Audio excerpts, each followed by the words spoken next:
you stories which are brighter than yesterday.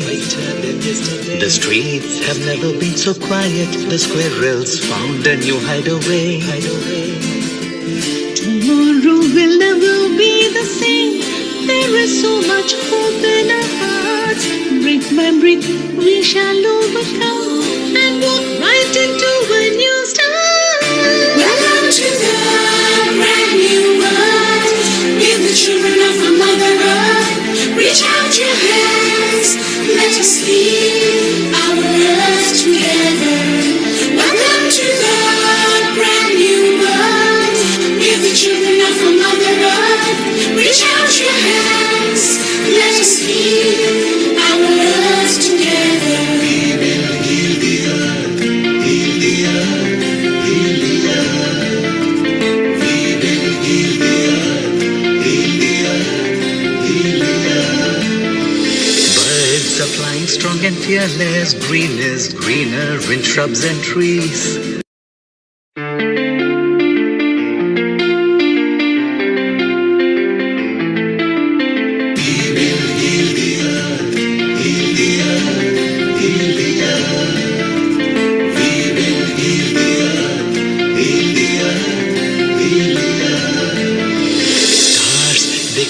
Stories which are brighter than yesterday. The streets have never been so quiet. The squirrels found a new hideaway. Tomorrow will never be the same. There is so much hope in our hearts. Brick by brick we shall overcome and walk right into a new start. Welcome to the brand new world. We're the children of a mother earth. Reach out your hands, let us lead our earth together. Welcome to the brand new world. We're the children of a mother earth. Reach out your hands, let us lead our earth together. We will heal the earth, heal the earth, heal the earth. We will heal the earth, heal the earth, heal the earth. Birds are flying strong and fearless. Green is greener in shrubs and trees.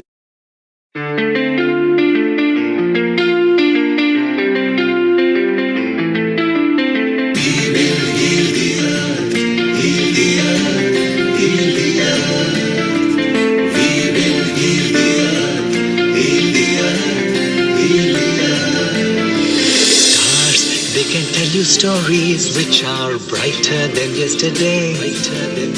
The streets have never been so quiet. The squirrels found a new hideaway. Tomorrow will never be the same. There is so much hope in our hearts. Brick by brick we shall overcome and walk right into a new start. Welcome to the brand new world. We're the children of a mother earth. Reach out your hands, let us lead our earth together. Welcome to the brand new world. We're the children of a mother earth. Reach out your hands, let us lead our earth together. We will heal the earth, heal the earth, heal the earth. We will heal the earth, heal the earth, heal the earth. Birds are flying strong and fearless. Green is greener in shrubs and trees.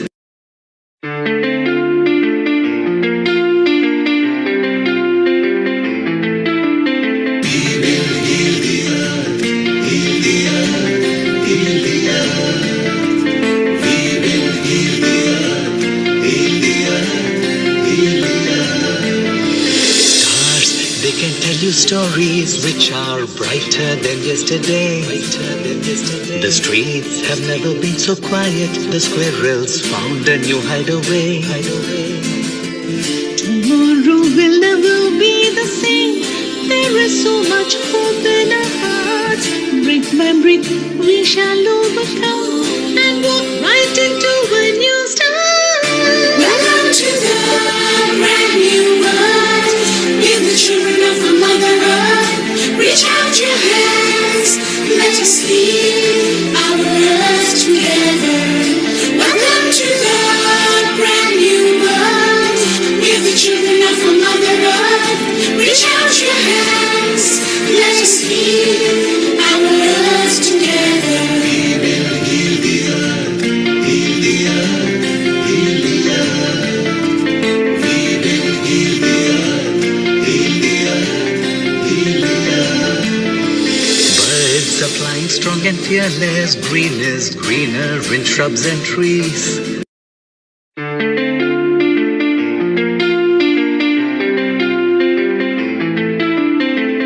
will heal the earth, heal the earth, heal the earth. We will heal the earth, heal the earth, heal the earth. Stars, they can tell you stories which are brighter than yesterday. The streets have never been so quiet. The squirrels found a new hideaway. Tomorrow will never be the same. There is so much hope in our hearts. Brick by brick, we shall overcome and walk right into a new start. Welcome to the brand new world. We're the children of our Mother Earth. Reach out your hands, let us heal our earth together. Welcome to the brand new world. We're the children of our Mother Earth. Reach out your hands, let us heal our earth together. We will heal the earth, heal the earth, heal the earth. We will heal the earth, heal the earth, heal the earth. Birds are flying strong and fearless. Green is greener in shrubs and trees.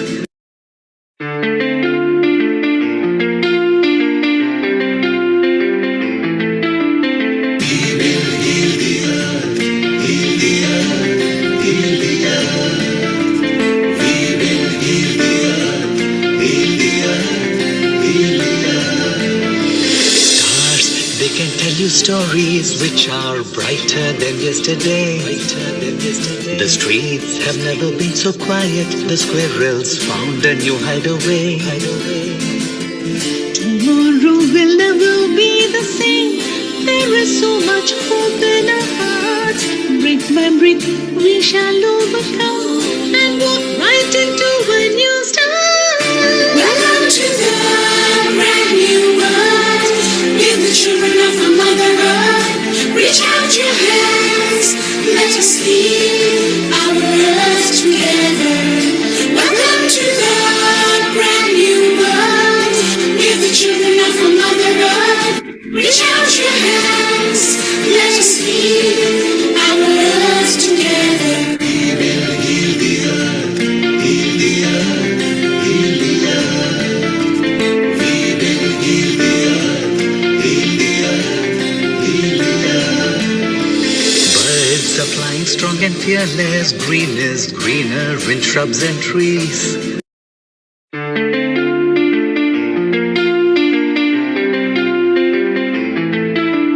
We will heal the earth, heal the earth, heal the earth. We will heal the earth, heal the earth, heal the earth.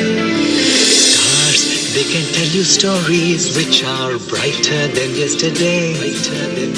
The streets have never been so quiet. The squirrels found a new hideaway. Tomorrow will never be the same. There is so much hope in our hearts. Brick by brick, we shall overcome and walk right into a new start. Welcome to the brand new world. We're the children of our Mother Earth. Reach out your hands, let us heal our earth together. Welcome to the brand new world. We're the children of our Mother Earth. Reach out your hands, let us heal our earth together. We will heal the earth, heal the earth, heal the earth. We will heal the earth, heal the earth, heal the earth. fearless, green is greener in shrubs and trees.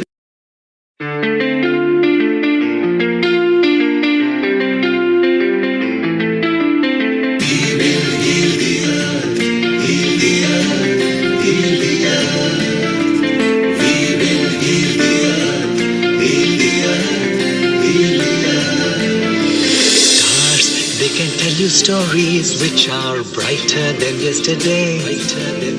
The streets have never been so quiet. The squirrels found a new hideaway. Tomorrow will never be the same. There is so much hope in our hearts. Brick by brick, we shall overcome and walk right into a new start. Welcome to the brand new world. With the children of the Mother Earth, reach out your hands. Let us lead our earth together. Welcome to the brand new world. With the children of the Mother Earth, reach out your hands. Let us lead our earth together. We will heal the earth, heal the earth, heal the earth. We will heal the earth, heal the earth, heal the earth. But and fearless, green is greener in shrubs and trees. We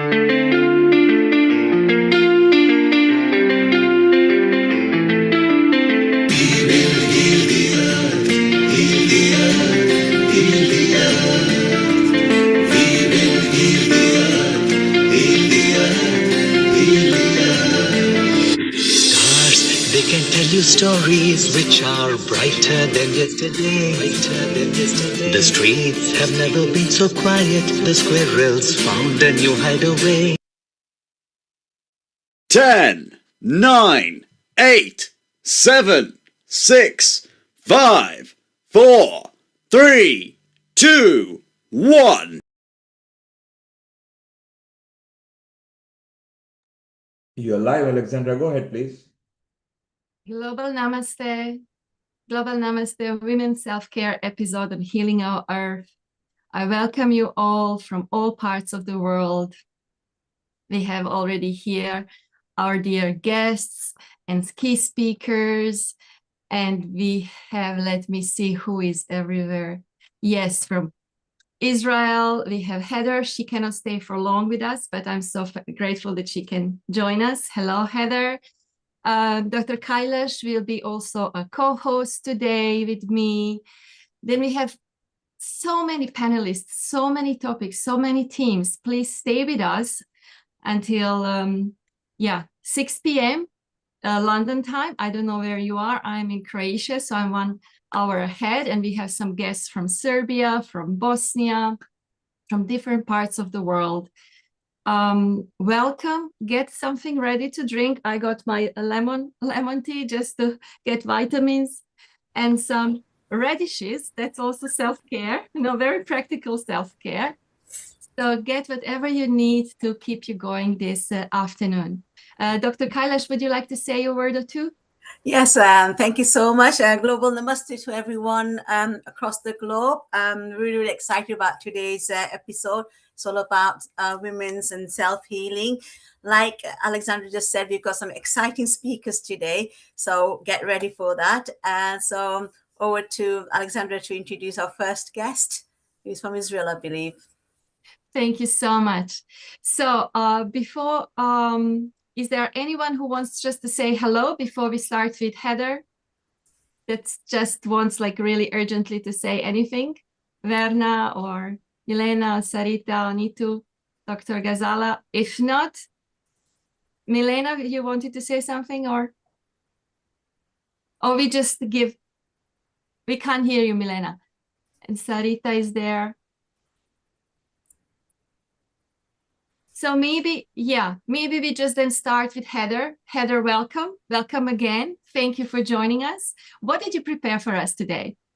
Thank you. Thank you for the welcome, and Happy New Year to everybody. Happy 2026. As we prepare to fully release the year of the wood snake and fully step into the year of the fire horse. I'm happy to be here and to offer a bit of a womb meditation that will involve some poetry as well. Wonderful. Thank you. Wonderful. So happy to be here. Thank you for the introduction, Alexandra. And welcome to all.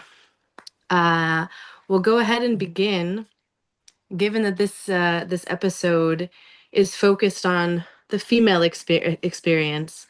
We'll begin by really dropping into the womb space, which is such a sacred space. So I invite you to just follow your natural rhythm.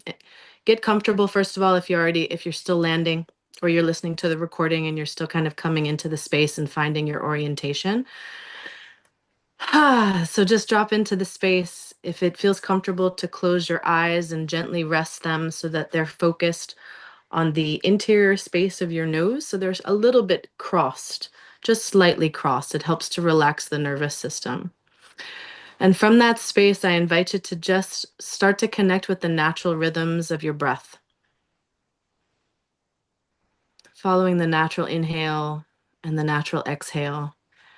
Just find the rhythm of your breath as it exists right now in this moment, as you're landing here on this call, wherever in the world you may be.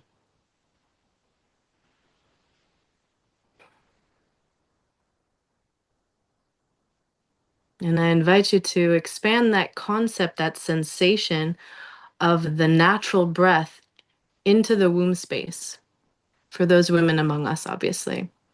Dropping into the deep pelvis and connecting with this sensation that the womb is able to inhale and to exhale, that it has the capacity to expand and to contract, as if the universe is breathing itself through the womb.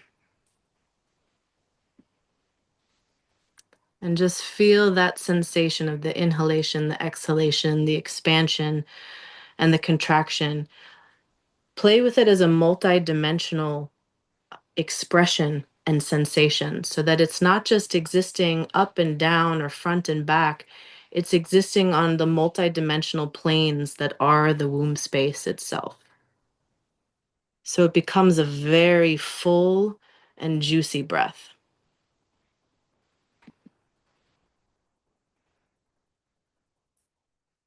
And from this space of having connected with the respiratory capacity of the womb to be breathed from, through, and by the universe, that the breath of the womb space becomes an expression of the universe. From that space, still connecting to the womb, I invite you to connect with your belly button, with your navel, this seat of our I am, this original connection to source, in this case being the mother energy, the maternal line, the red thread. And connecting to that belly button space, that navel, and the red thread that it represents fundamentally, and inviting the same sensation of inhalation and exhalation in that navel.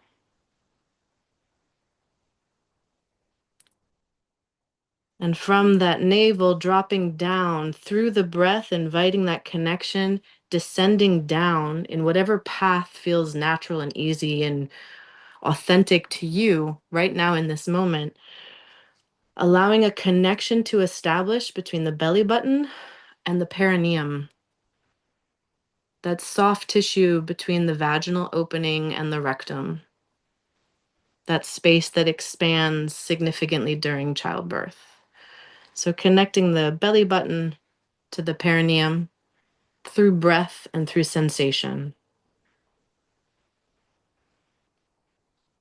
And continuing, we're anchoring into the pelvis with this breathing. So we're coming from the belly button down to the perineum, getting closer to the deep space of the pelvis. And then from the perineum, allowing the breath to ascend up to the sacrum, to the back space, the lower space of your spine. And just taking a moment to breathe into the sacrum and feel that ability again to expand and to contract. To expand and contract, to inhale and to exhale. And taking a moment just to honor the fact that at the base of the spine here in the sacrum, we have a sacral lake, this space that generates 1/2 liter of cerebrospinal fluid every day. So connecting to this powerful regenerative capacity of the sacrum and its connection to the previous 2 points of the perineum and the navel. And go ahead and close this connection of a trifecta, of a trine, essentially, from the belly button, the perineum, the sacrum, and now closing this trine from the sacrum to the belly button. Allowing the breath to bring a sense of completion and expression in this anchor that we've now established in the deep space of the pelvis. And feeling how your breath, this capacity of inhalation and exhalation, may have changed now that you have a different orientation of the pelvis with this anchor within it. Just take a moment to notice any differences in how you now sense the deep womb space, the pelvic space, and everything around it as well. That ultimately women's health comes from the womb. So much is connected to the womb as the source of our creative and intuitive powers. And how we orient to her is important. There are women who are walking around with retrograded uteruses, wombs that are tilted back. And imagine how that impacts how you show up in the world. A little bit tilted, a little bit off center. Her positioning, the womb's positioning, matters. So how you anchor into that deep space of the pelvis is important. And breath is one mechanism and portal that we can connect to that orientation and that deep anchoring so that we are leading womb-led lives and that we can deeply orient from the womb as a throne. I would invite you to consider the womb as a throne, the original throne and the original place through which we can navigate our lives as women. And from that place of deep alignment, we have easier access to cohesion. The more cohesion we have, the more clarity. And with the more clarity, the more courage we can access as a physiological state, courage as a physiological state. So from this space of having anchored into the womb space with this powerful trine of the belly button, the perineum, the sacrum, and then back to the navel again, connecting still to the inhalation and to the exhalation. The capacity to inhale and exhale, to breathe, to be breathed by the universe in all 3 of these points. I invite you to step into a state of receptivity for a poem that's entitled The Mighty Womb, or My Mighty Womb. It's a poem I wrote a few years ago, and I'll go ahead and read it while you're still connecting to this space of the womb.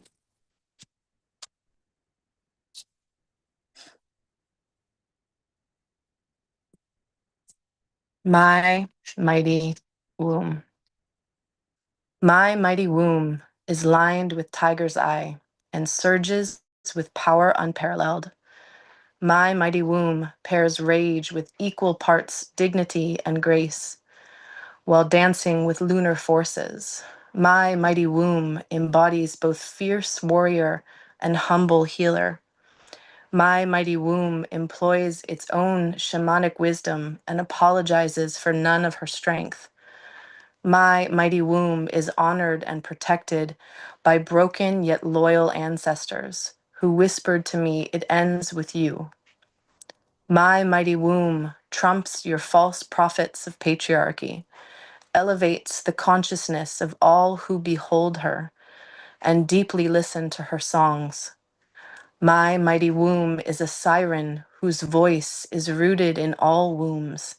My mighty womb radiates far beyond this body and courts the universe with her smile. My mighty womb is as old as the cosmos that bore her and finds her power in emptying because she has known infinite fullness. My mighty womb folds for no one. She simply expands and rushes in rhythms only Venus and Kali understand. My mighty womb speaks in ancient tongues that melt the undeserving into liquid mercury. My mighty womb, my mighty womb.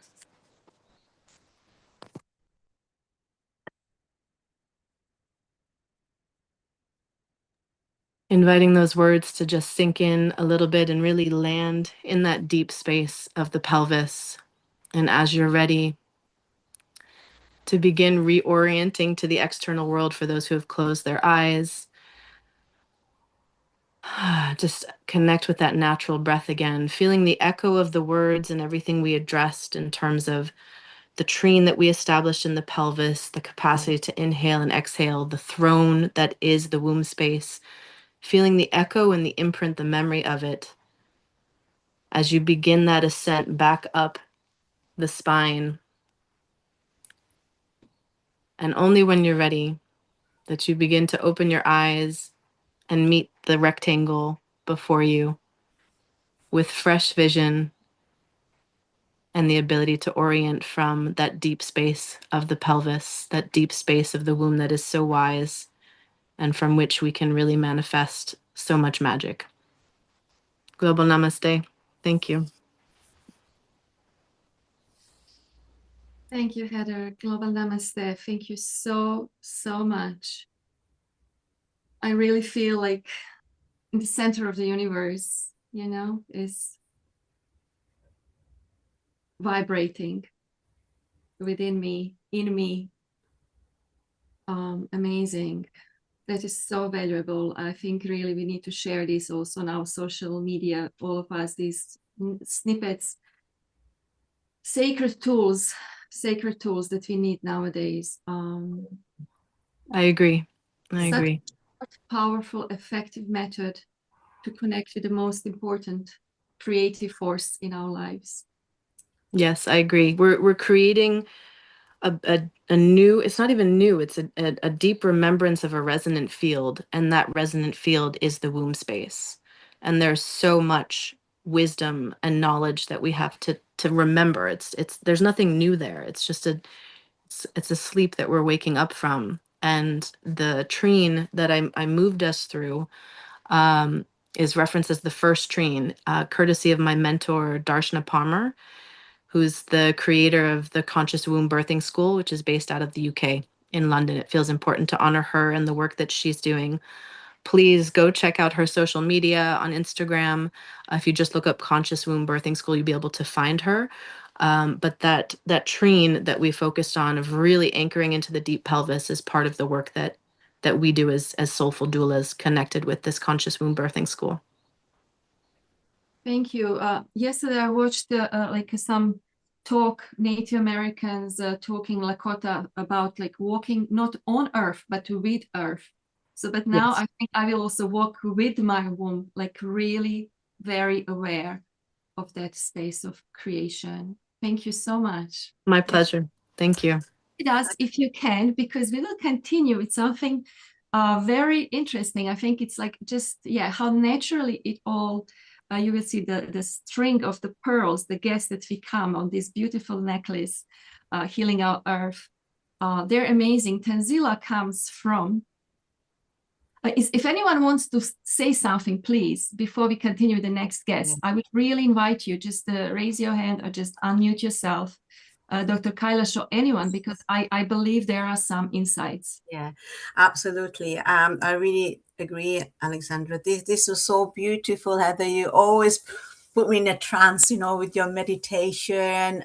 It was, and I like it, the concept that you said, the womb is a throne. And I was like visualizing this throne, and really it kind of, from my womb, the roots, it kind of empowered me throughout my body. And it was beautiful as always, and I just love the poem as well. So just wanted to ask you about the poem. Where is that something that you have composed, or how did that come about? Yes, my poetry has always been, especially since just before becoming a mother and after becoming a mother, has been very rooted in my body. Like it's body-based poetry that arises. So it's very intuitive, it's very sensation driven, and that poem just moved through me like wildfire, like wildfire, truly.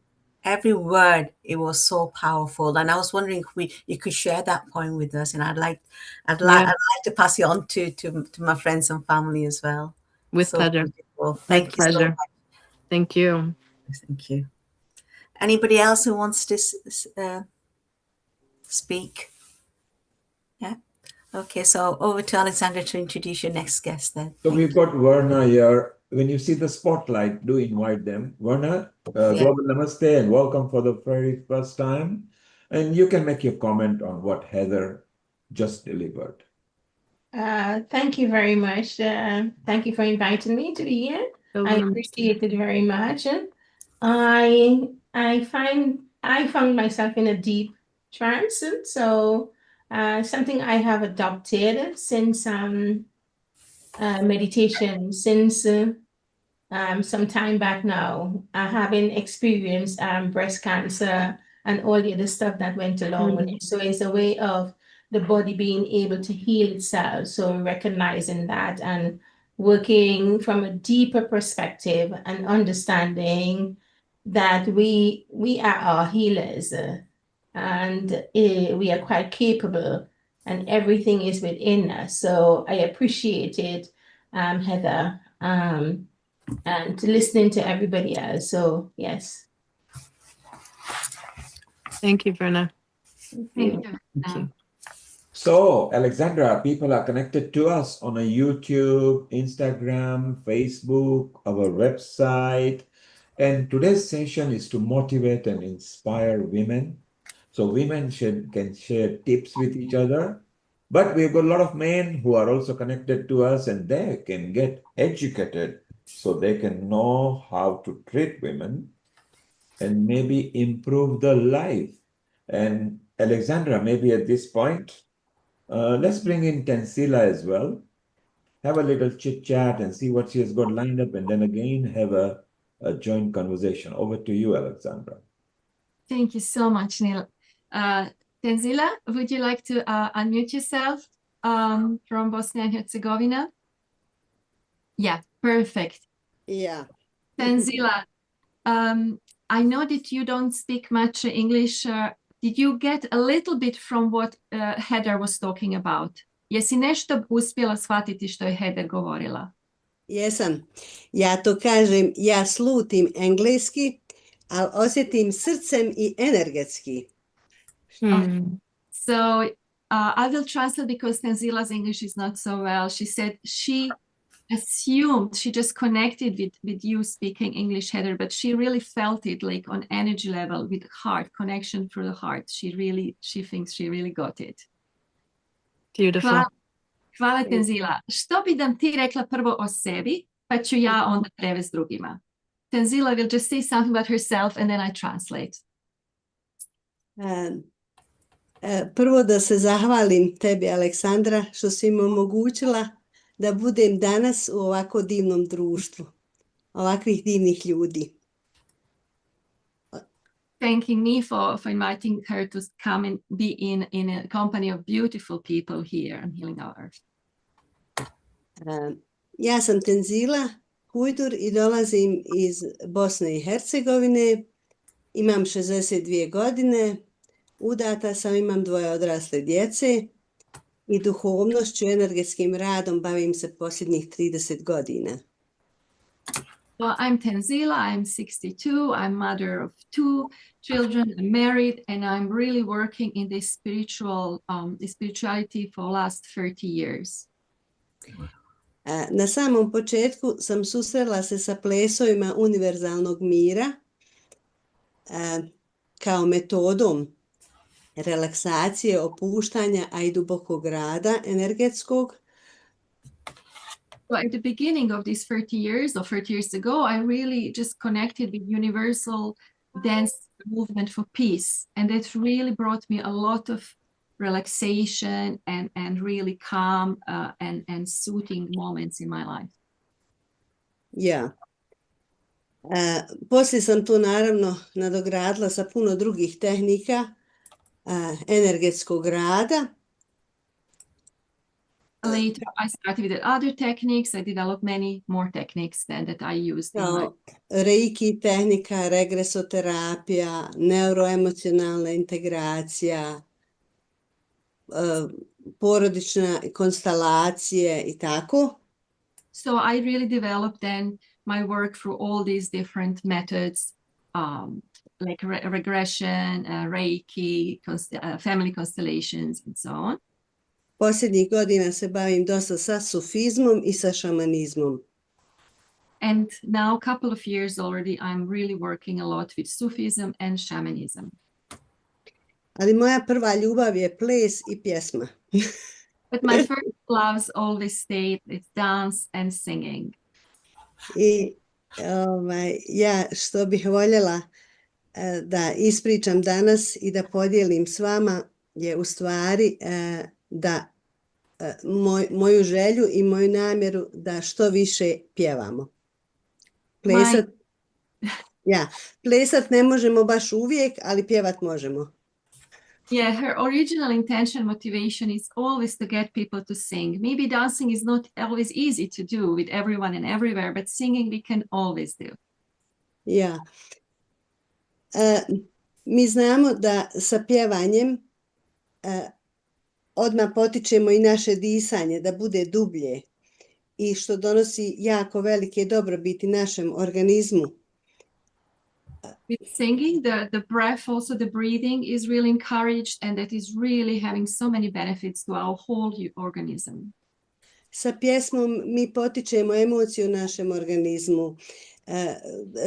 Dešavaju se procesi, luče se određeni hormoni raspoloženja koji su dobri za nas.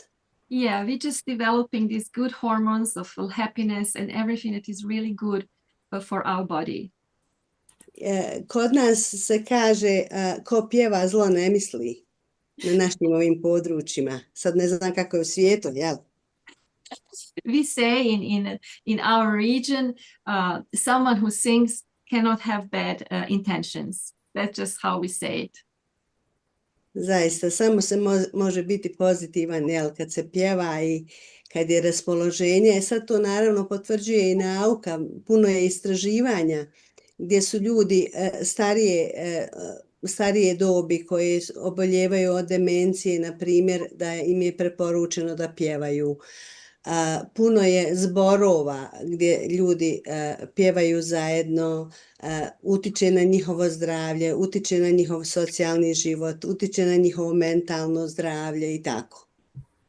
Now also the science is coming up with that we knew for a long time, that really singing, especially also as we age, it's really good for dementia, for our mental state, doing it especially in a group of people. It's really a good thing to do. Ja. Pjevati možemo što naše srce želi. Svi mi imamo naše narodne pjesme, klasična djela ili rock ili šta god već. We can always sing either our like folk songs or our own songs or classic or pop or rock, whatever we like. Ali možemo pjevati mantre i molitve. And also mantras and prayers. Ja sam kroz plesove naučila koliku snagu molitva, mantra ima na naše tijelo. Koliko je to u stvari od silnog ponavljanja bilo koja mantra iz bilo koje kulture i tradicije, koliko je ona energetski jaka i kako ona djeluje na nas. Through my dance and also through my energy therapy work, I really realized what the power of mantra, of repetition, or prayer, that it has tremendous power on our state of being. Ja. Vjerujem da ste svi čuli za čuvenu mantru koja dolazi iz kršćanstva, Oče naš. So she believes that, Tenzila believes that everyone heard about the prayer that comes from Aramaic, about a God, prayer to God, our Father. Ona se pjeva na različitim, odnosno moli na različitim jezicima, ali ja bih danas da je izmolim na aramejskom jeziku, maternjem jeziku Isusa Hrista i da otpjevam tu pjesmu, odnosno molitvu.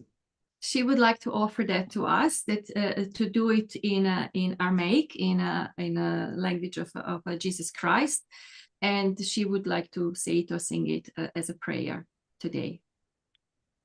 Hvala, može? Hvala. Ja.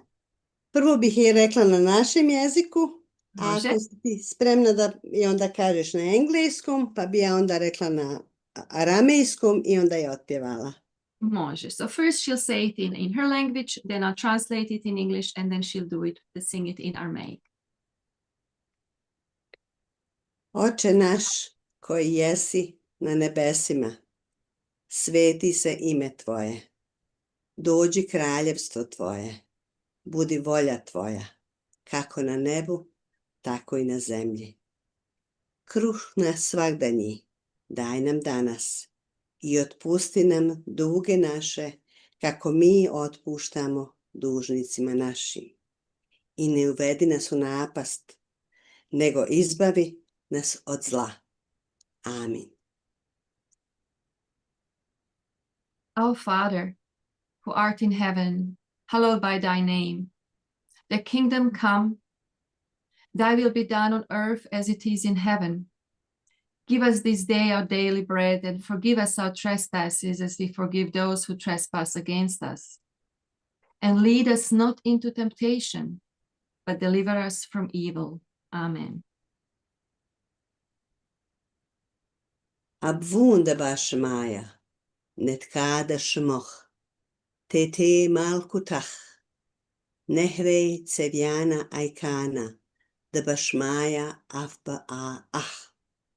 Havlan lahma, de sun kanan yaumana, vashbuklan haube wahtahe, aikana dafhanan shvoken behayobe, vela tahlan, venesiuna, ela patsan, mimbisha, metol de la hei malkuta, vahaila vateshbukta, la alam almin.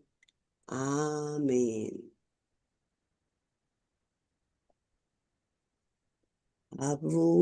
Wunderbar Shemaya, wunderbar Shemaya, wunderbar Shemaya, wunderbar Shemaya, wunderbar Shemaya, wunderbar Shemaya. Wunderbar Shemaya, wunderbar Shemaya.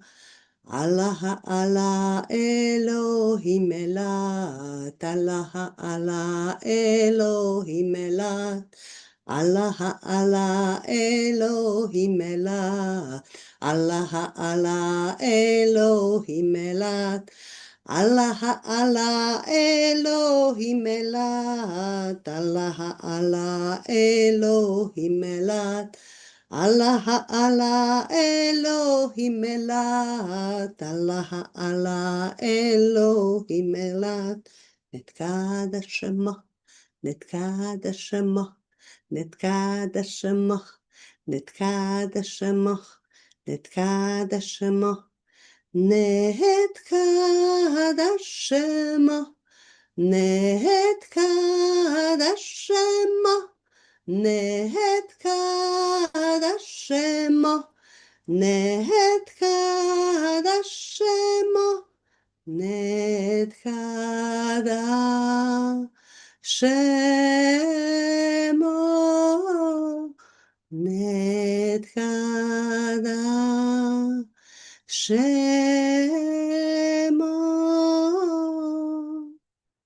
Tete malkuta, tete malkuta, tete malkuta, tete malkuta, tete malkuta, Tehete Malkuta, Tehete Malkuta, Tehete Malkuta, Tehete Malkuta, Tehete Malkuta, Tehete Malkuta, Tehete Malkuta.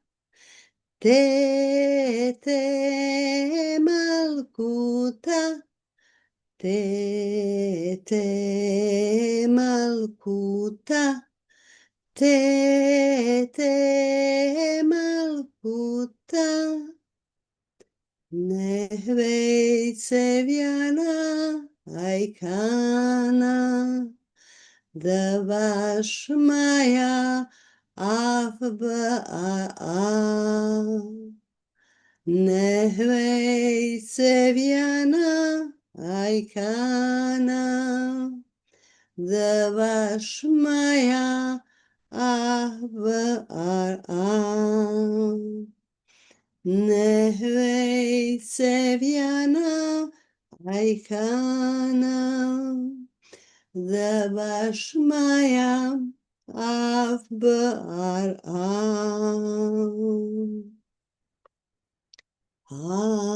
Hablan lahma desun kananya omana. Hablan lahma desun kananya omana. Hablan lahma desun kananya omana. Hablan lahma desun kananya omana.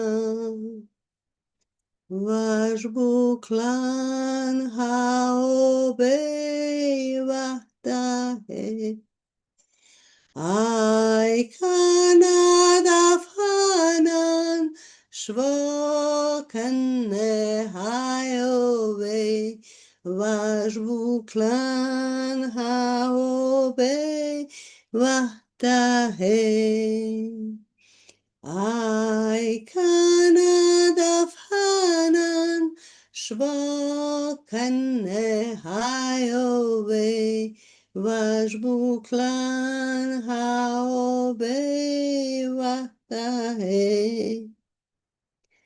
Vela tahlan venesiuna e la pazza mimbisha. Vela tahlan venesiuna e la pazza mimbisha. Vela tahlan venesiuna e la pazza mimbisha. Vela tahlan venesiuna e la pazza mimbisha. Metodila e malkuta. Vahaila vateshbukta. La la malmina men. La la almina men. La la almina men. La la almina men. Metodila hey malkuta. Vahaila vateshbukta. La la malmina men. La la almina men. La la almina men. La la almina men. Lijepi udah, lijepi izdisaj. Spustimo da ova energija vibrira u nama još jedno vrijeme. Inhaling, exhaling, allowing this energy to vibrate within us for some time.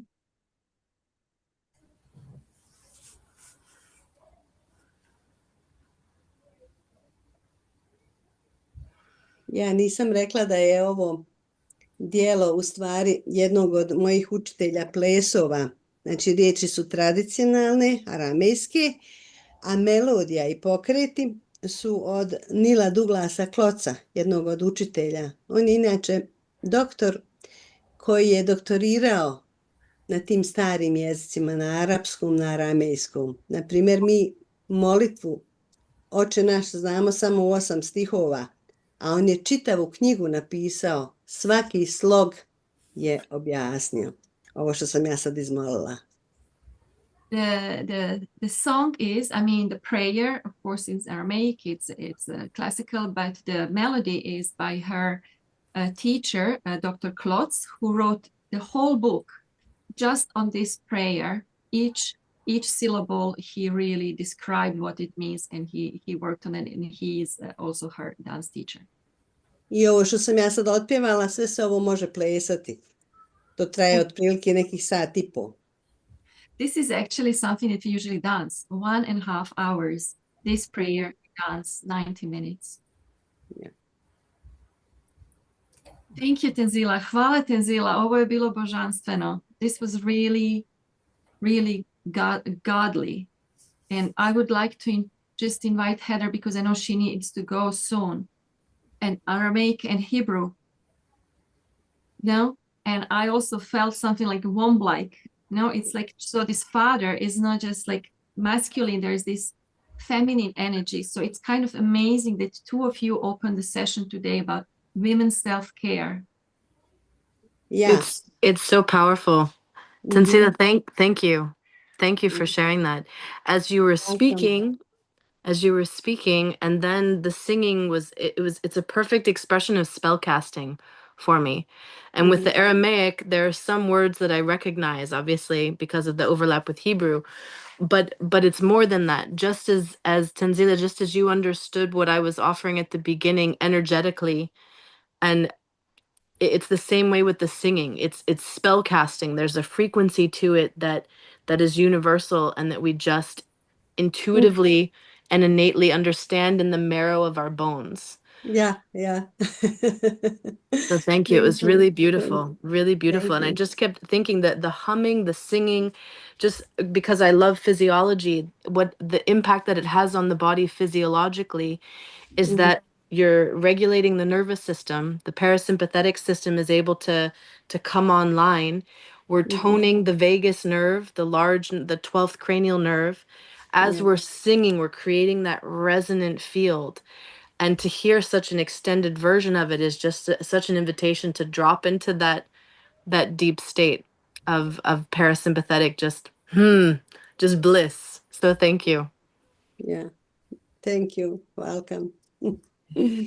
I'd just like to say, Tansila, thank you so much. And I just want to give you a virtual hug so I can have all that beautiful energy inside me as well. Honestly, it was absolutely amazing. I love singing, but I don't have a voice. But you've actually given me the confidence that it doesn't really matter as long as I'm going to sing, because it makes me feel good. I think, like you said, singing, dancing, and expression, isn't it? That feminine energy.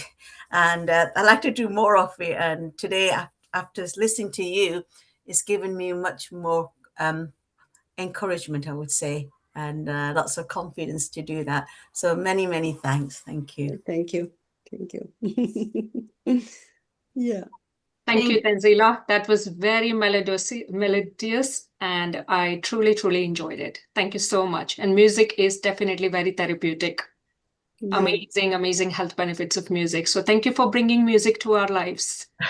Thank you.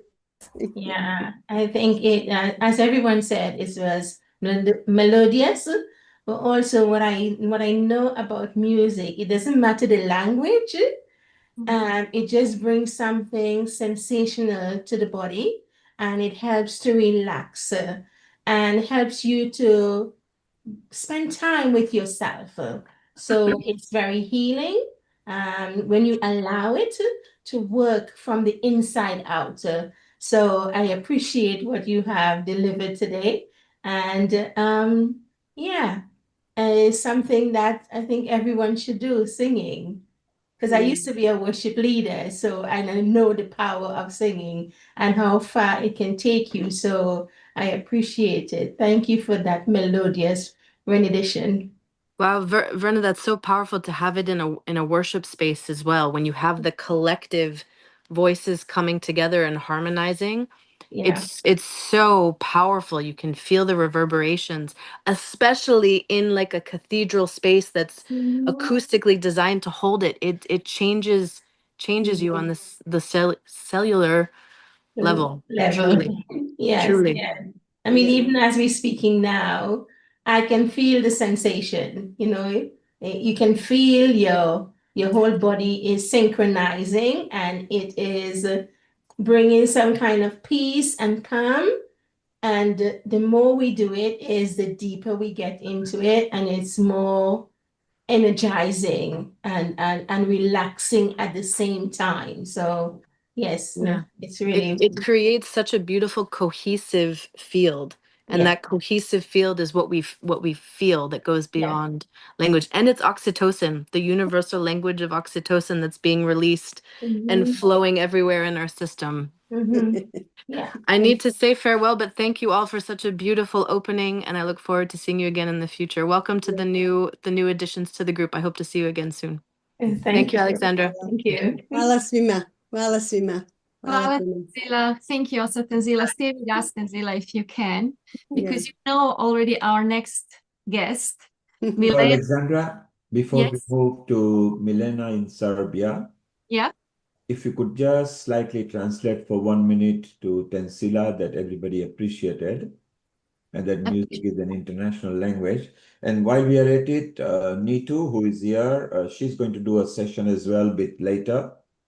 And she's a nutritionist, and she has been there in the last 3 episodes at Healing Our Earth, in a different episodes. And Verna is new. She is joining in as a panelist, so she'll make a comment. She's also a resilience coach and an author, and she loves helping and healing women and rediscover their strength from trauma. So maybe after a chat for about 15 minutes with Millennia, we'll again break into half an hour chit chat where we can learn a bit more about Verna, and Neetu can just give a bit of tips before she has her official session later. So let's welcome Milena, because she understood what Tensila was doing and she was enjoying and smiling. So let's welcome Alexandra Milena, her comment, and then chit chat with her. Over to you. No problem. So just we will see if Igor can unmute Milena.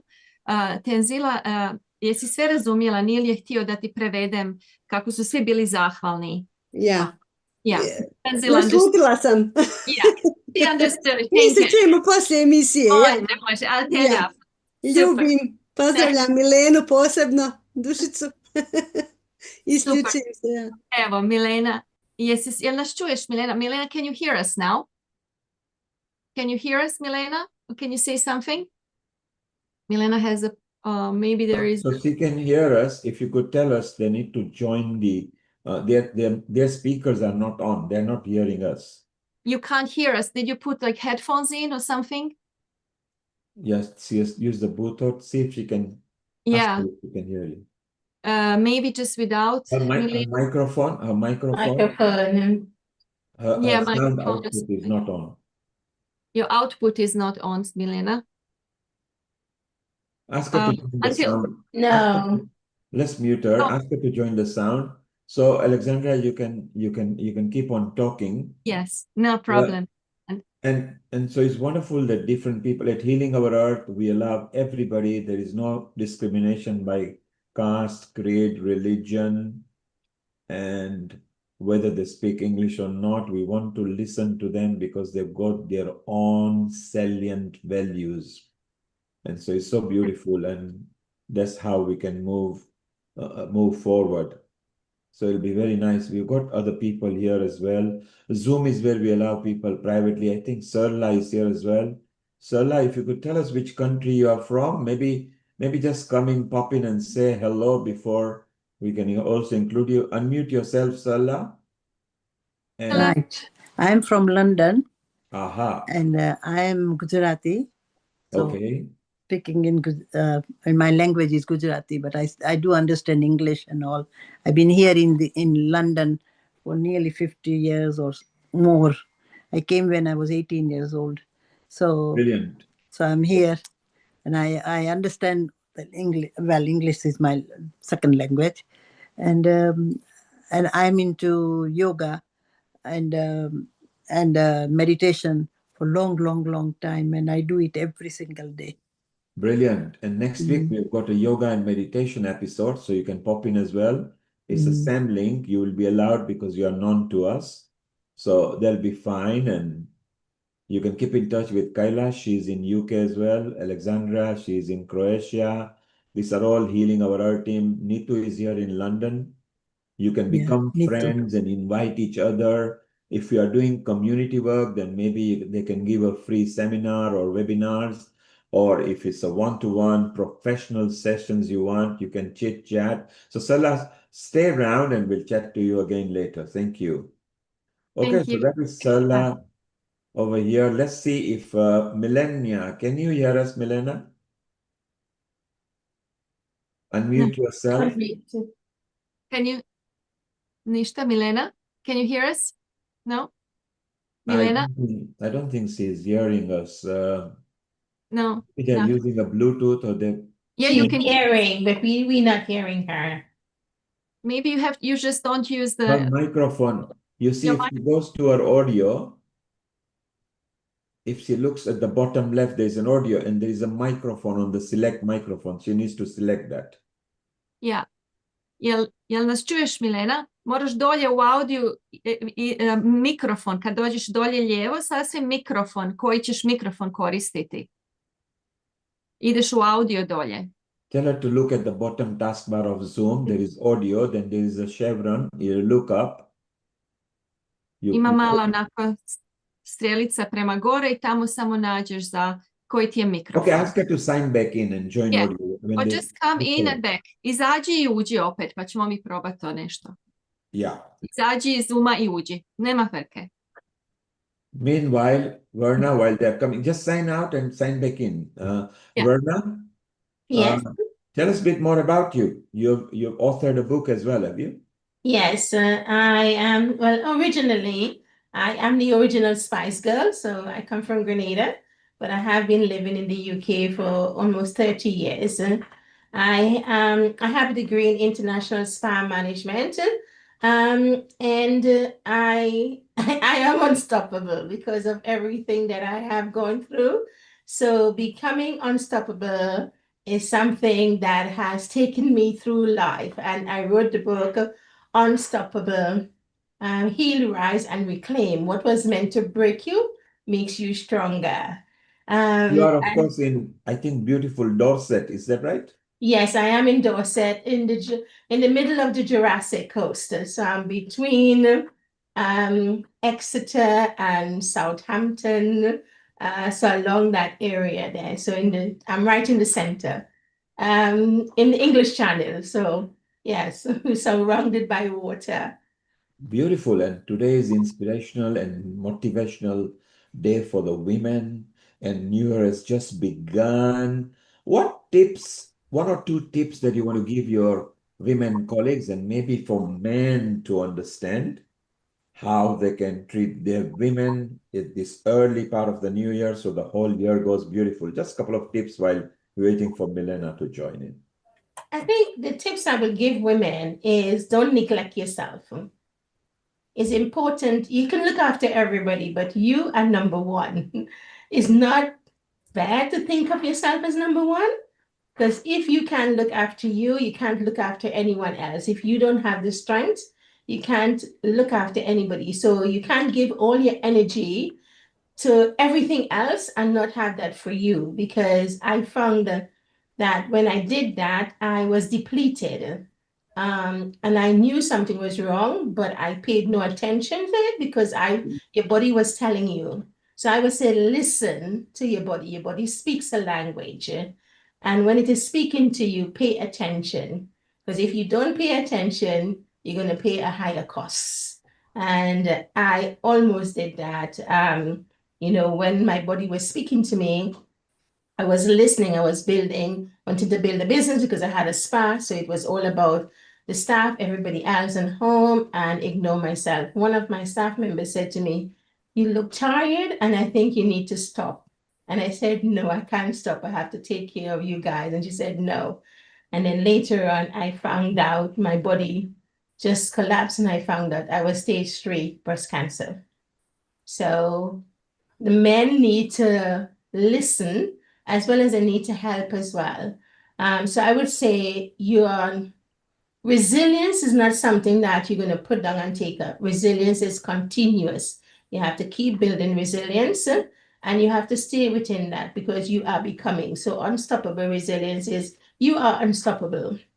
Men are unstoppable as well because men go through trauma and they don't get to speak about it as much as we women can speak about it. So we need to encourage it as well. And we need to let them know that crying is not shameful. Crying is a strength. Crying is a strategy that helps them to release all the anxiety and the stress and the overwhelm. They have feelings just like us. So we all need to be supportive. We were meant to be one. The two shall become one.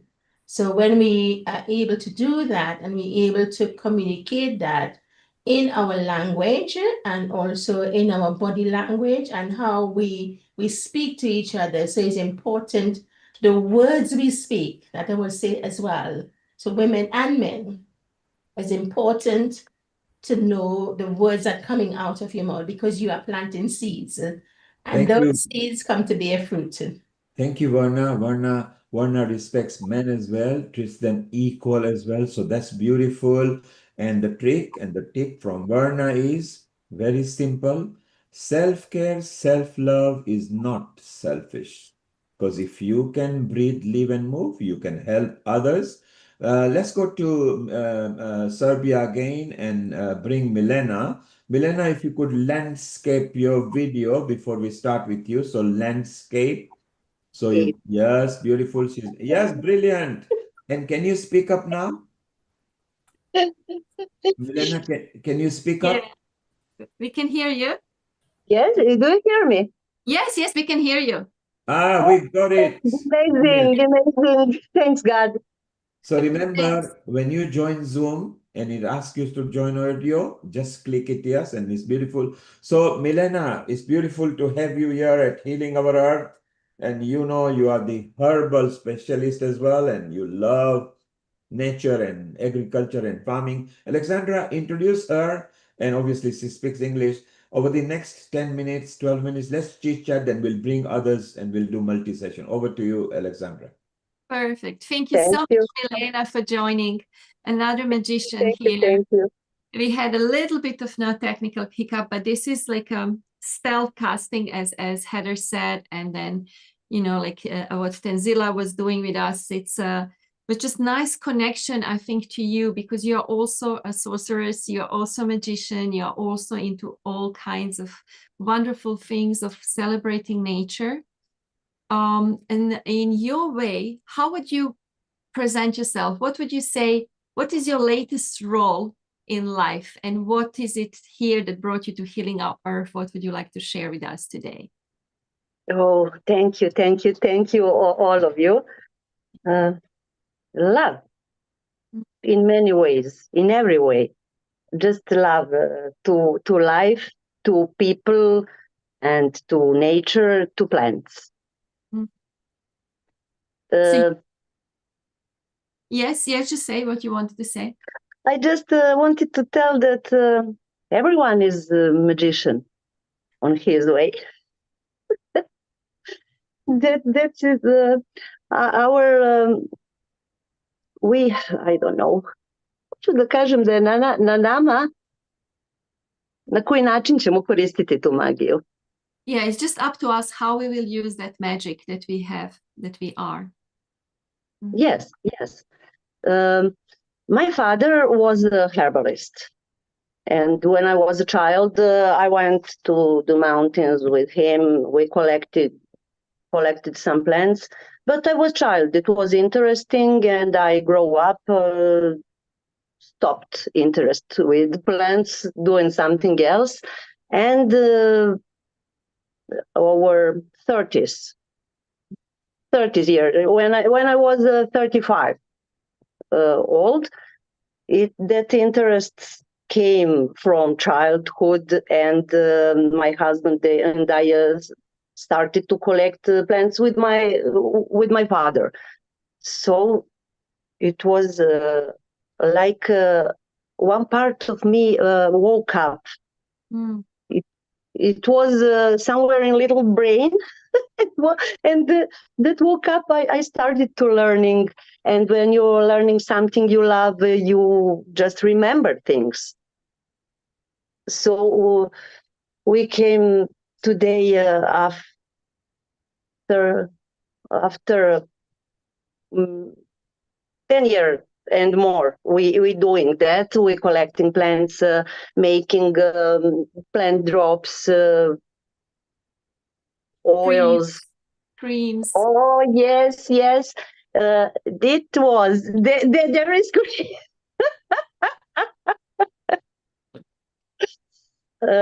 one amazing thing.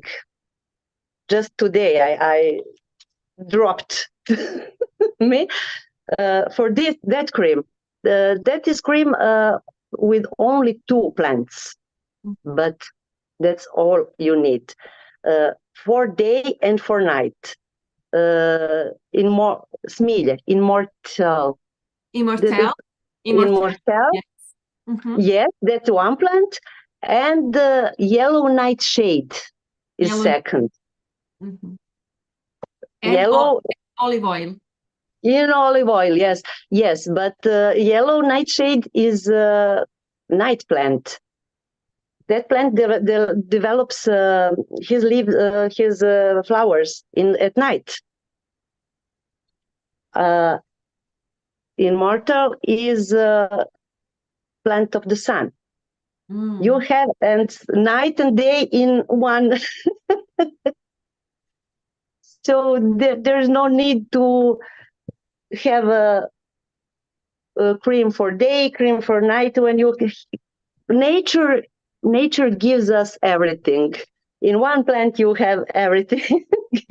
As in one cream that you made, because I think with you, your intention, your motivation is really very special, is like really respecting the nature, taking just how much you need, leaving for the animals, leaving to the plant, leaving to the soil. Yes.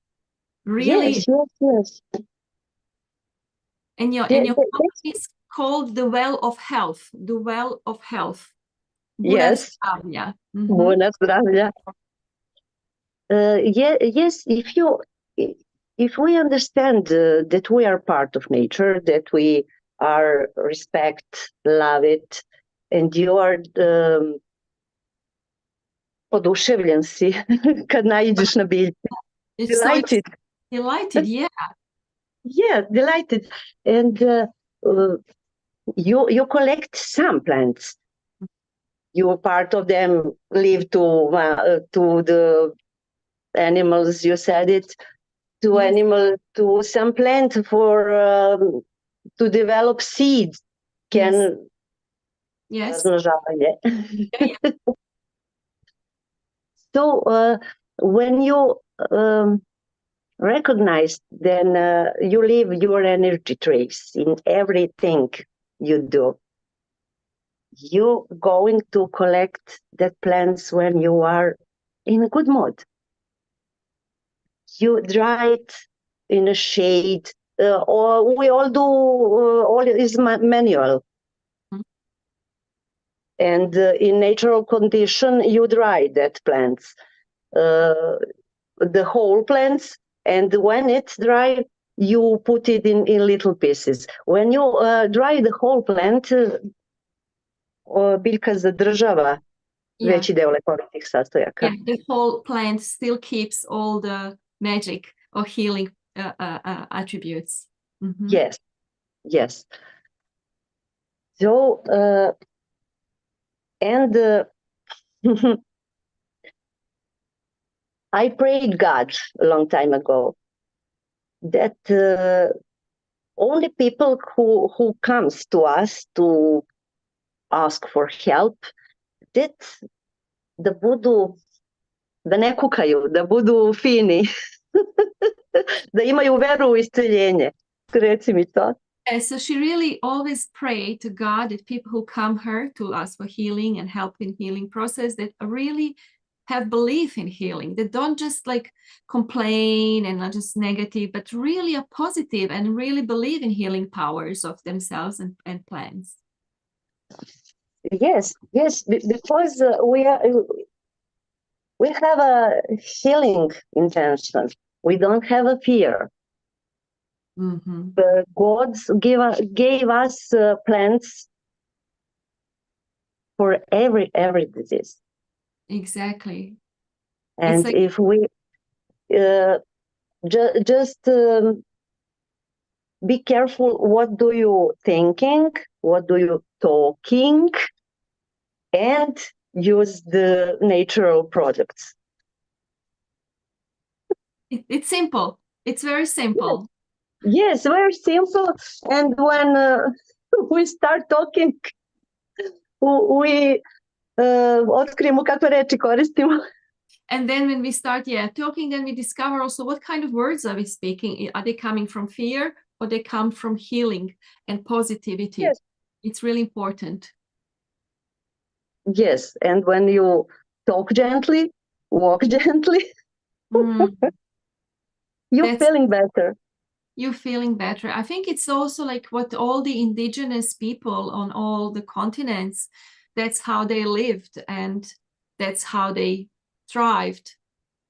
Just doing exactly what you came back to do after having your job in a normal profession and everything. Just we are all kind of coming back to roots, to that simplicity, even in this women's self-care, just coming back to whatever just we need to be nurtured. And as Verna said, it's not selfish. It's not selfish. It's love self. It's to and love. Grow, and when we can grow our food, our own food in our soil, with no chemistry, of course, just natural fertilizer. That's amazing. That's amazing. I want to tell that wild plants are much better than cultivated. When one plant pick point to growing, have a condition for grow, have enough sun or enough shade. So when you go to nature, to mountains where is everything clear, you picked the greatest plants, and that's must do something with our body. When you are joyful, when you're happy, when you're grateful to God and to nature for the plants, and making something from that. I have one jar of this is the Bože ne znam, kako se ne znam zove, stao mi je mozak. Marigold flower. This is in alcohol, 50%. So what is it good for?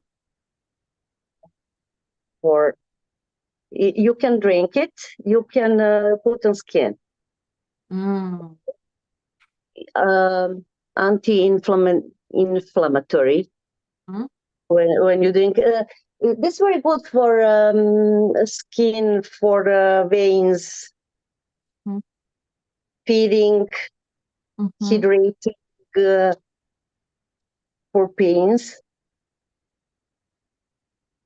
But that's something that you can, everybody can make it home.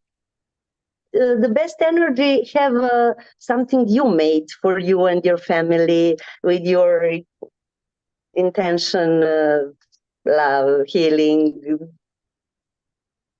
That's wonderful when you are going to countryside, to crossing, to walking, to pick any plant to have for tea, for something in at your home.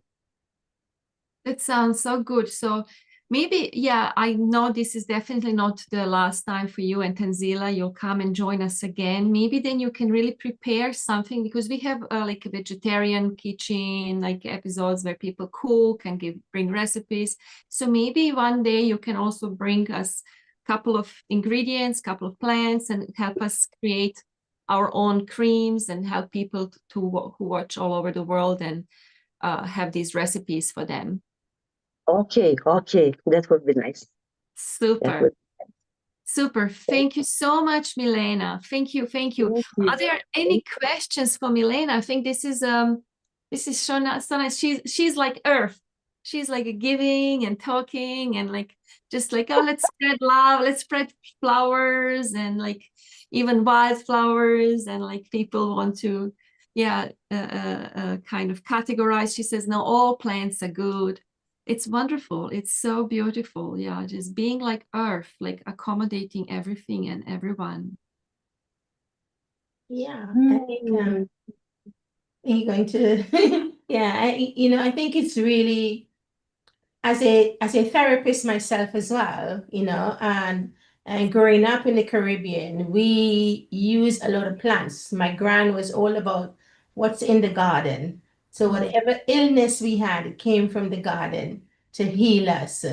And I sort of adopted that as well, because I saw how it works, and I saw what type of food that we ate and how that worked for the body. So we are earth, and we were given that for a purpose, because earth have everything in it for us. All the healing that we need are in the plants. The plants have a lot more than the medication that we will take, which causes a lot of inflammatory in the body. It has like binding, coating, and fillers, and all that just cause different ailments, constipation, all of those things. So taking the natural plant, and remember we had to detoxify our body 3 to 4 times a year using aloe vera or whatever the case might be, or zebra peak. And you mentioned marigold. My mom used to eat the marigold. So she used to chew it and things like that. So to hear you talk about it, it just brings back a lot of memories as a kid growing up and seeing all those things being used to heal us in many different ways. So thank you very much, Melina. I appreciate that. Thank you. I'd like to say thank you so much, Milena. Again, you're just talking about plants with so much smile and energy. It's so nice to see that, your passion for it as well.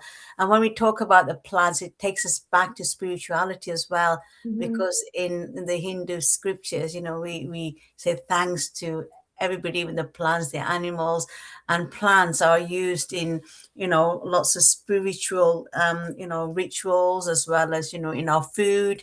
A lot of food are plant-based as well, and for our health and well-being. And Ayurveda is one example, where it's all plant-based as well. And you mentioned aloe vera. Aloe vera is one of the things that I've been into as well. Even the plant, if you've got a burn or something, you get a little bit of liquid from it, juice, put it on your skin, and it just heals like magic. So yeah, but that was very enlightening, Melania. So thank you for that. Thank you. Thank you, Milena. That was very insightful. Yeah, I'm into holistic health practice myself as well. Truly believe nature or Mother Earth has so much to offer to us. I don't think any one of us ever had a chance to try all the plants. There are many, many plants with healing properties, and they have amazing phytonutrients, as we call them. All the colors, vibrant colors, offering us antioxidants, amazing health benefits of those. On my website, actually, I have a downloadable PDF version for talking about health benefits of different colors. So if anybody's interested, please feel free to explore my website. It's only very simple one-page website. So as you keep going down, right towards the bottom of the website, there are free downloadable resources. So you're welcome to explore. But yeah, thank you for sharing about marigold. Like you said, when I was young, we used to eat marigold as well. So it just brought all childhood memories back. I still remember that taste. Yeah. And I'm all about plants, herbs, variety, and we have plenty of scientific research backing up health benefits of all of these plants. So thank you for bringing plants to today's episode. Thank you, Nitu. And what an appropriate time for you to have come in because you are a nutritionist as well. And Milena, as Alexandra said, you can maybe join the nutrition or integrated health or kitchen episode in future. So you're part of this family. And Alexandra, let's remind people about few episodes that are coming and also some of the guests which will still be coming today uh, from 3:30 onwards, which is the GMT time. So in about 20 minutes, we'll be going to India, where we have got few ladies, which Rotarian Lal will be bringing, and they are going to share how to inspire, motivate, and they're going to talk about organs as well, because organ donation is very important. And somehow, women in India give more organs than anybody else. So let's see what inspires them. And then later, Sarah Mills, she's part of Healing Our Earth. She's going to come at 4:30 GMT time. And then Nitu, who is already here, she will give her bit of session and she's here as a panelist as well. And then Dr. Ghazala Jabin will be coming and she's already tuned to us.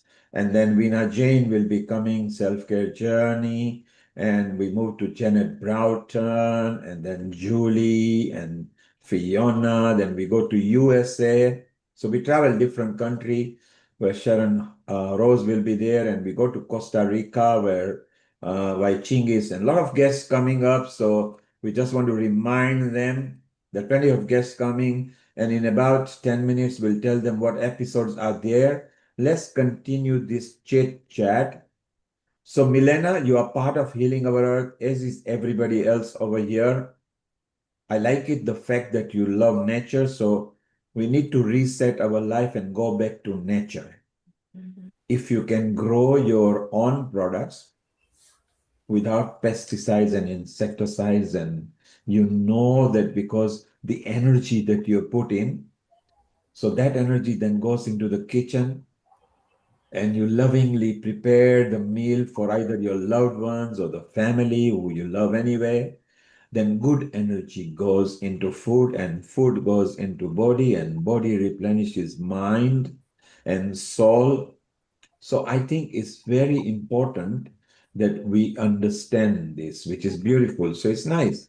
And let's chit chat further on this. Varna, do you like nature? Do you like going back to nature? Do you think society really needs to reset the button because we are zooming very fast into AI, internet, smartphones? We actually send messages to our siblings or our offsprings via text, come down, the dinner is ready. I mean, have you noticed that? You got your lover or husband sitting next to you and say, "Are you okay? Shall we go out?" And we have stopped talking in person. So what do you think on that, Varna? I think it's so important to go back to nature. I mean, living in Dorset, I like going for walks because the sea is very cleansing. So if you heard of thalassotherapy, when you breathe in that sea air, you can feel it penetrating into your body and it's cleansing. So I like taking walks. I like picking the flowers because I don't know all the plants because I didn't pay too much attention when Gran was picking plants to know what it is to eat and what not. I don't take the chance of picking anything and cooking, but I remember like using things like mushrooms. And mushrooms is very good for healing the body. So I love walking and getting into nature and getting that fresh air, the sea air on my skin, the breeze and everything like that. So I think it's important. I was saying to someone the other day, children don't have fun now. They think smartphone is fun. Fun is going out and playing skipping ropes, jumping hoops, doing all those things and getting all that energy burnt out. So I can understand it's a different era, but if anything was to happen, most young people will not know what to do. They can't really boil anything or cook anything on a fire stove, because I grew up with using the firewood, using 3 stoves and firewood and the pot on top. Even that, how my grandmother used to bake her cake and bread. So nature all the way. Yes, I do believe that Beautiful. we should do that. So Verna recommends simple nature. Go, look at the birds, look at the bees, talk to the trees, walk, breathe the fresh oxygen. And whoever you meet on the way, just smile and a pleasant hello and will give you confidence. And she mentioned very clearly, the children think that playing games on the smartphone is the way of the life. 60 years back, there was nothing like that. There were, in fact, no smartphones 30 years back. There were not even telephones in everybody's house 60 years back. They didn't even have refrigerators. There were no processed foods that much as how it is. So very good point. And Kailash, you are an educator. Do you feel somehow in the school system we need to bring, not forcefully like how we did PE, the physical education, do you feel we need to bring connect to nature, connect to human bodies kind of exercise in the school? Absolutely, Neil Kumar. This conversation, debate, discussion, whatever you want to say, is actually being, in process as we speak. Already, there've been changes to school menus where they cut out lots of sweets. Instead, they're offering fruits as well. So, sort of encouraging children to eat more. There's also initiatives for going out for walks, nature walks as part of their school trips as well. So it's connecting with the nature as well. There's outdoor activities. So I've seen a lot of changes in the curriculum where it's more focused on sustainability and health and well-being. There's a big program on mental health as well, because children, unfortunately, it's actually the percentage is increasing where young children as young as 3, 4, 5 are suffering from mental health. So there are lots of government initiatives that are taking place as we speak, Neil Kumar. So absolutely crucial from an educational point of view, connecting with the nature.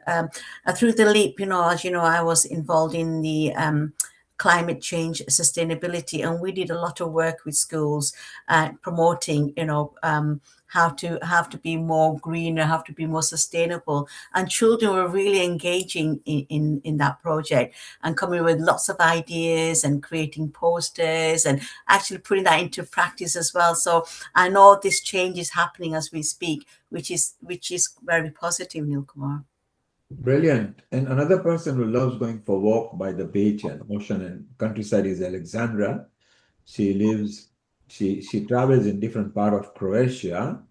Alexandra, do you, and in the last few decades, things have changed so rapidly. And Verna mentioned that the children are missing out on so many kind of games that we used to play, kind of interaction that we had. If you were of an Indian or a South Indian origin, then weekends you go and visit families. If you are Italian, every Sunday they dress up and they go walking outside. So do many other cultures. What are your thoughts on that, Alexandra? We need to reset the button. It's very difficult. I think this reset, as also Dr. Kailash mentioned, it's like connecting with nature. It's like we really have this duality now. We are nature. It's like it's really very weird how we, even when we speak the language, like we are part of nature. And children nowadays, my nieces, she was just here for lunch today, and she likes to stay in her room and be on a TikTok. And I asked, but why? Like, because I can't understand it. I like to go out and meet people and go for walks and socialize. And she has control. And this is the thing that so many young people and even elderly that need to control, and when you're in nature, there is no need. There is no need to control. You just let Earth help you focus, allow her in, just allow it. that's the only thing. You just have to go out, as Dr. Kailash said, just this nature walks, just go out, and then nature will do it. Nature will do its job. It's the energy of nature. It's just, as Milena said, when you calm that from the heart, the nature will do what does best. It will bring you back in balance. It will just fill you in, fill you out, purify you, as Verna said, you know, when you're next to the ocean, just like that cleansing air, like thalassotherapy. I mean, we are made of elements. We are not made of iPhones. We are nature. We are made of elements, and that's it. Absolutely. And as you said, nature gave us free air. We need oxygen. If nature started charging us, we are in a problem. Nature gave us water. 60 to 80% of our body is water. Nature gave us sun. And the morning sun is beautiful because it's not as harmful as the midday sun. So take a sun bath in the morning, you're safer. So everything nature actually gave everything free, and we have complicated by bringing processed food, technology, smartphone, tablets. One good thing is, for example, if we didn't have inanimate objects like this, then we today wouldn't be connected. So I think if we choose wisely and balance, everything in life is about balance. Even human being, when they stand up, you need to balance to walk correctly. I think so. I think at Healing Our Earth, we should bring back to nature and balance yourself episode, where Yes. we should bring young children and see what they are facing. Because you see, you mentioned about the control. So children have forgotten they are not in control. The instrument is controlling them. We cannot live without smartphone. When we wake up, we go to the smartphone. Who has connected me? You look at your social media. Who is liked and all those things. We are all hooked into it. We need to balance, and maybe life needs to understand.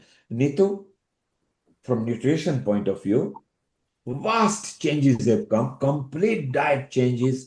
The schools are struggling and the NHS is struggling, and what food to give. People are conditioned to have French fries. McDonald's promotes it. Everybody promotes it. Our body is conditioned. Do you feel it's struggling to tell people that, look, a good, healthy food is also good for body? Yeah, I think like Dr. Kailash touched on that, we have started to see a lot of changes happening across London and UK overall. So I work closely with charities, and there's a charity called School Food Matters, and they've been doing amazing work for years now with schools. And part of their project, they have a project where they actually grow real food with children within school environment.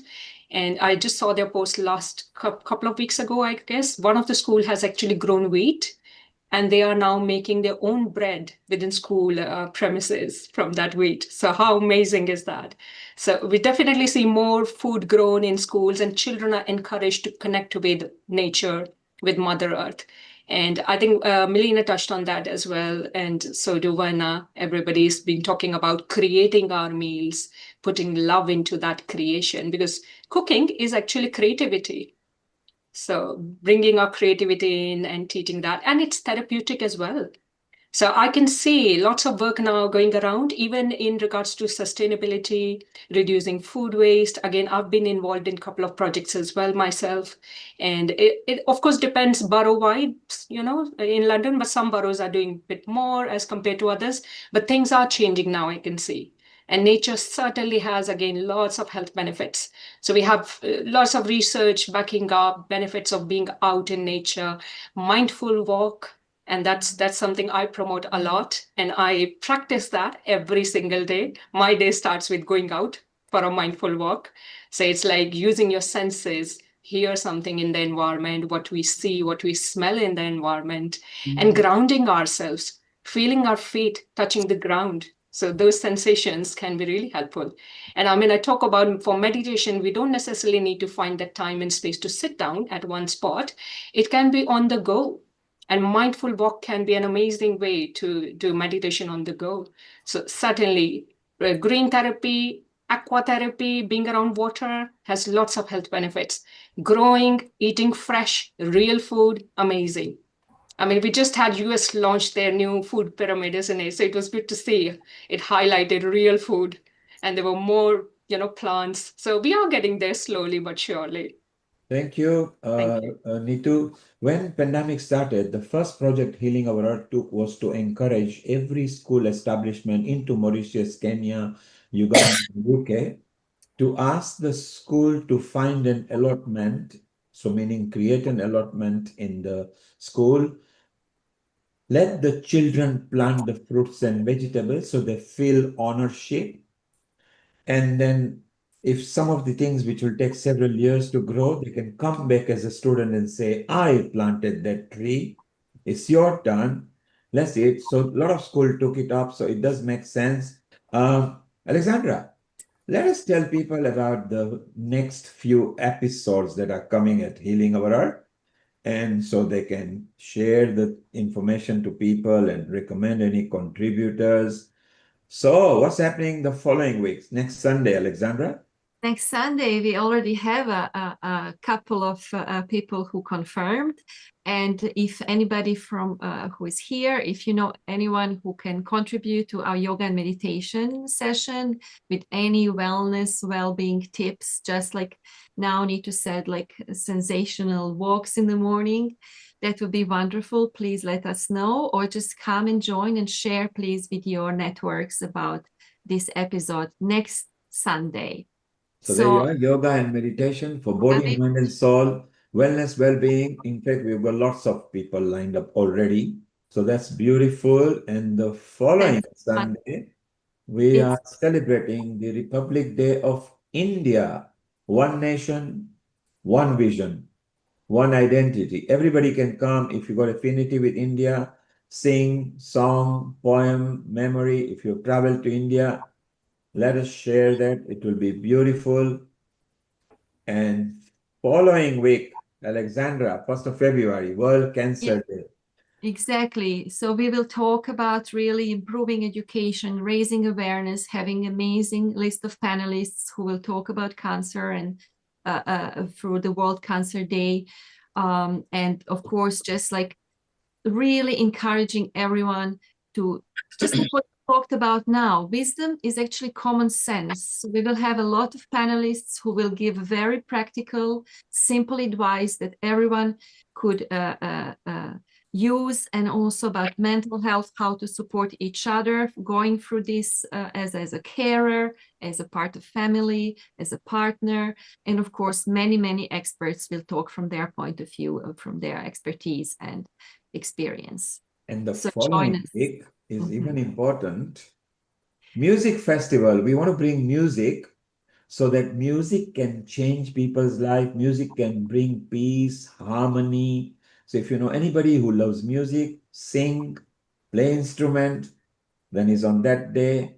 And it goes on, and we've got several episodes lined up: Valentine's Day, Tai Chi and Qigong, and Agni Hotra, and this will interest you ladies over here. International Women's Day.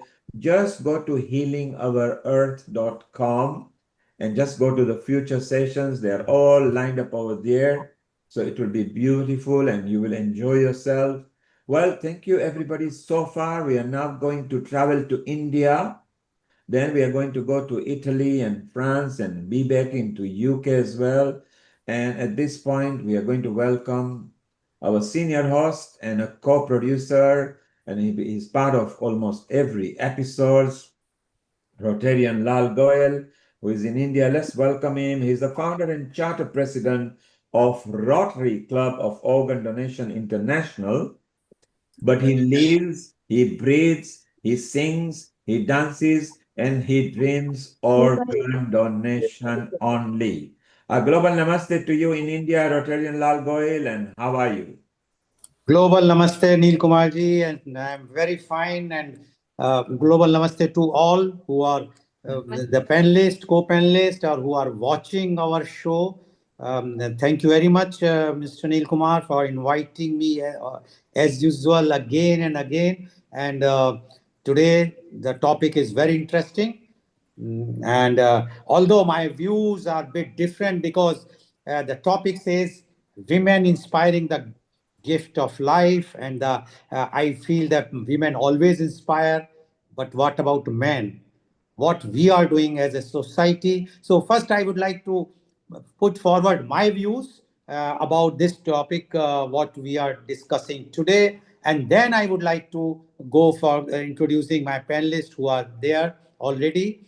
And my views are, because in India, when, as Mr. Neil Kumar has mentioned very clearly about organ donation, and before that, I would like to thank Mr. Neil Kumar and his entire team for providing this platform to create awareness of everything, whether it's a cancer, anything which is related to a human being, and through that the earth. So that's why it's a very, very great social service which he is doing regularly every Sunday without any fail.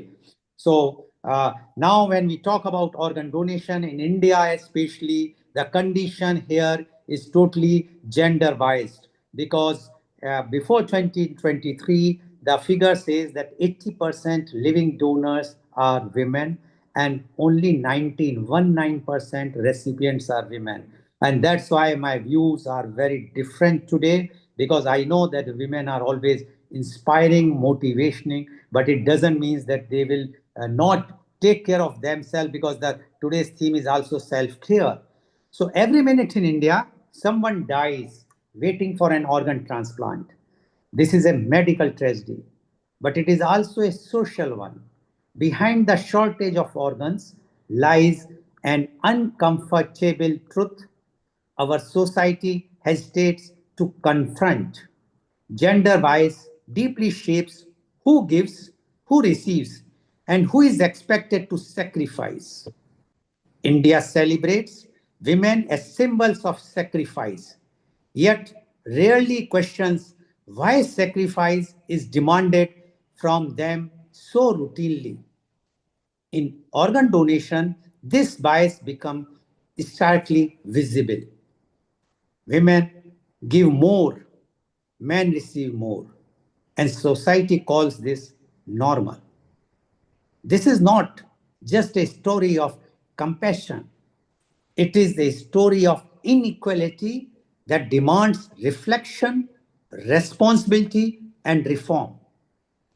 The uncomfortable reality: women give, men receive.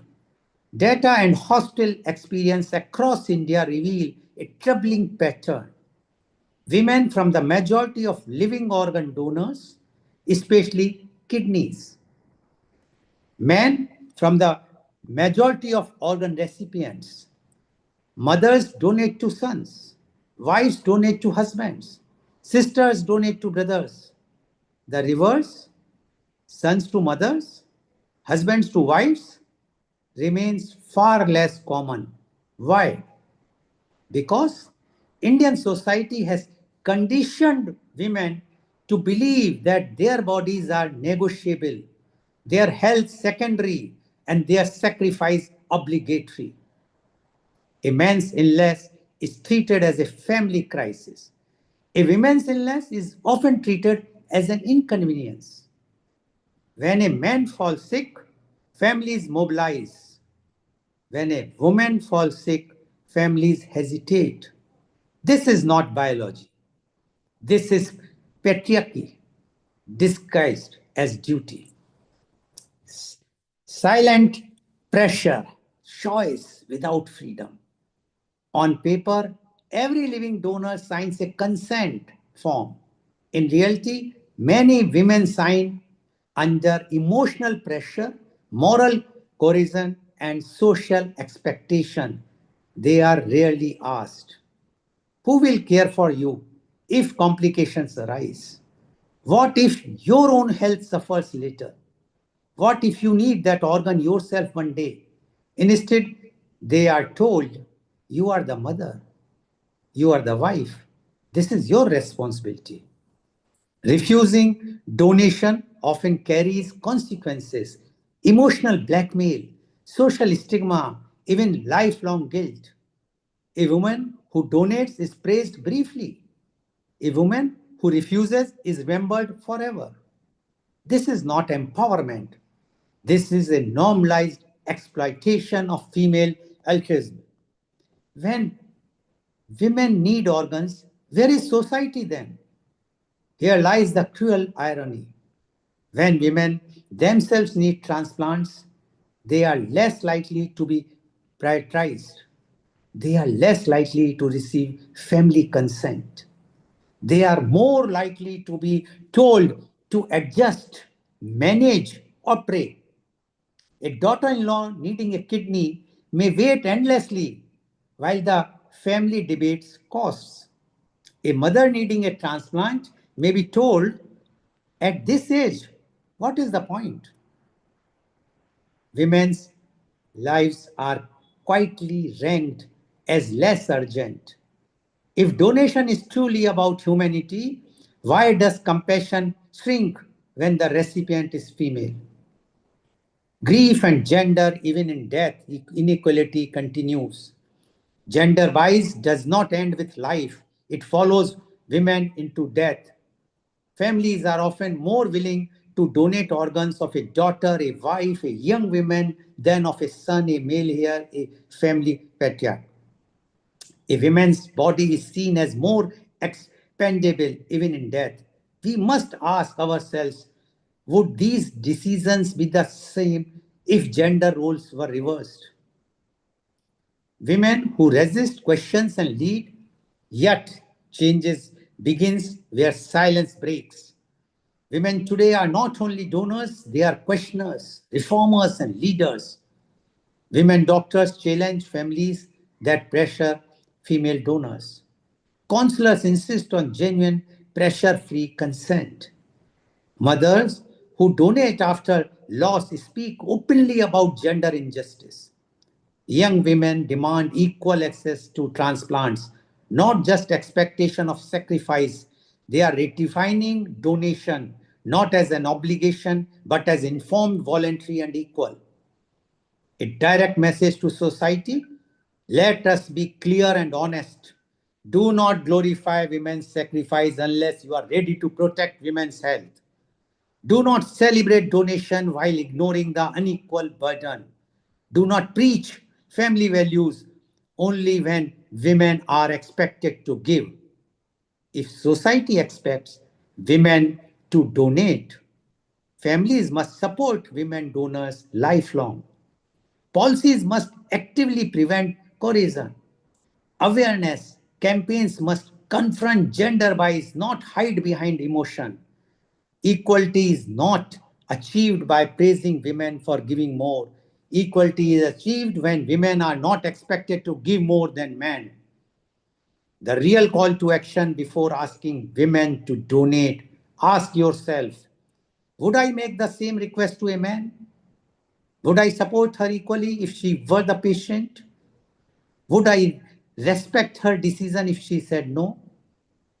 True progress in organ donation will come not only from more registrations, but from fairness, dignity, and gender justice. And to conclude this, I would like to say compassion without equality is not compassion. Indian women have inspired the gift of life for decades, often silently, often. Sorry, I think I lost, but no, I am still there. Often silently, often invisibly, often at personal cost. Their generosity has saved families, built futures, and sustained hope. But a society that takes women's sacrifice for granted does not deserve their silence anymore. It is time we move from celebrating women's sacrifice to correct the system that demands it disproportionately. Only then will organ donation truly reflect humanity at its best. एक फासला सिर्फ दान का नहीं, एक फैसला सिर्फ दान का नहीं, न्याय का भी होना चाहिए. One decision should not be just about donation, but about justice. Thank you very much for listening so patiently about my bit hard talk on today's topic. Now, it is time to introduce my panelists who are all women and who have done something more than anyone else. And I would like to invite my first panelist guest, and she is Rotarian Dr. Brinda Shine. Dr. Brinda Shine is a cancer survivor. She is the academic dean at IMS Skillversity Cochin. She is the member of the Rotary Club of Organ Donation International. Welcome, Rotarian Dr. Brinda Shine, on this very, very important topic. And you being yourself a cancer survivor, and you have seen yourself the gender biased, because I know, because you have appeared in many of my earlier programs. We would like to know from you yourself, your own experience about inspiring and promoting and giving motivations to others, or what is your own experience? Rotarian Dr. Binda Shine, please. Thank you, sir. Thank you so much for the opportunity. So when we talk about women, yes, I've had my battles. I've had around 8 surgeries, which was related to cancer. Overall, I've had 12 surgeries in my life, come across many things as a woman. But then when people look at it, I still work at workplace or in the family, inside the family. People generally think women is very strong. And especially when someone who takes the pain with a smile, who wears the makeup and goes, for them, it is like, that person can take it. The pain is taken for granted. But before that, how the society or the world sees a women, women are generally seen as givers. So when we say Shakti, so that's what women is called as Shakti, power. She has all the energies of, full of energy, full of life. So even if we look at the science area, like science perspective, we know that mitochondria, the cell, the energy powerhouse of every cell is mitochondria. So that mitochondria a child gets is from the mother and not from the father. So it starts from there. So women are givers, be it mitochondria or the energy that goes to the baby. So that's why ancestors call them Shakti. So they give. And again, uh, during a labor, during giving birth, a pregnancy is something where the woman goes through different phases of life. She has her mood swings, she has her pain, but once she gives the birth, when she looks at the baby's face, whatever pain she has endured, be it for months or days or hours, there's only smile. No mother will feel, anger or vengeance or something against the baby. She'll only see the baby with love. So again, it is love. So after a delivery, the mom, she's not supposed to take rest. She doesn't get time to take rest. Even again, there it is like that it is the responsibility of a woman, a mother, to take care of the child. So it is there in every phase of life, not only in organ donation. Everywhere women are seen as, we are treated as gods, so that we are only there for giving. So same thing is carry forward when it comes to organ donation. That's why when we look at the statistics, 80% of women are donors and 80% of men are receivers. Only 20% of men donate organs. When I just went through the statistics in India, it is very obvious, because when I work in an office where there are around like 200 team members. So there itself, when I spoke to them about the organ donation, that we should, it is something that we have to do for the society, where once we go, either soil or the fire takes our body and our organ goes waste. So when I said this, only many of the girls, the women, they raised their hands. And it was so sad to see not even one man had raised, was willing to donate. So that's how the society is. So women are, prone to giving. That's how it is seen. So having said that, yes, donation is happening. As Lal Goel sir said, they are sometimes forced, they are sometimes glorified. So there are different aspects which leads the women for that. And one of my team member, her husband is, like he drinks. He's a, he drinks in the sense he sets alarm at 4 a.m. in the morning, wakes up, He drinks and then he goes to sleep. He's an alcohol addict. His liver started, the function has gone down. It is stage 4 liver cirrhosis. The doctor said that he has to stop drinking, otherwise he might, there's only less chances of living further. Immediately what that person asked the doctor was, doctor, can my wife do the transplant? Can I go for a transplantation? My wife will do it for me. Even without asking the consent of his wife, even without, knowing what it is for her, for his, it was his mistake, his bad habit that his liver is, slowly dying, where he is now asking his wife. So this girl, she said, she was also shocked because the moment he was diagnosed, the second thing at that span of that second, what it came to his mind is, it's fine, even my wife will donate and I can still survive. So this is how it is. I don't know if it is the society or it is something there which is not functioning, that there is no humane in them. So she said that it is and then when they came back, she said that it is difficult for her and why she should donate. We also told her, she works in our team, why should she sacrifice for something that someone has done? She has not listened to them, and he takes whatnot, all sorts of bad habits he has, and why she should suffer for it.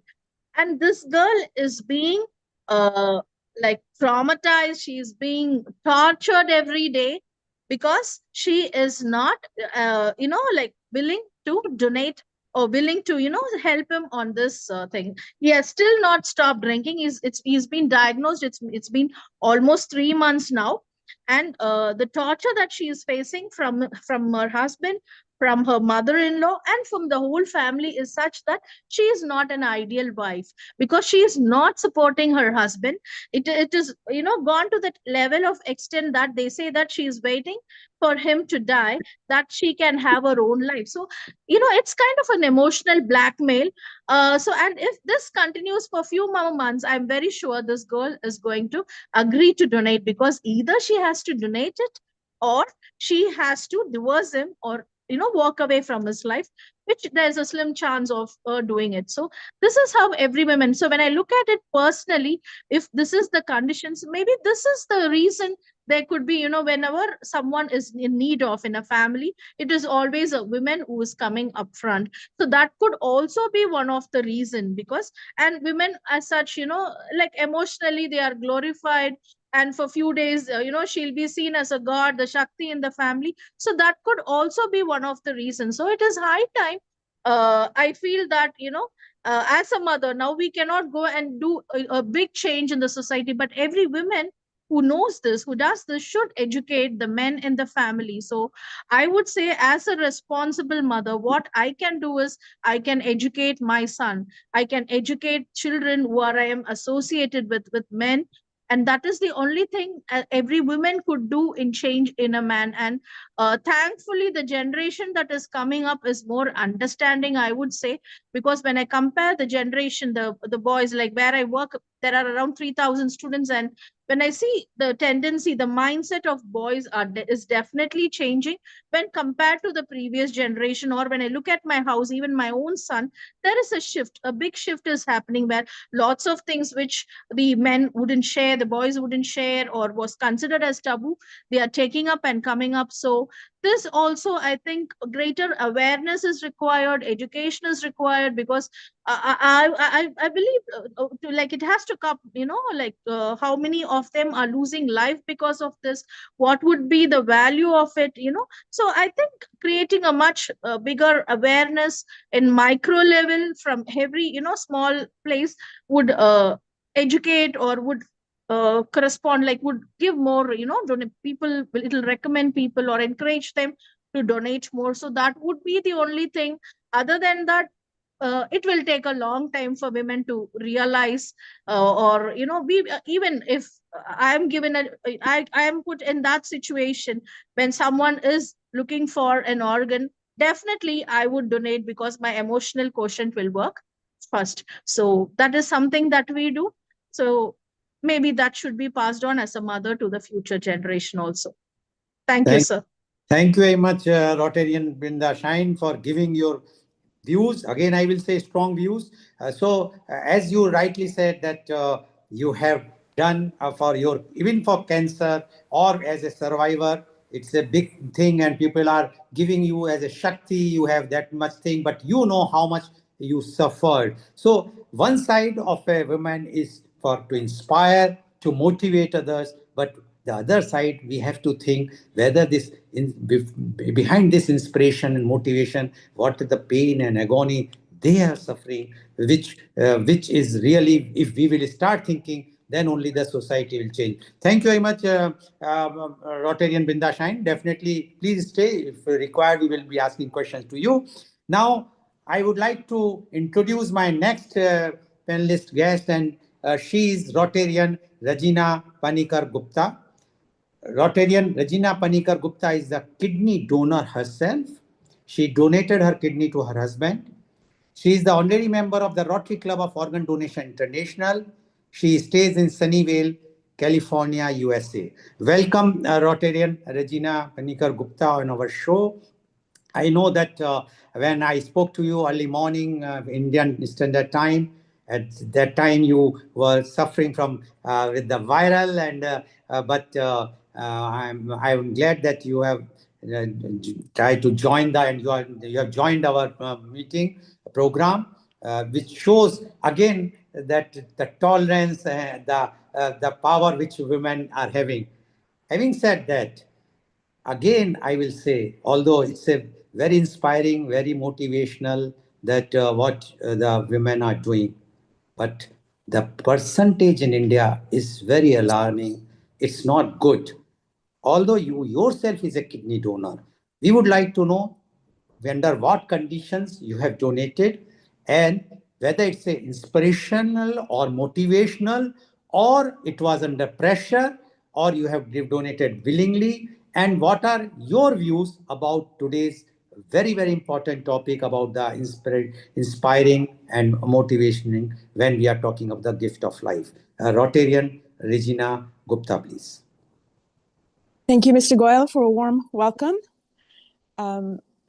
So I donated my kidney to my husband in 2011, and he was born with a kidney disease, and it's a genetic mutation that runs in his family. So it wasn't based on anything outside, more of a disease in the family. So in 2010, I stood up and said that I would be a donor and got myself tested at the Stanford Hospital, which is a well-known facility in the area I live in. And it was April of 2010 when I went in, to test myself as a donor. A month later, on my birthday, in the month of May, I got a call saying that I was a match. And it certainly was a celebration for all of us. And then for 1 year, I was to get myself prepared for this transplant. I had to stay in shape, eat healthy, and be fit to make sure that I was, a good fit. And in terms of just getting out of the surgery, I'd still do well. So I have to say that I had a village of people around me that supported me for 1 year to get strong, to get healthy. And along this journey, of course, my dad, my family stood by me. I had my mother-in-law who was here living with me at the time. And of course, the amount of friends that gave in to support me, my colleagues at work, and my wonderful friends that would wake up with me at 4:30 in the morning and go walking with me. We would do different exercises, eat healthy, supported me for about 1.5 years to get me to that journey of donation. The inspiration behind this, or I just say why it was important, was my daughter was just 9 years old at the time. So it was very important for me to make sure that she had her dad around so he could see her graduate from high school, college, and so forth, right? These are important milestones, very important milestones for my daughter. So that was my inspiration to make sure that Sunil was around to see all of these. And the surgery happened on September 7th of 2011. It was a Wednesday morning when the surgery happened. 2 days later, I was out of the hospital, walking, and then 9 days later, I was back at work. So obviously, things are a little different in the U.S., where you right after surgery you have to walk and things like that. So all I want to say is that the support system I had, I think, really did help me get through all of this. And the journey continued. And I've lived a very normal life. In 2016, I was diagnosed with a very late stage of ovarian cancer. I fought that. I had many other organs missing from that surgery. I had an aggressive form of chemo. Doctors saved my kidney. They did different types of treatments in order to save the one kidney I had. And I finished my treatment. I'm out of danger. And I have lived a very normal life despite the challenges I ran into. I continued to live a very active life in terms of taking care of myself, eating right.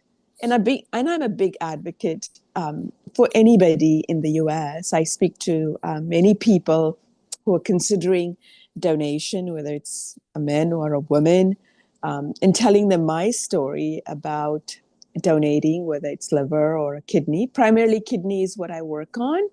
I'm part of different organizations here where I'm also educating people on donation. But other than that, I have not had any major issues where I could not live my life normal. I have not ran into any situation or encountered any hardships. I feel that, if we just take care of ourselves, and living on one kidney has not stopped anything abnormal for me. So on that note, I feel donation is a very important part of our lives, and we should be able to give to save another life, and primarily for doing good to our society. We're born with two kidneys. There's a purpose why.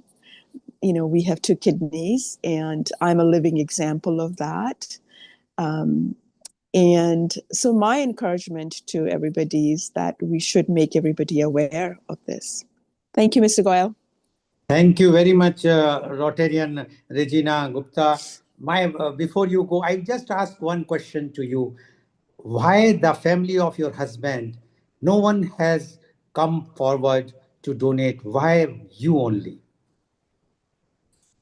Yeah, good question. So, Sunil has two other brothers. One has the same disease, so he was probably not a good candidate. And I don't know about the other brother.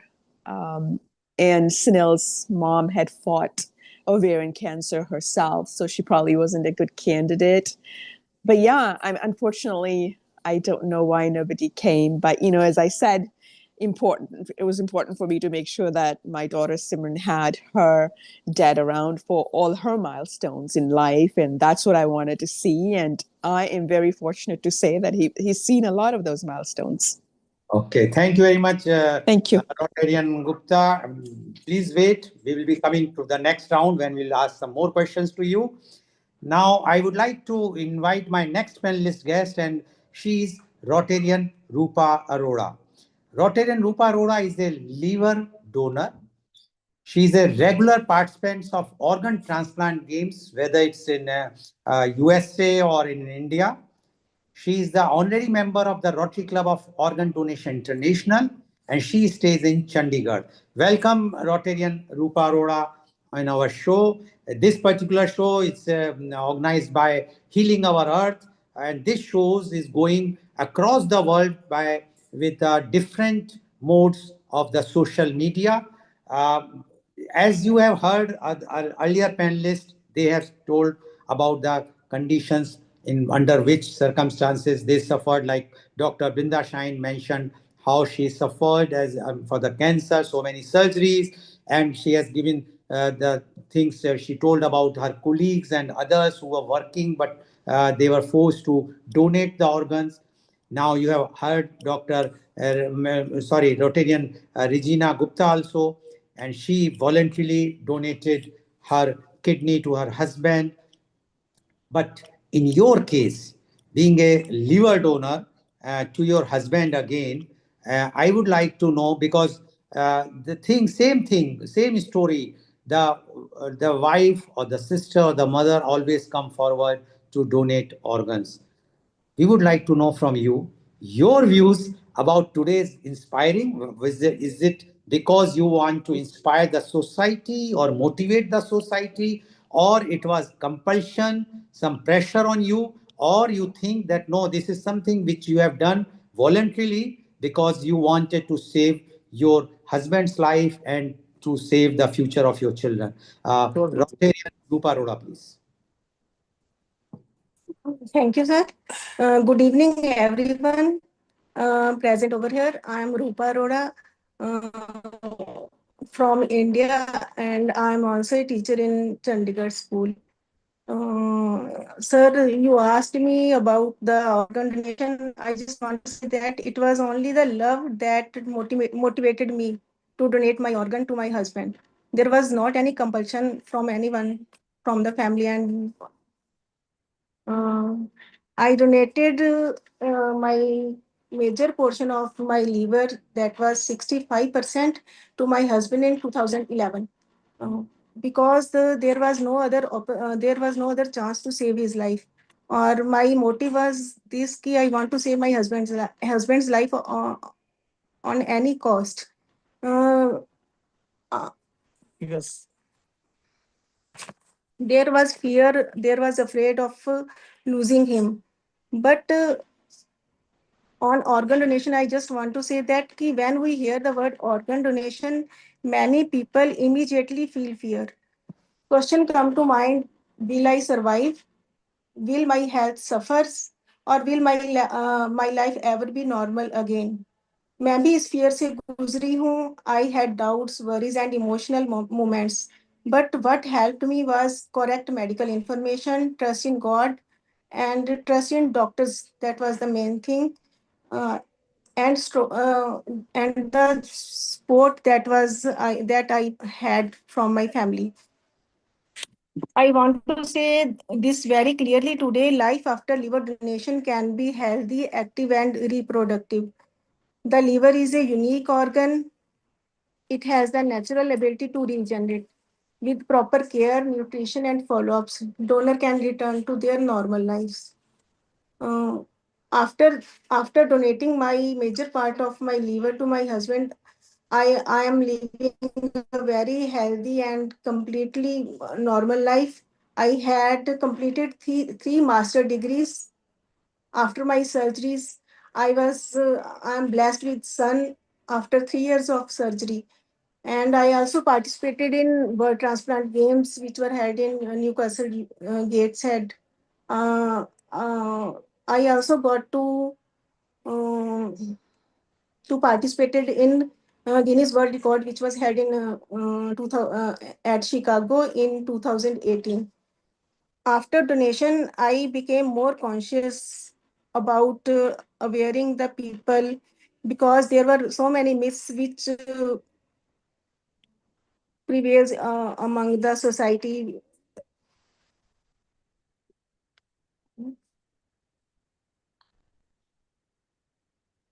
Because in India or across the world, many patients die awaiting for organs, not because treatment is not available, but because awareness is lacking. We need to talk openly, break myths, and normalize conversation around organ donation within our families. And I stand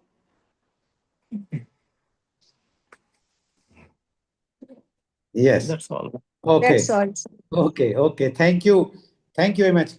Can you listen me? Can you hear my Yes, voice? yes, yes. Okay. Hanji So sir, yes. thank you very much, Rotarian Rupa Arora, for giving your views. My question again, the same question which I asked Rotarian Regina.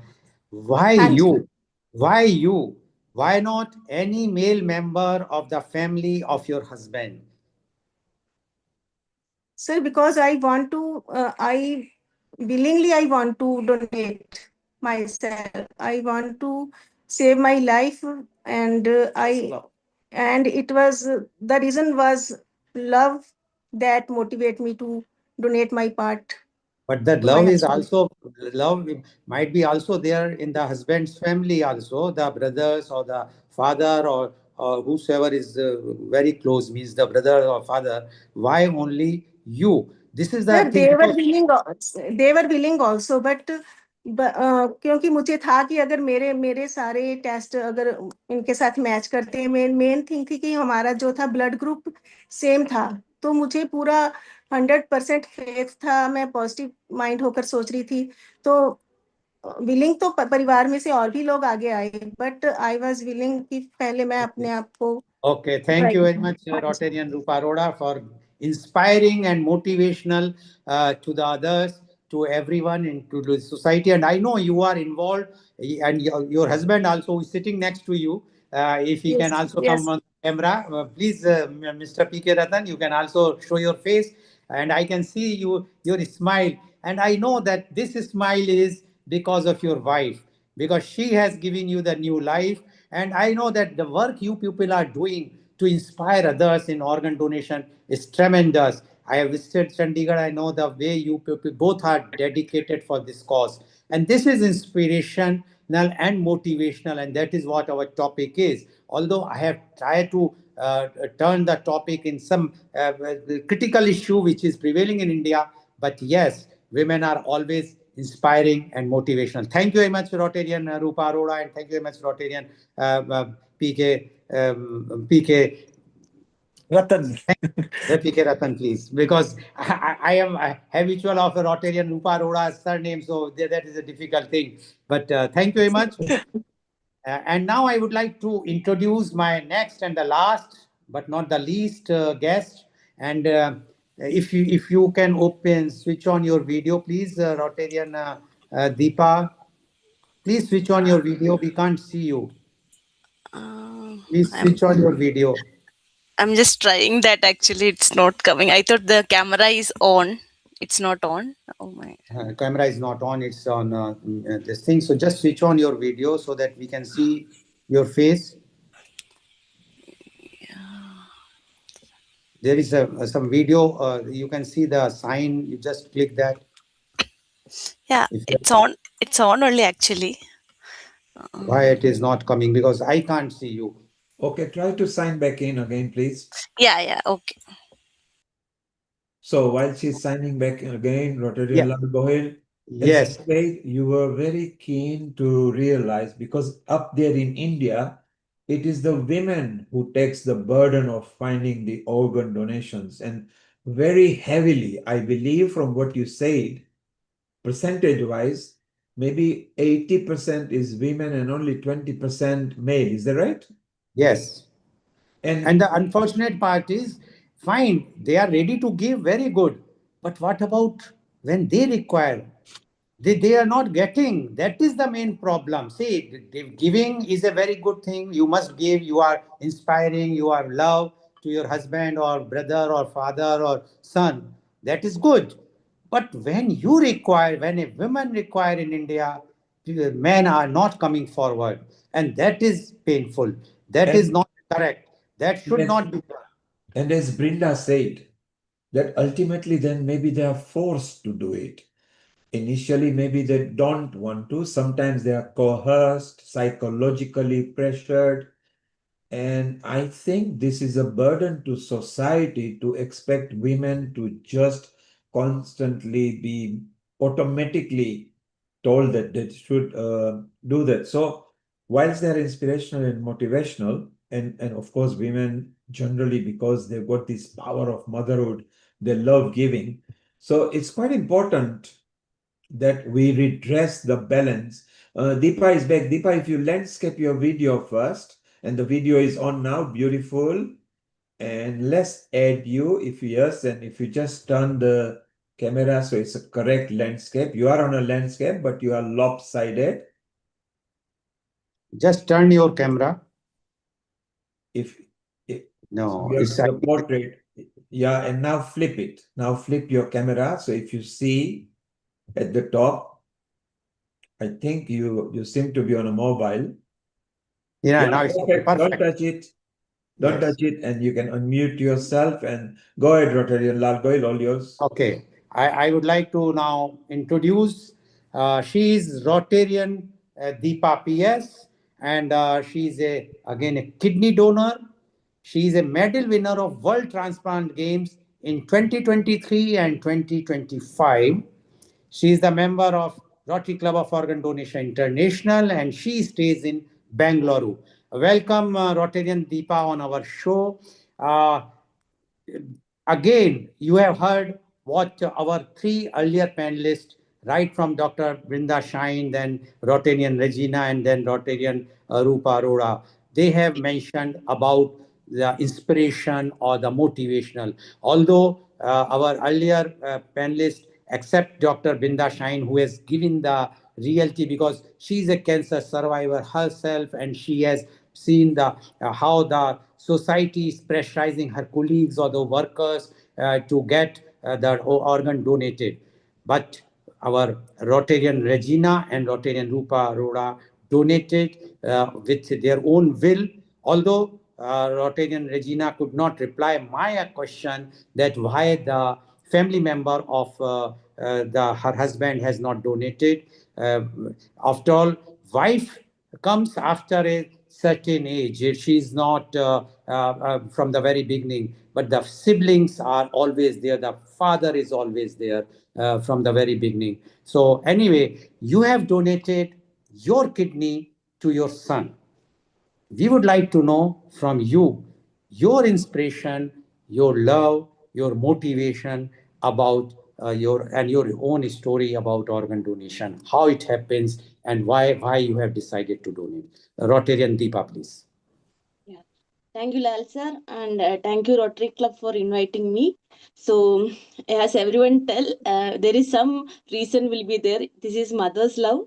And second thing, as you told, he was 9 years when he diagnosed with this CKD, that is chronic kidney failure.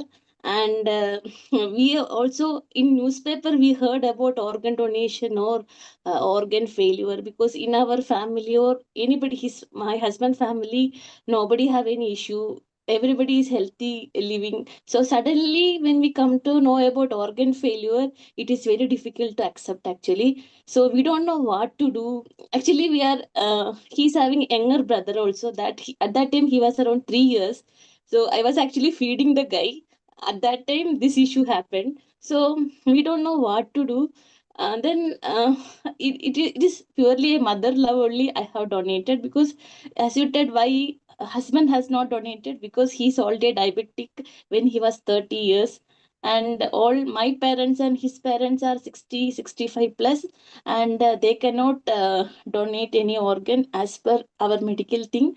And in Indian medical thing, only the family members only can donate. No, because our doctor, because since he's a kid and he needs donation from his own family, so that all matters to go for organ donation from my side.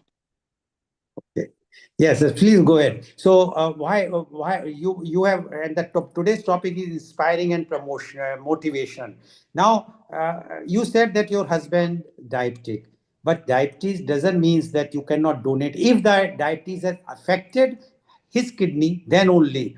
After all, you are feeding at that time, and that time it's a cruel thing to take your kidney. I don't know why. I do not want to create any rift among yourself and your husband, but I personally feel that in India, this thing, the love, sacrifice, the emotions are all good, but the man should also think seriously why they cannot come forward and donate their organs. That's why. So when it was decided that the donation has to take place, and you were at that time feeding your child, at that time no one has suggested that why not your husband to donate the organ. No, no. We have tried for him also, but there is some complications with him. Second thing, why decided with CKD, and he was going through dialysis for 4 to 5 months. You know, as a kid, if he going through dialysis, it is very difficult to, for people itself, it is very difficult. So kids, for me also not able to manage. But doctor at that time also we don't know about organ donation, or we can replace the organ, because we are new to this actually at that day. Because as I told, all are living healthy. In newspaper maybe I heard that this organ donation or organ replay, that it will say we can keep the new organ. So I don't have any knowledge, but when we, that is the thing, it was sudden for us actually in the family. Sometimes something suddenly came to your house, we don't know what to do. But and the kid is also suffering very badly. But our husband also tried. For him, some type, not mismatch, some type of complication was there. For me, luckily I was healthy, and the second kid was also very adjustable. And still now he will tell me actually, if anything happen further, I will be there, I will be step forward. He's also a son actually, but he started coming up and saying, I will do further, amma, don't worry. Very So nice. So now you have also participated in the World yes. Transplant Games in 2023 and 2025.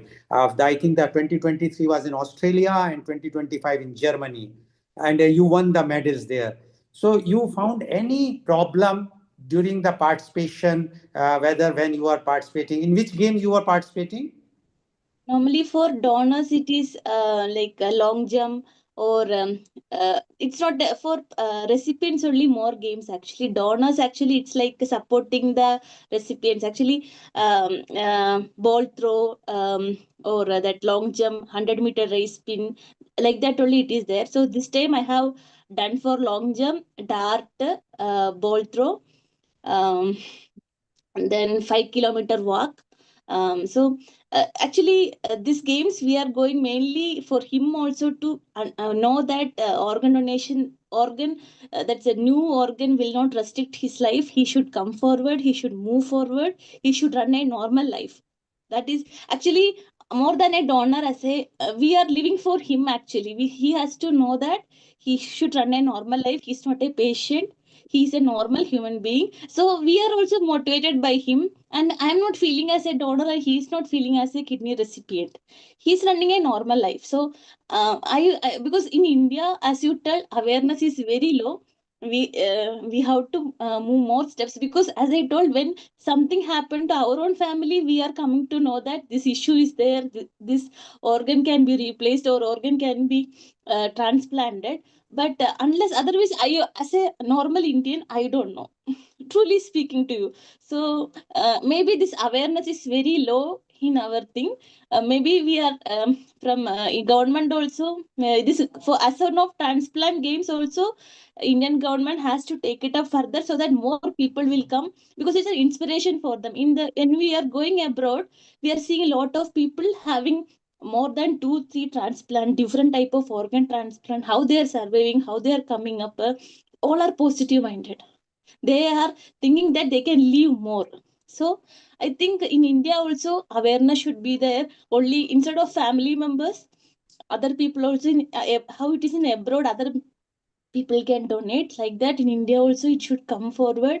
And people should know what is this actually. So many people doesn't know, they know only few diseases in our life actually, diabetes or some can. Nowadays I'm just telling some 3 4 diseases, only major diseases they are thinking actually. CKD, the word, those who gone through only know what it is. CKD, what is liver failure, people heard actually these this some major diseases. But when they go through, they know. But I'm telling, there are so many diseases, and there is also so many overcome we can do actually. So I will say awareness is very, very important in India, and this bias or gender bias, actually, everybody has to come forward, more than family members also in Indian government.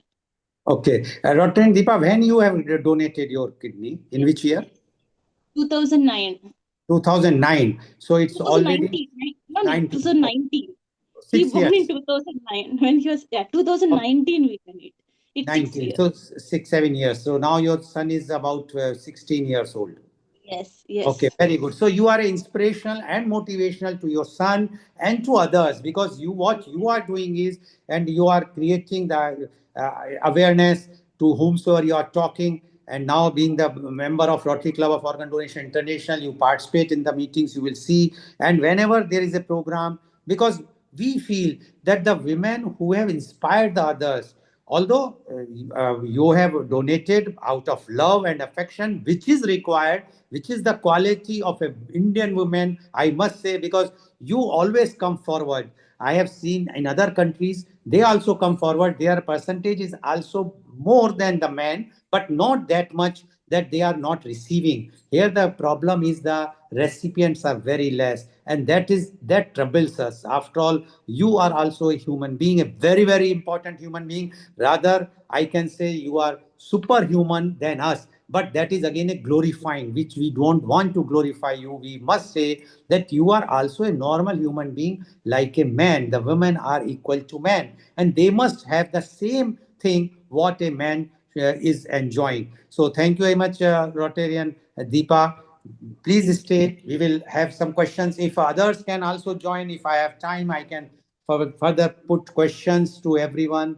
Uh, or the time is over, so I can leave. Or if anyone else wants to ask any question to any of our panelists, they can ask and question. Thank you, Rotarian Lal Goyal. Wonderful. So as you can see, women who carry the burden of society also carry the burden in organ donation. They are the best inspiration and motivation. Maybe in India, the statistics are so lopsided, as we discussed before, maybe only the fifth of the donations are done by male and 4/5, which is nearly 80%, are by women. Deepa is an example here. She expressed in her way earlier. Rupa from Chandigarh, she even discussed, she loved it because she was saving husband, who was over there. And then Deepa has got a comment. Rupa has got a comment. Rupa, unmute yourself and make your comment, please. Yes. Sir, it is not always true कि ladies ही आगे आती हैं. I know 2 cases from my school where man comes to save someone's life. There is a teacher in my school. She is on dialysis from last 3 years, and now her husband came forward to save her.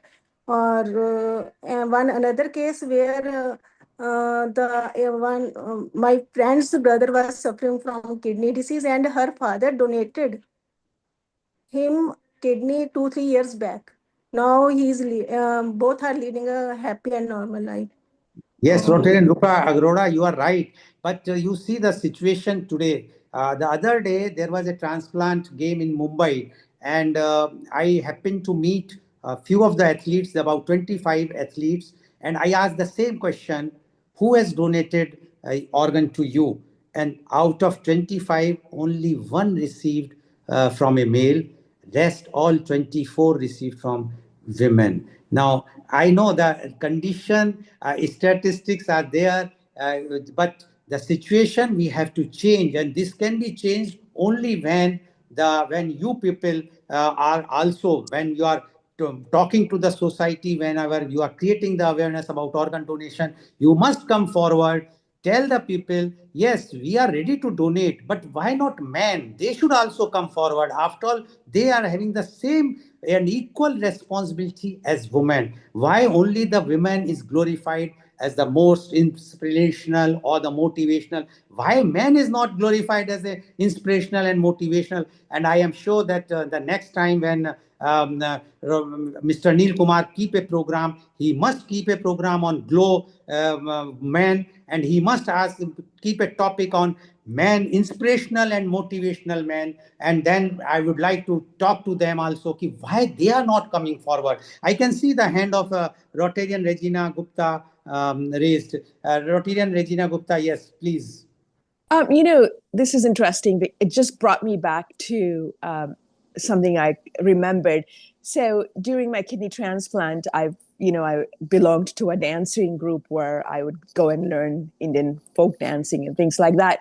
So when I made my announcement that I was not going to come for a couple of weeks since I was, getting ready to donate my kidney to my husband, and it was a women's group, and I was born in the Fiji Islands, and culturally it's very different than India. I'm fifth generation Indian, as I consider myself.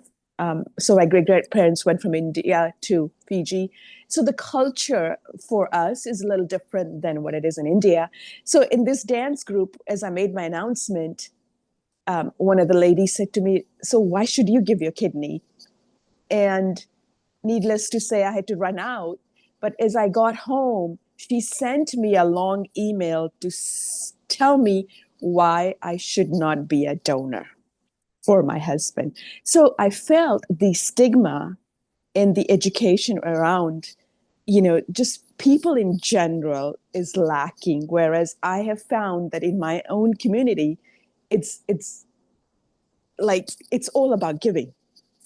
Obviously, it's a small nation. And when I brought this up to my dad, who was living at the time, he said, "You must," without asking me why not, what will happen to you. He stood by me saying, "Oh, you must," along with all of my aunts and uncles. Everybody stood by saying, "Oh, you must support this," right?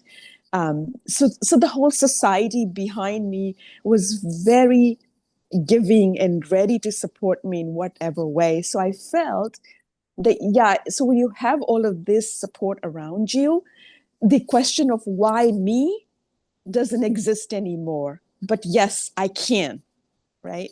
So I've learned that why me should be put out, but I can. So it makes things so much easier in terms of giving and loving and how I can contribute to the society. So that's what I wanted to say. Thank you very much. I think in the last, because now my time is going to be up, one sentence or one comment from all of you is starting from Rotarian Dr. Bindra Shine. Just a small comment on today's program. I would say to sacrifice everything is good, but one thing is very important in life, which is self-love. So that is more important than all the glorification.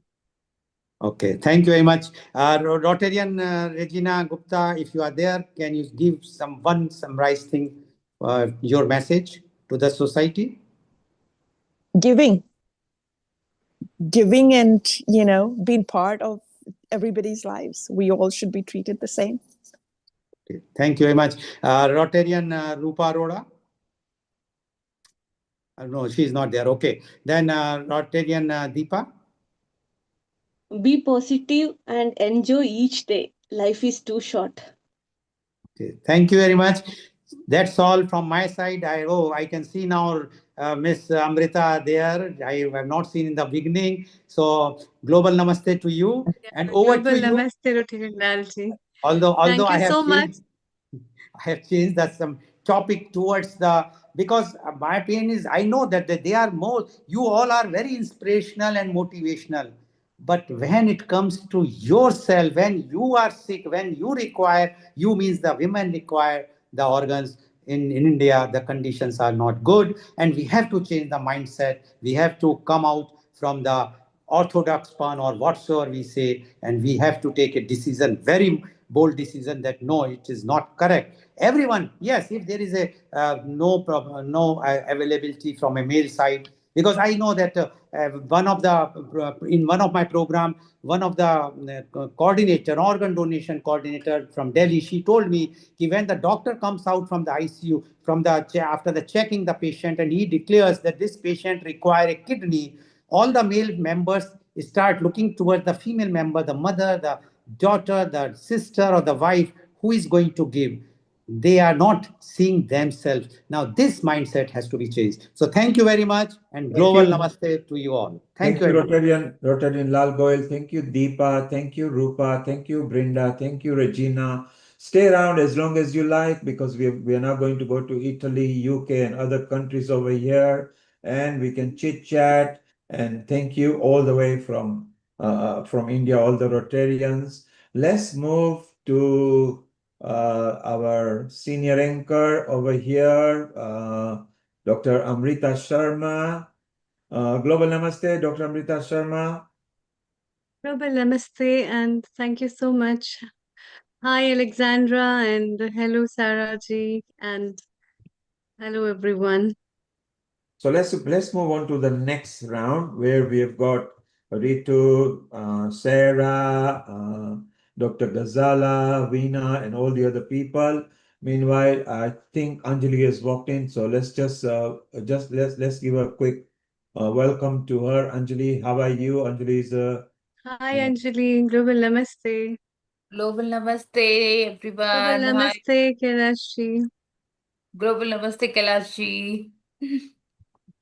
So Namaste to all.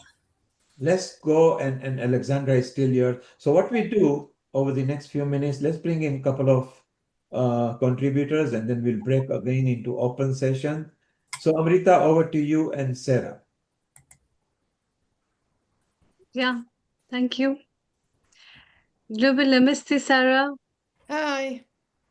Hi, you look cute with the self-care things. I think getting ready by one own self and looking at the mirror and giving time to yourself is also a type of self-care, where you sometimes realize on your face, oh, these two wrinkles have come, a gray hair is there, there's a tinkle in my eye, or my lips looks good, or my skin is good or bad. I think this is also a very important part of self-care, and who better than you can talk about self-care, Sarah? You have been running the art of winning the hearts of people as well as the women all over, and being doing so much in terms of empowering women and talking and guiding them and bringing so many guests every week, so many times from your end. So, what have you lined up today and your message for today? Thank you. Oh, thank you. Well, yeah, I have to say that was very timely. Hello, everybody. That was very timely what you said, because I am not feeling my normal bouncing self today. I've had a bit of an ear infection, and it would be easy, wouldn't it, in those moments to just think, oh, I can't do this. I don't feel great, mate. But you know what? When you just scrub up a little bit, like you say, put on some nice skincare, put on some lip gloss. That's for guys and girls, it's up to you. But you just make yourself feel in that place, right? I've even put my perfume on and you can't smell it, but it makes me feel good. So I think that is so important. Like, our mindset affects everything. And, that's really what I'd love to talk to you about for the next 10 minutes, is about creating the year that you want. And it really does all start in here, right? We can affect the health of our body, our physical body, as so many experts on this call will know, by what we feed our mind. So I just want to say to you, it's very early in the year to ask you this, but are you creating the year you want?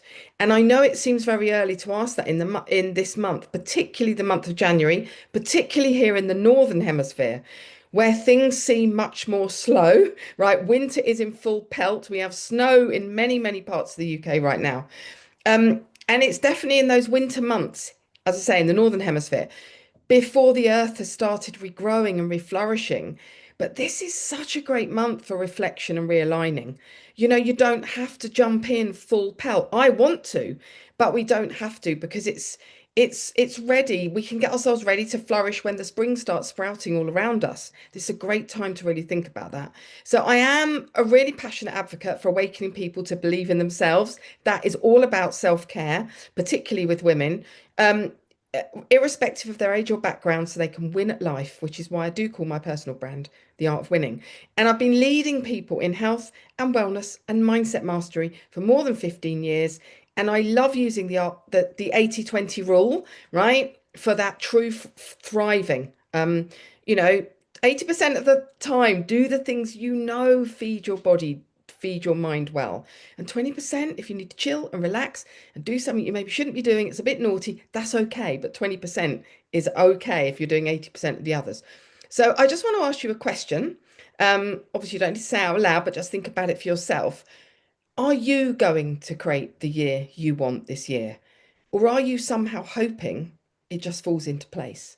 Because that is going to ultimately affect how you care for yourself. Because a powerful year does not arrive by chance. It's created. It's created by intention, by belief, and by the choices we make early on. And so January does matter. This moment does really matter. So I want to share with you 6 of my top tips and tricks that I share with everyone I lead and work with to ensure the greatest self-care for themselves. And I hope they work for you too. Everything starts in the mind, as I've mentioned. And so these are mindset hacks, but they will benefit every area of your physical well-being too, for your absolute self-care and feeling of self-empowerment. So the first one is, you have to ignite if you want to change, if you want this to be your best year yet, and why wouldn't we? Because it's the only time we're going to get this year, 2026. The first thing is you have to ignite something in you to make that change. So I would ask you to ask yourselves, what is it for you? What is it that you could do this year, maybe different from what you did last year, to really have that peak, ultimate, fabulous year for you, your mindset, your well-being in every way? Ask yourself what it is. Is it hope? Is it excitement? Is it your health? I hope it is that as well. Is it belief? Is it fear? Is it guilt? Is it passion? What is it? Decide what you want to do and what will really create that feeling and make that your year. Because what's your emotion that's going to get you moving? What's the emotion that's going to get you planning and acting now and moving in that feeling of flow? They will be different for all of us. We are all very different beings in our own personal selves. And they will be different for all of us. But ask yourself and discover what moves you to want to do more, have more, take more action, serve more, make a change, whatever it is. So put some focus and true intention into that. And intention is my word for 2026. I like having a word. Maybe you can choose one too. But keep it really focused so that you know, what is my intention? Where is it I'm going to be going? And what am I going to do to ignite some change in me? So that's the first thing. The second thing, which seems strange, is number 2 is it's not actually about us. And this is weird because in parts we have to make it about us. We are the ones setting the vision. We are the ones creating the belief. But what I truly mean is think about your expertise in the world. You are all experts in what you do, whether that's your work, your business, whatever that is. But write down, what is your expertise that you bring to the world? What is it? Because you can do anything you like in life and you can get anything you like in life if you can help as many people get what they want.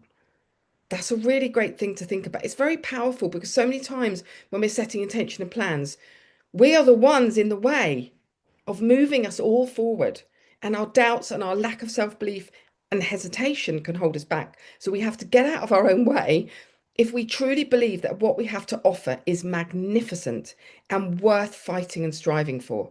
And we can only grow and change by helping others do the same. So let's think of the people we are serving and then by engaging them with what we're doing. So it's not about us. The third thing is, how we do anything is how we do everything. And when I truly understood this, it was a real wow factor for me. So to create the year you truly want, with amazing self-care and feeling the best you can, let's make sure we are aligned in all areas of our life, because we are the sum total of all of those parts in our health, in our personal life. We have to work hard at it and consistently to learn to stick to our schedule, to review our actions, to redo what's not working, and to go again no matter what. And that's how we do everything, right? Whether we make our bed in the morning or don't make our bed in the morning, that affects how we show up in a meeting, how we speak to people. It's all related. So when you change your habits, if they're not working for you, change them. So you will be able to nail who it is and you can get into that flow. So remember, you won't get the same results over and over again by doing the same. Well, you will get the same results by doing the same thing over and over again. So make sure that you leave today clean and tidy and fantastic, because you don't want to take anything left over into tomorrow. Tomorrow's a fresh day. So leave your room looking good at night. Wash up your dishes, whatever that is, right? These are incredible little things that will really make you feel the self-love that someone else mentioned about yourself. So get serious about it, you know? I really think that's important. And number 4 is know that it's worth it. It's worth it to have those intentions, do the change, whatever that is. Think about others other than yourself. And know it's worth it, because so are you. And 2026 is going to be whatever you make it to be. So if you want it to be a year of abundance and alignment for all of us, you have to decide. You have to make your decision. What's your time scale? Make a plan. Do it today. Expect challenges. They are going to come up. Health challenges will come up. Family challenges will come up. If you're going to put your heart and soul into anything, you have to keep learning. You have to keep growing, and you have to go, it's okay to fail. It's okay. It didn't work. But for the life and options that will come with creating the vision you want, when you've done the work, you'll be so grateful for the person you've become. And I have seen so much growth in myself in the last 15 years and in all the people that I work with. So make it a fact for yourself that you are worth it. You're the only one that you can actually control. So you might as well control yourself with love and kindness and care. And I think that's, you know, write down those things. What 3 things for your business can you do every day? What 3 things for your personal life can you do every day? And work on that relationship with yourself is the greatest self-care that you can ever do.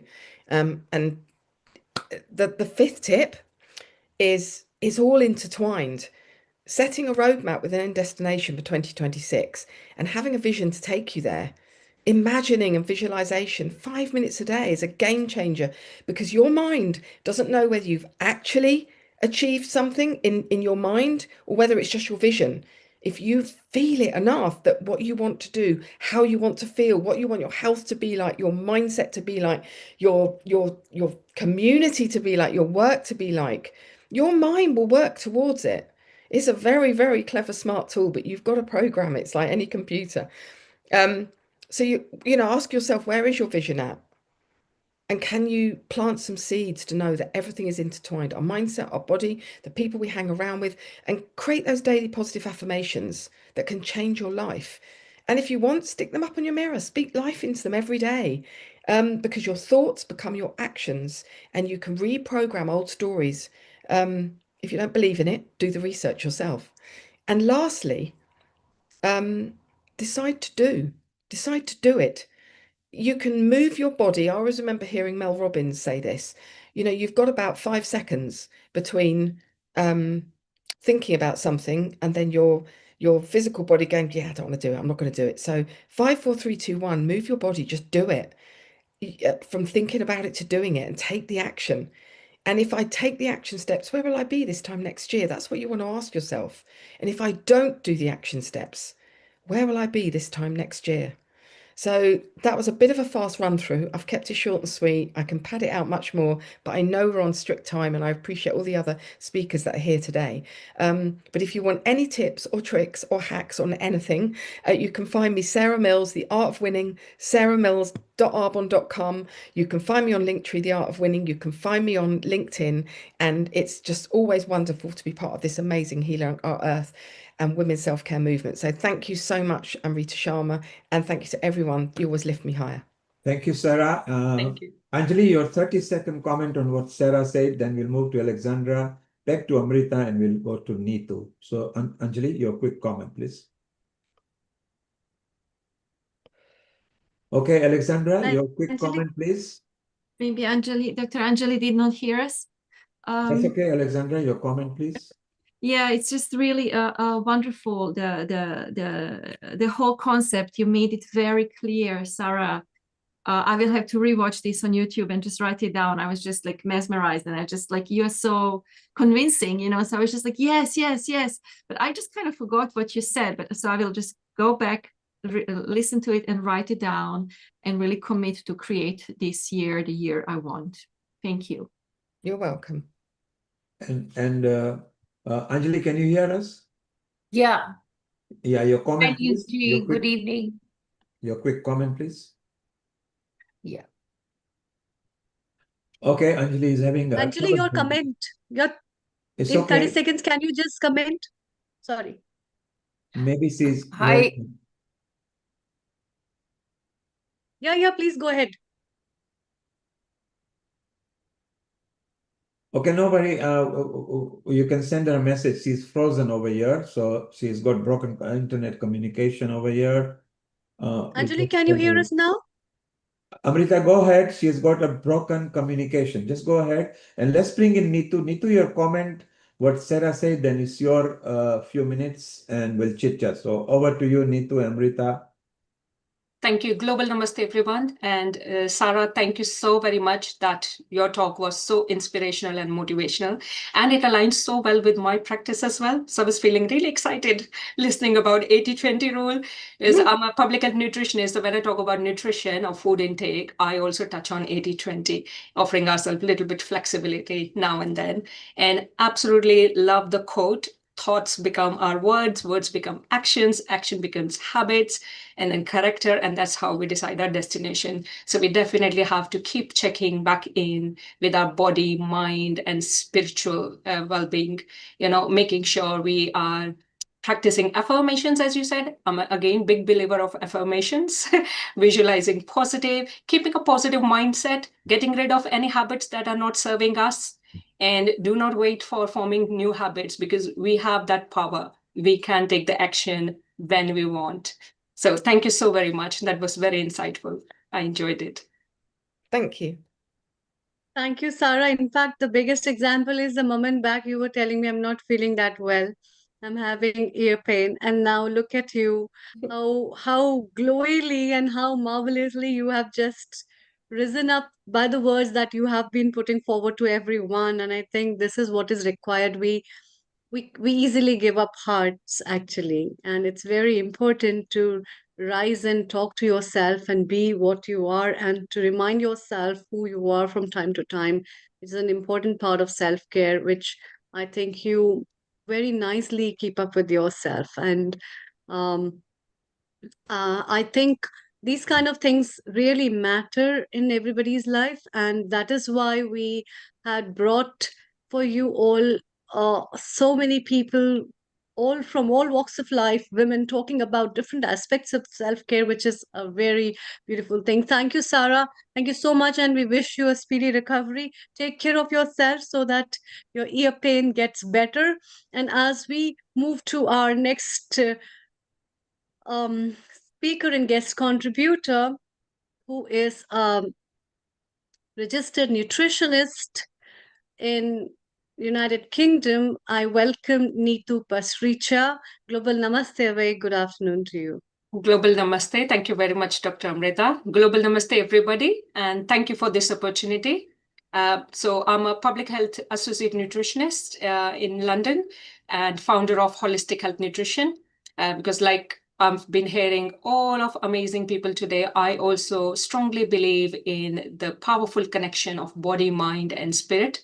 So it's the holistic approach to health and well-being.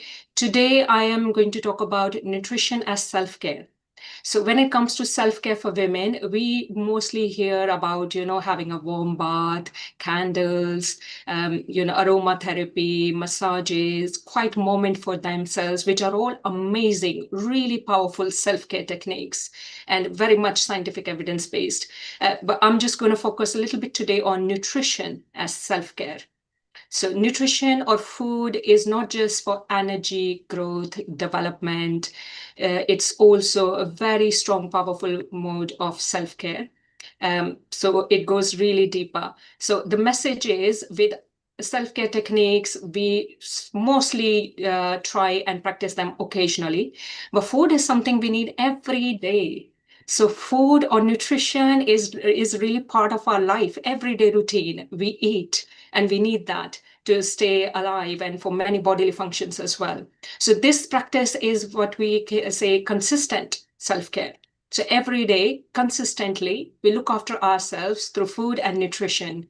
And of course, that helps us with our not just physical health, our mental health, our emotional well-being, spiritual well-being. So in general, everything is about nutrition.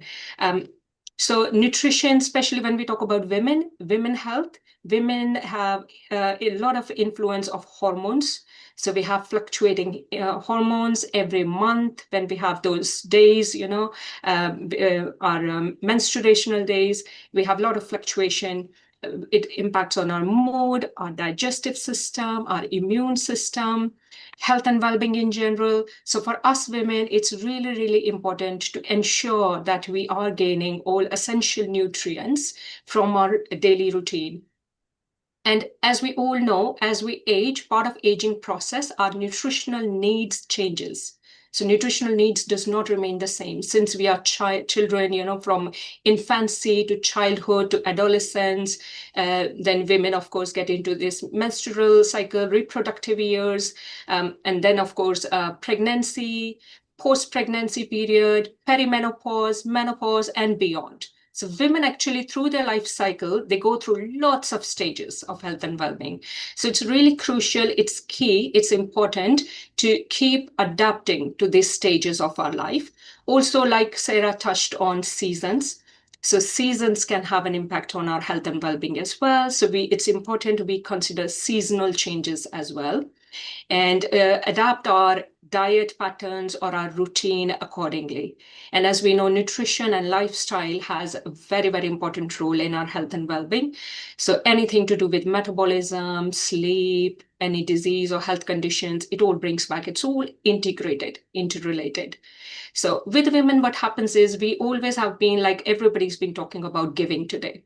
So naturally, we are givers. We are nature's biggest givers. So with that caregiving side of us, that aspect of our life and busy schedule, looking after everybody else, caring for everybody else, it's very, very easy that we end up neglecting our own health and well-being. We slip our own health and well-being. So what I remind all women is, everybody actually, when we talk about compassion or care, definitely remember to bring that compassion inwards as well, not just outwards.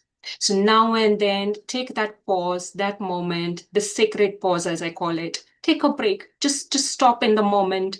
Just try and be mindful and connect with your body and mind and see what's happening inside my body. Are there any sensations I'm feeling? Is there any area in my body, any particular area, any particular thing that I need to focus more, maybe that's needing my attention. And then, of course, you adapt your life accordingly.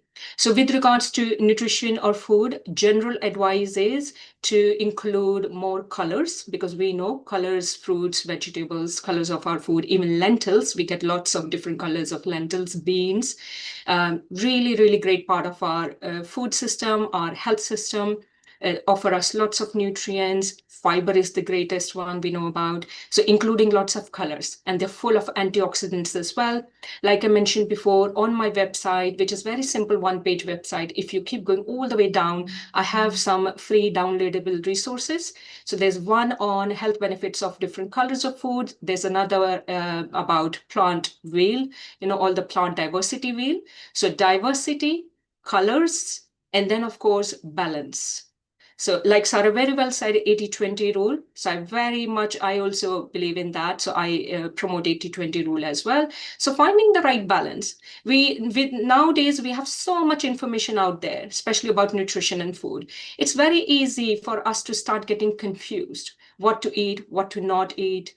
And it can be overwhelming at some time.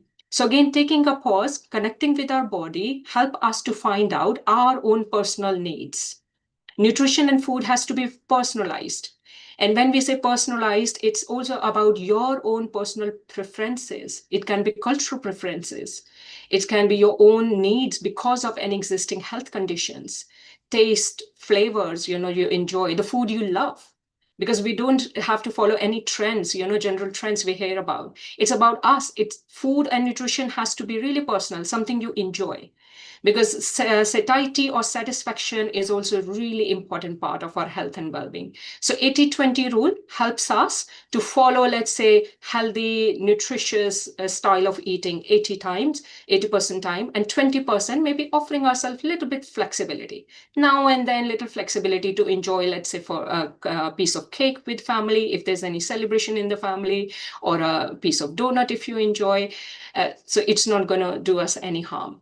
So sometimes when we hear about, foods to avoid or limit and all this, what we are trying to say there is, the question I would suggest everybody to ask yourself is, how much and how often are you consuming those foods?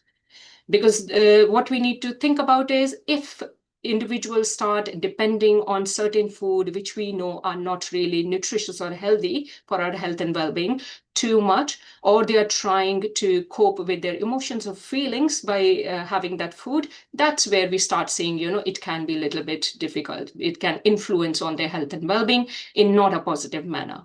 However, if we try to attain that balance, variety, colors in our daily routine, we don't need to worry too much. Now and then we can offer ourselves a little bit flexibility. So that keeps us going. And also the reason is because this is the way which I call is sustainable way of eating.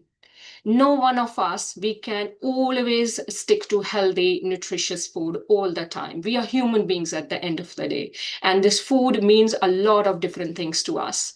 So it's important to keep that little flexibility and compassion, self-compassion for ourselves, So rather than starting to feel guilty, why did I eat this? I know it's not healthy or not good for my health and well-being. Rather than doing that, just being compassionate. Just maybe try and take a moment and see, okay, I want to eat this, but let me see how much and how I can include it in healthy, balanced diet routine for myself and take it from there. So it's really important to keep that. And then, of course, prioritizing the nutrients, because as I mentioned, our nutritional needs keep changing as we grow older, and for women, especially because we go through lots of stages in our lives. So again, rather than keeping the mindset of cutting down, limiting, restricting ourselves, or completely, getting rid of our food group, for example, carbohydrates, I hear a lot. White rice, roti, white pasta, white bread, people start to worry a lot. So again, rather than completely getting rid of any food groups, how about if we combine those and we create a nutritious meal? So if we combine them with healthy fats, combine them with proteins, and maybe think about at this stage of my life, what nutrients do I need to prioritize? So for example, if there's a woman who's pregnant, of course, they need to prioritize proteins, carbohydrates. If somebody is worried, of course, we have complex carbohydrates, which offer us lots of essential nutrients, and fiber, which is really, really important for our health. So rather than cutting down, limiting, resisting any certain foods, if we try and keep it simple, compassionate approach, flexible approach, and take small steps. Because when we talk about habit changing takes time as well. We have lived our life so far, followed certain habits, so we can't expect things to change suddenly overnight. So again, that's where self-compassion comes. So acknowledging what our limitations are to eating nutritious, healthy foods, try and get all the essential food groups, complex carbohydrates, proteins, healthy fats, fibrous, colorful, variety foods, seeds, nuts, all of those, and definitely not forgetting hydration. Really, really important, hydration, to get those essential nutrients circulating. And then combining it all with lots of self-compassion, a little bit flexibility now and then. So Thank you very much. Lovely. Thank you so much, Neetu. That's lovely having some food and nutrition with self-compassion and self-love, a bowl full of nutrients with self-compassion and self-love. It sounds so good, in fact, Thank you. And I think most of the women world over require that. The way we say thoda pyar apne liye bhi. So Absolutely. a little bit of a piece of heart, not for others, because we keep giving others. It's for yourself. Absolutely. So a part of your heart just kept for your own self, for your care and for you to live the way you want to live. That's Absolutely. wonderful. Thank And you. the way we We'll feed be talking more. everybody with so much love, we need to take time for our own meals as well. Feed ourselves with love, with compassion, Exactly. mindfully, enjoy and Exactly. savor those meals. Exactly. And who better than Dr. Ghazala Jabin can talk more about it? She herself is what to say, and she herself has been so much, and she is an empowering woman who has empowered so many lives with her own stories and her life in the way. And let's hear more from her. Thank you so much, Neetu, for joining Global Namaste. A very warm welcome and good afternoon to you, Dr. Ghazala Jabin. It's been really wonderful to have you again for the second episode of ours. And I think that's how the life meets and brings up, where you have been a source and inspiration for so many people around. And it's all yours for next 10 minutes. Thank you so much. Thank you so much, Dr. Amrita Sharma. Thank you so much. And I would say hello, I'd say salam, I'd say global namaste and greetings to each and every one of you around the world that's here today to be empowered. And an amazing program. Now, I've been driving for the last 4 hours. I've been having signal on, off on my journey, but I've tried to not miss a single thing. And Alexandra, you've been hosting the first part really beautifully and interpreting everything for us. And what a wonderful way it was for us to get a meditation from the womb, because that's where we enter into this world, right? I found that really empowering and beautiful start to our program, and also the amazing stories of everybody that I've heard that sacrifices. You don't realize, you think you've done something that's been tough and you've come through it, but then you hear somebody else's story and that's just mind-blowing, and that you just feel that you are really together with some really special souls out there. So a little bit about me. Dr. Ghazala Jabin, based in Wales in United Kingdom. So I'm originally from Pakistan. I was born there. I was brought up and educated here in the UK. And I've been living in Wales for over 30 years. So my education upbringing has been mainly here in the UK. So I wanted to share with you a little talk today about my topic, which was the inner work of a lady leader. And as we are dealing with women's self-care, I thought, well, as I'm also a lady leader and I run a group which was designed to educate, equip and empower women leaders, from women leaders that are just becoming into that space or suddenly find themselves in leadership, and also to those that would like to know, how do I become a lady leader? And then in addition, it is when we do have lady leaders out there, who's cheering the lady leader too? While she's cheering the others, who's her cheerleader too? So this is a very united way that whilst the world could be divided, this is a great platform where we become very united. And also I've just really been also enriched with today's program, which I'm going to replay back later on from some of the wonderful, wonderful golden nuggets that we've had. So let me take you through to 5 points that I'd like to share with you, a little bit about how I carry my journey. And it's going to be from a personal level and a professional level, and also some of the other key areas that hopefully you may get a snippet, clip it from today to help you, and keeping it light today. I normally can do big PowerPoints and big conversations. Today we're having a really comfortable Sunday chit chat and sharing great stuff. So the first thing is that, on a personal note, I always say, how do we start the day? Yeah, we know how we've come into the world through the wonderful journey in our womb, but when we are now people in our own independent breathing space, and we're becoming people and we're growing every day, what is our sort of wake up in the morning feeling? So I have mantras that are very much now, you know, they say when you brush your teeth, initially parents tell you, go brush your teeth. Have you brushed your teeth? And then you get to brushing it and then it's on autopilot. That's the mantra. We should be on autopilot with our mantras. So I always start, I wake up and I wake up with a smile, unless I've had a bad dream, but I put on a smile very quickly. And I always say, today is a good day because I've set the intention. And the word for me this year is intention. Let's make sure that we create that intention to set the pace, set the tone, set the scene. And that's why they talked to me about the Dr. Jabina set the scene. That's what we're doing. Intention is a key thing that we want to say to ourselves. And that intention is actually, it also puts you like you put your clothes on.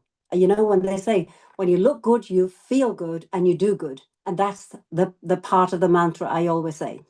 Then during the day is how do we get through life with the day?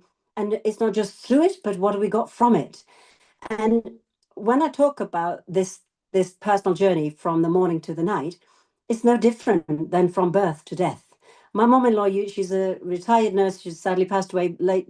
You know, mom-in-law. She used to say, "We're born. We're all. There's a fact of life. We're all born. That's fact because we're here, and we all will leave as well. And wherever we transition, we will leave. But it's what we do in between that matters. That's like your day. And what are we going to do for the day? We've woken up, we're going to go to sleep. What are we going to do within the day? So the day is in our working space. We also look at when we work, who are we and what are we trying to achieve? And the workplace also, I'm going to share with you two of the most powerful, simplest coaching questions asked in all aspects of life from professional sports coaches. And I've studied as sports science for coaches myself at Bangor University. And these were part of how do we assess personal best. And also, these are the great leaders that have come around from the world. And also, it's taking it back to simplicity is each person in their home as well. So these two questions, so if you want to make a note of it, please do so. But you can always reach out to me for in-depth side of it as well.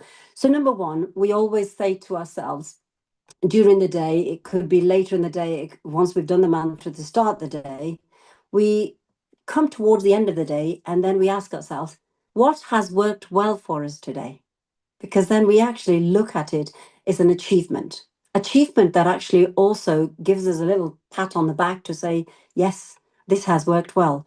And this could be something as simple as I had a nice chat with my child. This could be something that my work colleague was distressed and I helped out today. And they were grateful for that.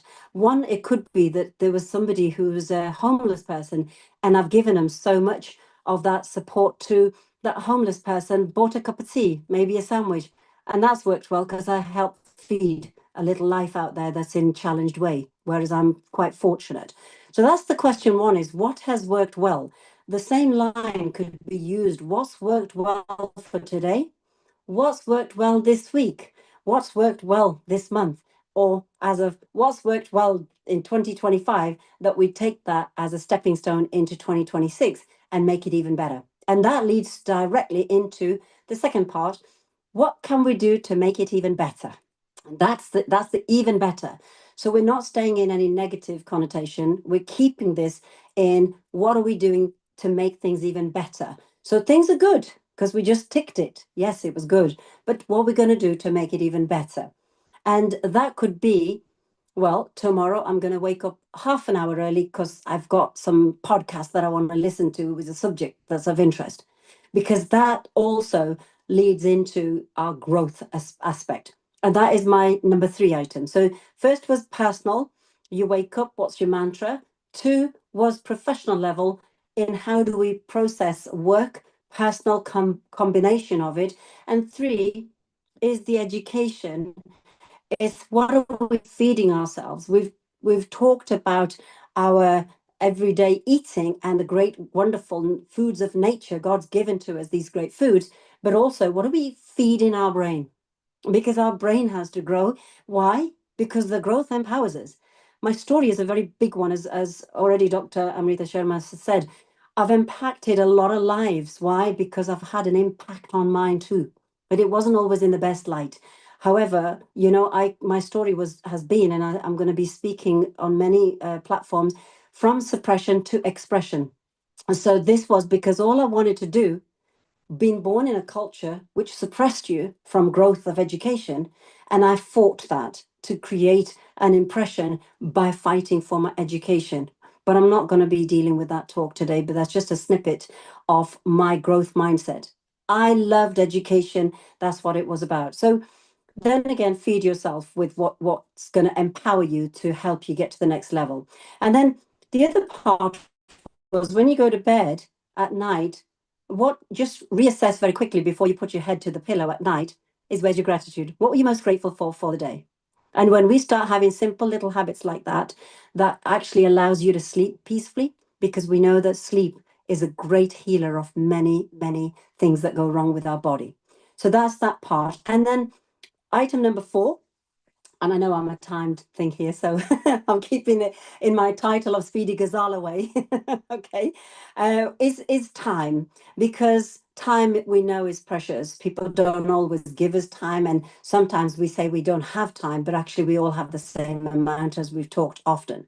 But the question is, who do you spend your time with, or what do you spend your time on?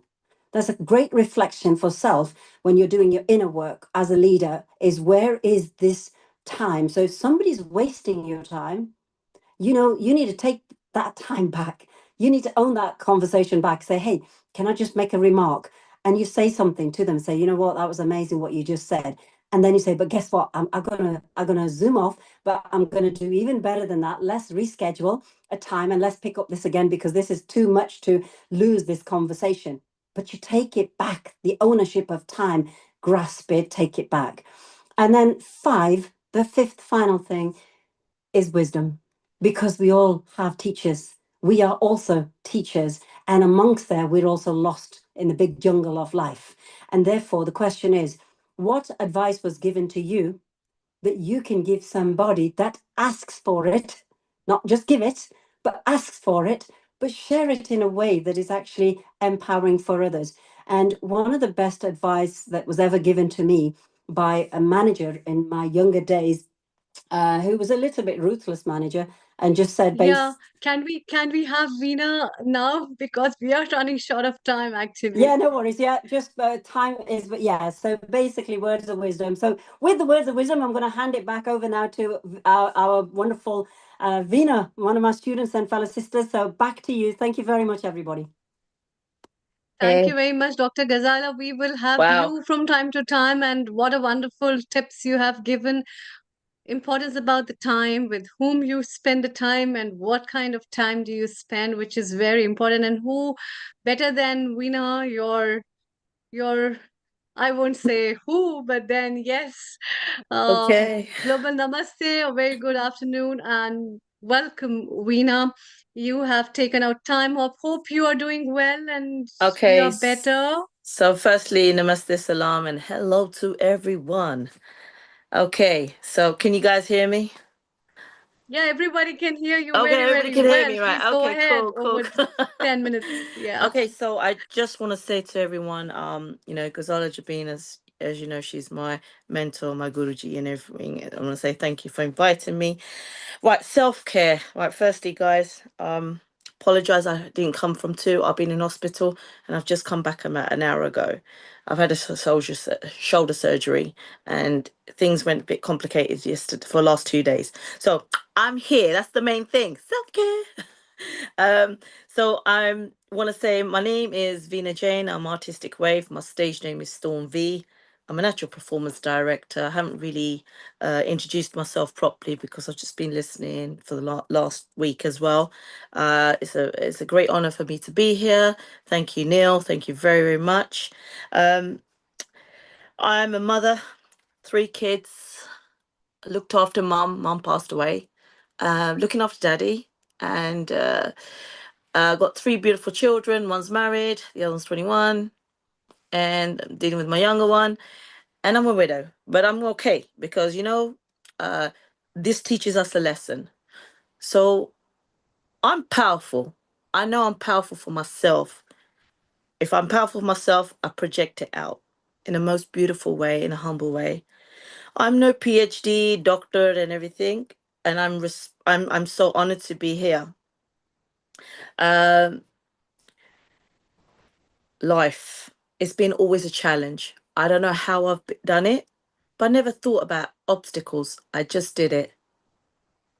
I've served from 2 people in a class to 10,000 to 12,000, 20,000 people. I don't know how. I think for myself, but I don't think deep for myself because I focus on art. Thought process is food. The other process is how you portion yourself before you can portion your children. After portion your children, how can you portion out there? Meaning by giving that love and support. Art is not only about youngsters, it's about someone who's from the age of 2. I'm sure you've seen people, dancers at 2 years old, because I have. I've seen dancers, 102-year-old lady. I served myself to the youngsters, to the elderlies, because I just wanted to serve because it made me happy from day one. And it only started from seeing a beggar them days in the 80s. She used to walk around and she used to wet herself, and I used to nick tights from my mum's shop, my parents' shop, and give it to her. Or I used to take my roti, roll it up and feed it to her. That gave me joy at the age of, I was 6 years old.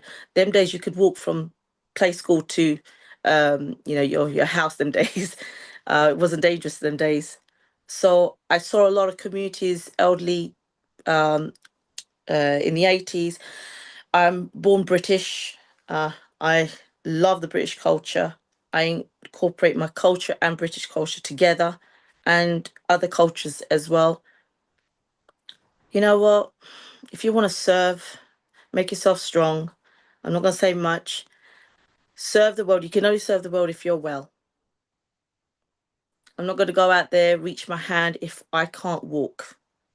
So my advices or any tips, be powerful within your mind. Your food should be good. Food is what you are, and we all know this, and you guys are really powerful, and I'm very honored sitting here. I don't know what I'm doing on this platform, mate. that's how I'm feeling, but I'm just really honored. My cue is, if you want to know about me, it's all going to be about art and how you can project out there by helping people through art. I suppose this particular talk would be for in February, I think it is. I don't want to say much and take much time because there's so much more I can learn from you guys. But my power is different to all of you, and obviously everyone's different. And I feel like a baby in this group. But I've been doing this for 29 years. And the only way I can explain it is probably another platform from next time. I just haven't got much energy, to be honest. And that's the truth. That's Stormzy at the moment. So sweet, Veena. That's very nice. So tell me, what has been your inspiration in your life? You keep I have my dancing, mother. you teach, you're a choreographer, and I you am. have been making people dance and laugh and smile and move where people Even for are the into people so at much the of sluggish. end of life care, I've been doing it. It's not easy. Wow. Yeah. My inspiration first is my mother. I've Hmm. carried her dream. She was one of those who performed before Muhammad Rafi came on in Stratford in 1960s. I work with the celebrities. No big deal for me. They're all human like us and grounded. It's the way. If you True. want art, you have to be grounded. My inspiration is going into the elderly people's home and see what they can do in their age and make them feel young. Yes. And I have a beautiful group who are in their late 60s to 80s to 80s. And they're my actual group I'm performing with. We are performing together. They're my babies. They're my mummies, but I'm their teacher, Lovely. but I have that. And We will be talking about this yeah. in the dance workshop Oh, that yes, we we'll be will. hosting very soon. And that'll be True. exclusively about all this. And look at the smile like Dr. Kailashi and Janet have on their face, because they see a light on somebody after our years go. Isn't it, Dr. Kailash? Yeah, Oh, Global Namaste, a very warm welcome to both of you. Thank you very much, Veena. And look at the smiles you've given to both of them. What have you to say about what she said just now? And then we move to Janet. Global Namaste and a very warm welcome to both of you. Thank you. Again, what can I say? Each and every speaker has really uplifted me today, and listening to everybody's stories today about self-care, about love. There's so much to learn from and so much to imbibe and to share. And the messages about intention came up twice. And so that's the word I'm going to be using today as well, to keep that clear intention and to remember to give gratitude every day as well. And I think there's so much learning to do, and I think there's more learning as well. So with that, I'd like to introduce Janet today. I'm so delighted to have you today on the program, Janet. I know this is your first time.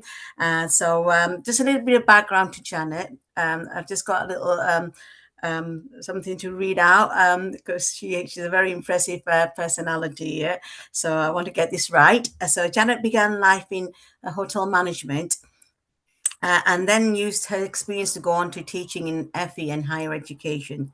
She spent many years in education, gaining an MA in education management. However, on reaching 40, she knew things had to change for her personally and was inspired to join a yoga class.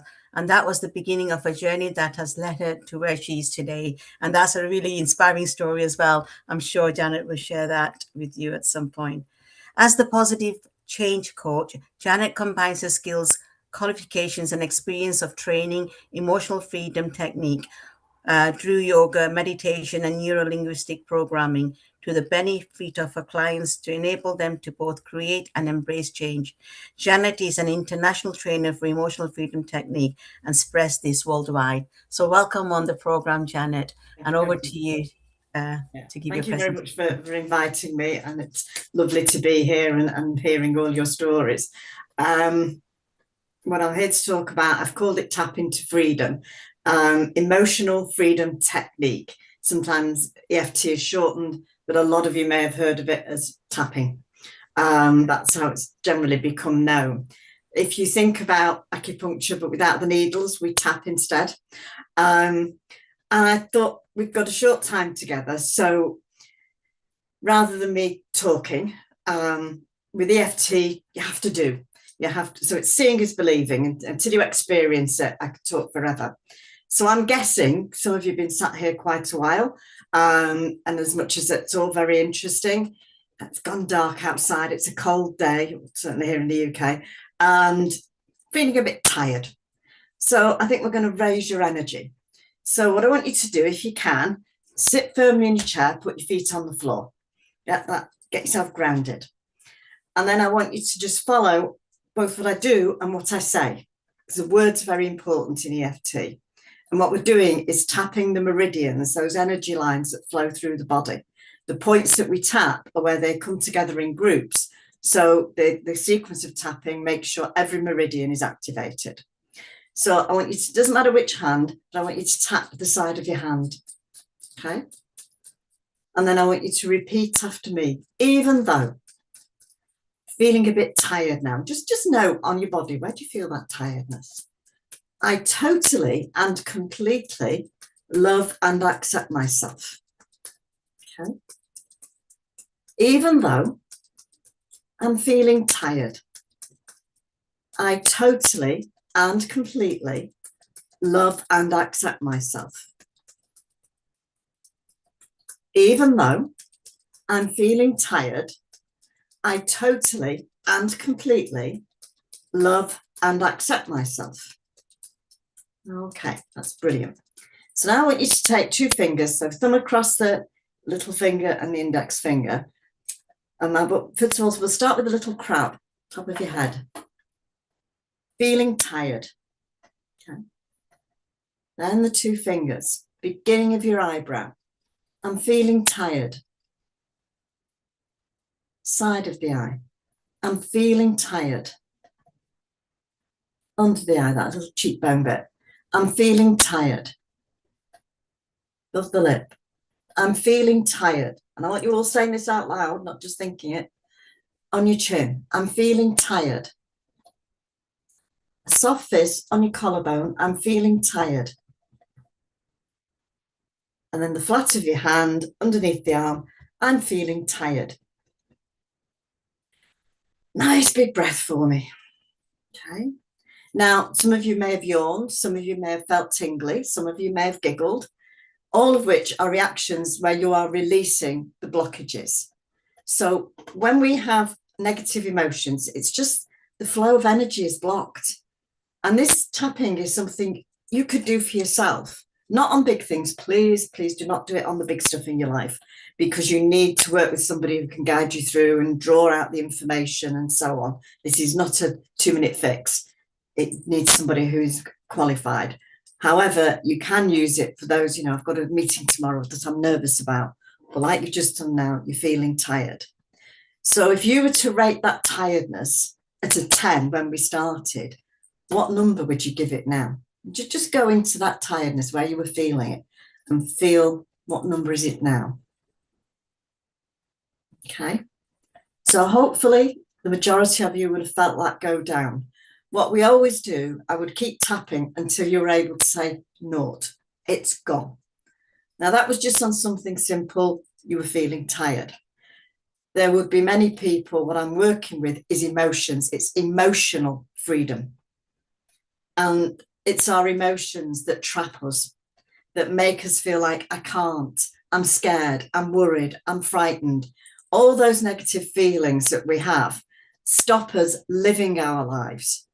So we tap those negative feelings away, and that freedom then becomes ours, that we can actually use it and feel stronger and powerful. I often add in for my clients when I'm getting to those lower numbers, so we just want to put some positives in, I regain my power, and you should see their faces. Yeah, I like that. I'm powerful.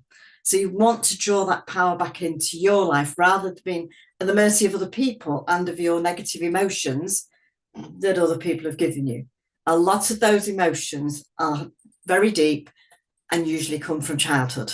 Unless it's been a traumatic specific experience, a lot of it is the way you were brought up, the messages you were given, and that's what we're tapping away. I train people all over the world to become EFT practitioners, and I was watching a video. They have to record sessions for me.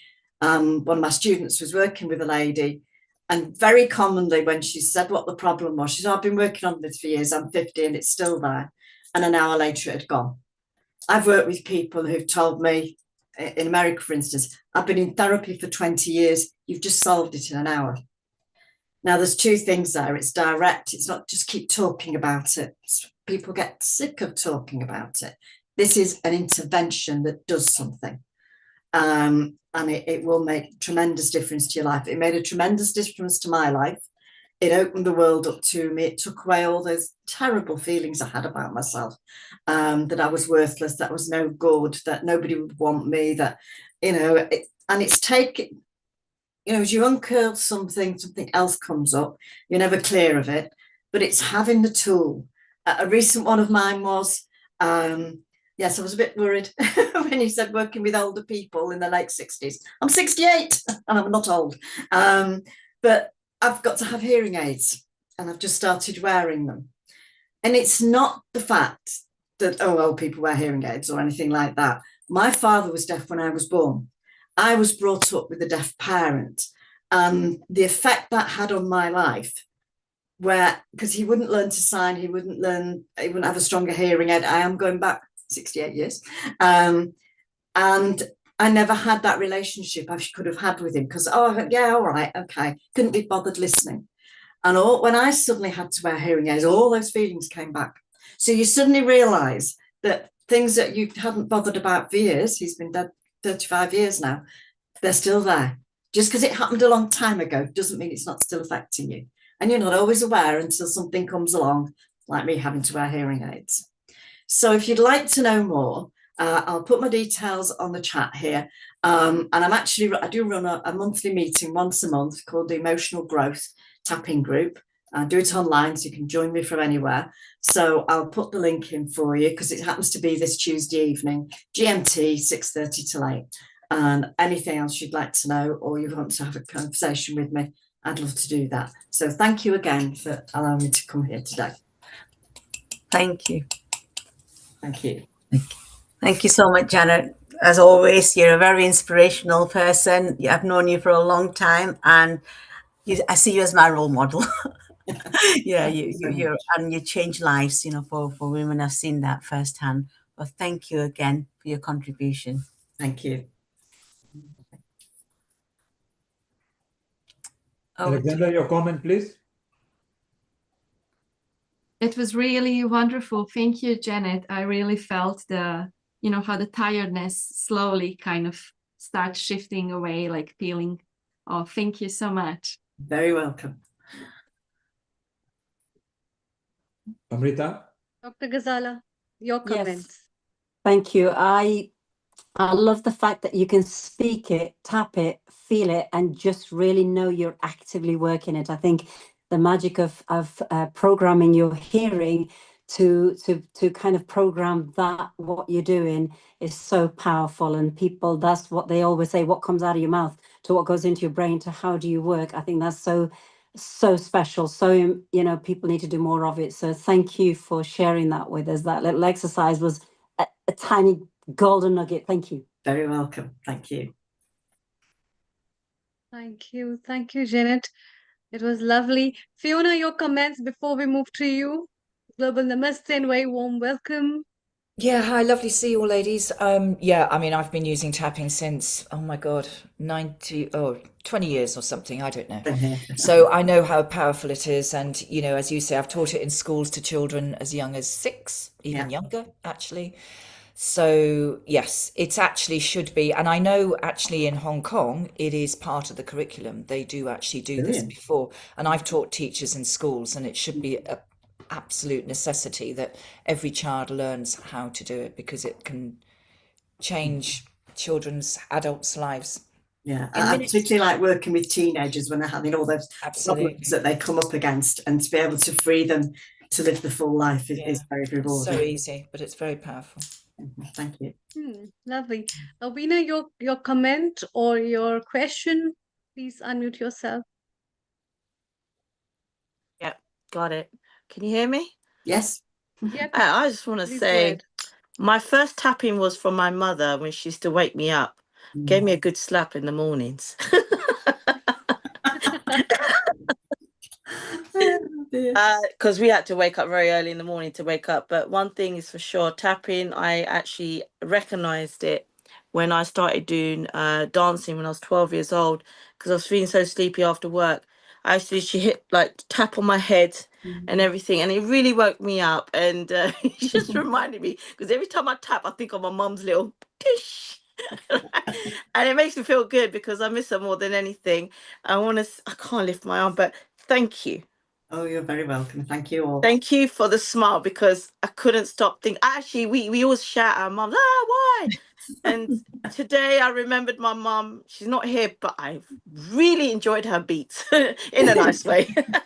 Yeah, well, I've actually been down to the crematorium today because it was my dad's birthday. So happy birthday to your I've father. taken the new man in my life, and I've been on my own many, many years. So tapping helped that definitely. And he came with me, and I mean, there was my mum, my dad, my grandmother, my auntie. I said, well, you've met the family now. Well, thank you so much. You really made me laugh, and you just gave me great. And yes, I'll be doing this today. Thank you so much. Thank you, Janet. Thank you, Dr. Kailash. Thank you very much. Fiona. Yes.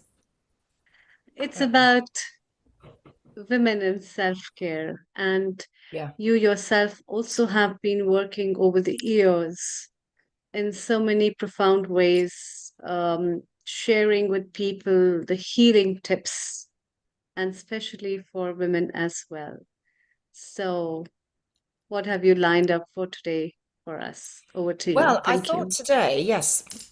Thank you to those of you who don't know me. I'm Fiona Clark. I started my journey into the healing world in 1991 when I trained as a kinesiologist. And from there, I went and trained in all sorts of different modalities. And I now use frequency healing to do a lot of the work that I do because, you know, we are just energy, frequency, and vibration. But what I wanted to talk to you about today was the non-negotiables. Because we know, generally speaking, before you've even opened your eyes, when you wake, just before you really become consciously awake, you can feel that the mind is probably still just starting to tick away about what you're going to do during the day and what needs to be done, what didn't get done, have you had a good sleep, are you feeling, whatever it is. And I know most people put the feet on the floor and then they're on turbo boost because they're running around doing whatever they need to do. I don't do that because the non-negotiables are the non-negotiables. The non-negotiables for me, and I'm going to talk to you about it, and I'd love to know what your non-negotiables, if you have any, are, and if you don't have any, what are you going to create? Because how we start our day is so profound in the way that our day will continue. And if we start feeling a bit stressed and it's like, oh my God, I'm running against the clock, the alarm bell's gone off, the noise from the radio goes off with all the and the adverts and da da da da da, and you just continue running and you're in that adrenal overwhelm before you've even started, let alone finished. So no wonder so many people come home and they just are exhausted and flop on the sofa, flop into bed, and then they repeat the whole process. So I'm going to tell you what my non-negotiables are. And they start off with, when I get up, I never put the radio on. In fact, I never even play the radio anymore because I can't stand all the nonsense that's being spoken. I can't stand listening to the adverts, so I don't even do that. I literally will drink water with lemon or ginger maybe, or just always drink my water. And then I go out for a walk. Regardless of the weather, I no longer have my dogs because they've all passed on, but I will go out for a walk. And it depends, it could be 30, 40 minutes, an hour. I will listen to a meditation. I will also, I don't know how many of you have heard of the AO scan, which is just phenomenal. And I will scan. As I'm walking, actually, I will do an easy scan, which actually clears my energy, but then it will also do an inner voice. So I do a voice scan, it records my voice, and it will bring up where my body is, where my meridians are, if they're in balance or not in balance, my chakras. And then I will play the music for the inner voice to bring all of this back into balance. If you want to know more about that, I can't go into it now because you'll be here for a while, but I can quite happily jump on a call and let you know. So this is just one of the things. And when I've had my walk, when I'm walking, sometimes I actually do a bit of tapping, and very simple, you know, today's going to be a great day. Today I'm going to do this and I have lots of energy and da da da da da. Very simple. I will quite often just stop by a tree, lean against a tree, just feel my energy against nature. I will ground myself because this for me is the foundation of how my day starts. And very often when I'm actually out, I get those creative ideas for what may have been blocked as to what I do need to do or what I hadn't thought was a solution. They all come through. So that sort of like takes me into the walk, and then I'll come back and I'll go on my yoga mat and I'll do my yoga and a bit of meditation, and I will do my frequencies and I will drink more water. That's my basis. That sometimes changes, but it is an absolute non-negotiable. And what I've noticed when I don't do that, you know, if your routine goes out of sync, like you've gone away or you're staying with people, is that I actually start to feel really quite discombobulated if my routine goes out of sync. Because I need that space for myself. I really need that time to start my day with a high vibrational energy. I don't want to be connected with somebody else's energy. I don't want to be listening to the blaring music of a radio or whatever else. I mean, if I'm in the car and I've gone out early, I chant because I love chanting. So I will chant my Gayatri mantra or whichever one it is. And I will chant for 40 minutes, 50 minutes. I sometimes do that on my walk. I do lots of different things. But for me, it is an absolute necessity to remember how we really focus on how we want to go through our day. Because stress is accumulative. It doesn't happen like that. It's accumulative. And so if you stick with this process or any process that you've got, and you don't have to do what I'm doing, it might be completely different. But whatever it is the foundations that we build that create the magic in the day. So I don't know if anyone wants to share what their non-negotiables are, or whether you don't have any non-negotiables. Quite happily be honest about it, because you start off, and when you create a habit, we know that it takes at least 30 days to really create a habit. It becomes a part of you that you just cannot do. And I know so many people who get up, they'll drink a coffee before anything else. Now, when I did my kinesiology training, or 35 years ago, whatever it is, we were told every cup of coffee you have, and we used to test it, actually, muscle test it, you need to drink half a litre of water. So to start your day off just drinking coffee before you've even flushed it, given it the inner shower with a nice couple of glasses of water, is probably not the best start. I know some people who go and sit in front of the TV and start watching all the news. I can't do that. I just cannot do that. So I'd love to hear from you. What are your non-negotiables, or are you ready to create something else? Anybody dare to say or share? Yeah, I can share. If somebody else is interested, somebody else can also share. But then, taking out time for myself is my non-negotiable. I always need my time, and that my time is same like you. Sometime in the morning for my walk, sometime for my meditation, and a cup of herbal tea or just tea after I come from work, sitting in the balcony and seeing the sunset. That's one of my non-negotiables. That's very important for me, looking at the sun and watching it set and thanking God, and then thanking the sun, in fact, for the light he has given today, and looking forward for tomorrow, because it ends up in one direction. And um talking to plants is also one of my non-negotiable, I think. So I can't live without them. So I think these are small things. In fact, the beautiful aspect of today's episodes and the episodes that we bring for women is they throw a light on so many subtle things about, life that we generally don't look into. And each one of you have contributed so profoundly in giving the contribution of those subtle aspects.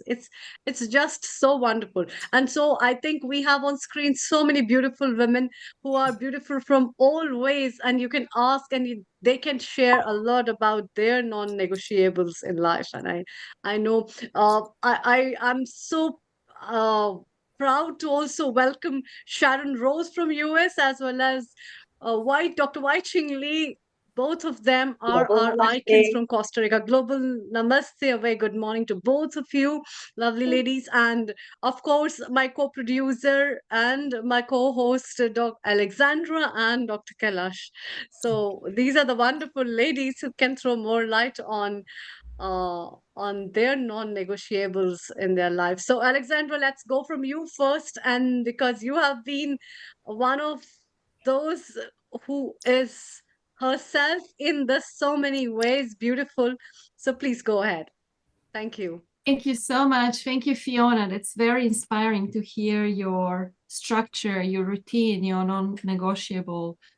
It's like kind of common sense, no? Like before, also the women were telling, we need to take care of ourselves first. No, Vina also says, so many other women, we need to take care of ourselves first in order to give to others. So yeah, I love nature also. Just being in nature, that's for me absolutely everything. That's the way to go. Just imitating nature, fake it till you make it. that's why I like to be there, just to be as non-judgmental, as present as the nature is. Absolutely. And actually, I don't know if anyone does go out there and hug. I don't actually hug the tree.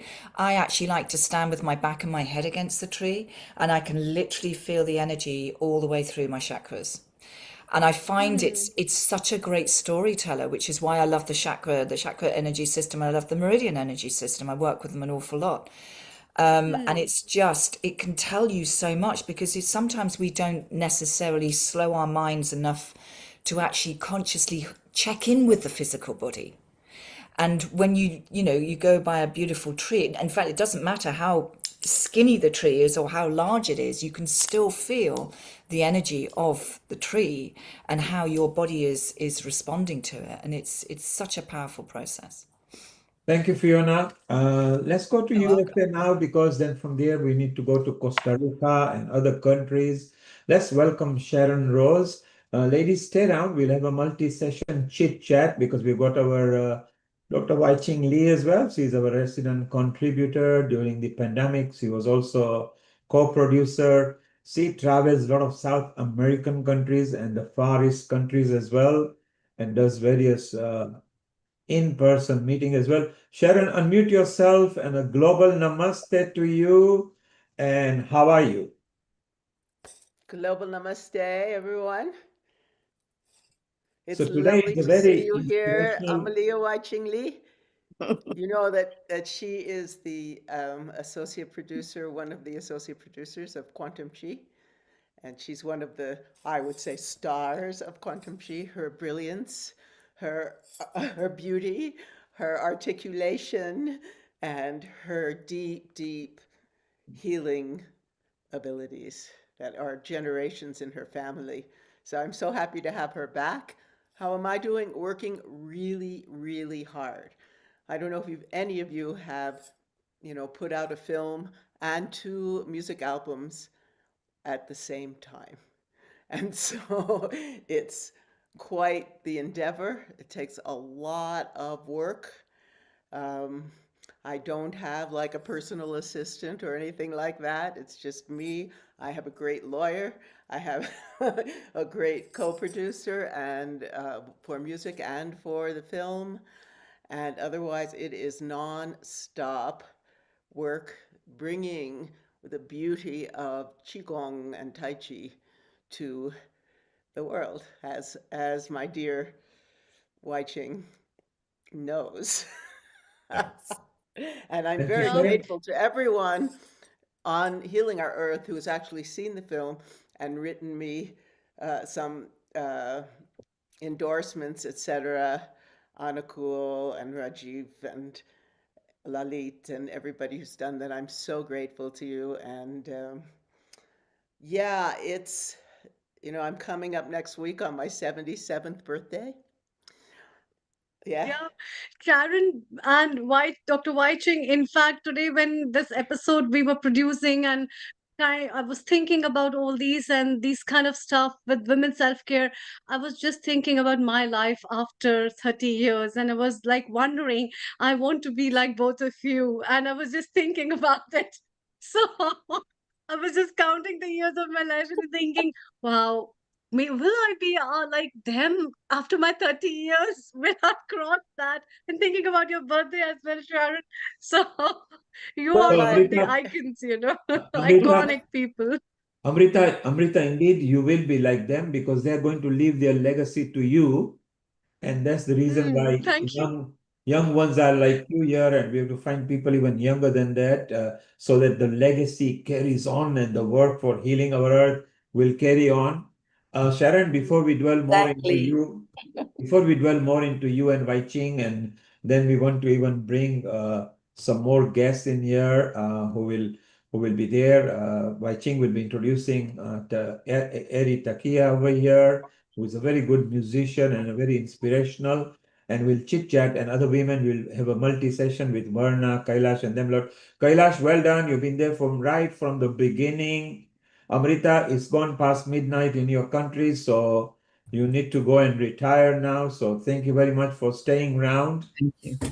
and a I don't wonderful want to go, program. but still, I had a big traveled many hours. So thank you so Exactly. much. You in this cold weather up there. In fact, funnily, your temperature was same as UK today. We have got slightly better temperature. Last night we hit -4, and now we are coming to 6 and 7 degrees, and you were in a 5-degree zone. Croatia, Alexandra, fantastic. Stay around. Maybe we'll have a multi-session with each one of you. Sharon, you, Wai Ching, let's have a few minutes of interaction between you two. Then we can bring others and you can all have multi-session. Over to you, Sharon. Well, my advice for all you women out there at this age, it was my dad actually that taught me this. My dad worked until he was 93. He had supermarkets in all these African American neighborhoods and did everything could to help the community.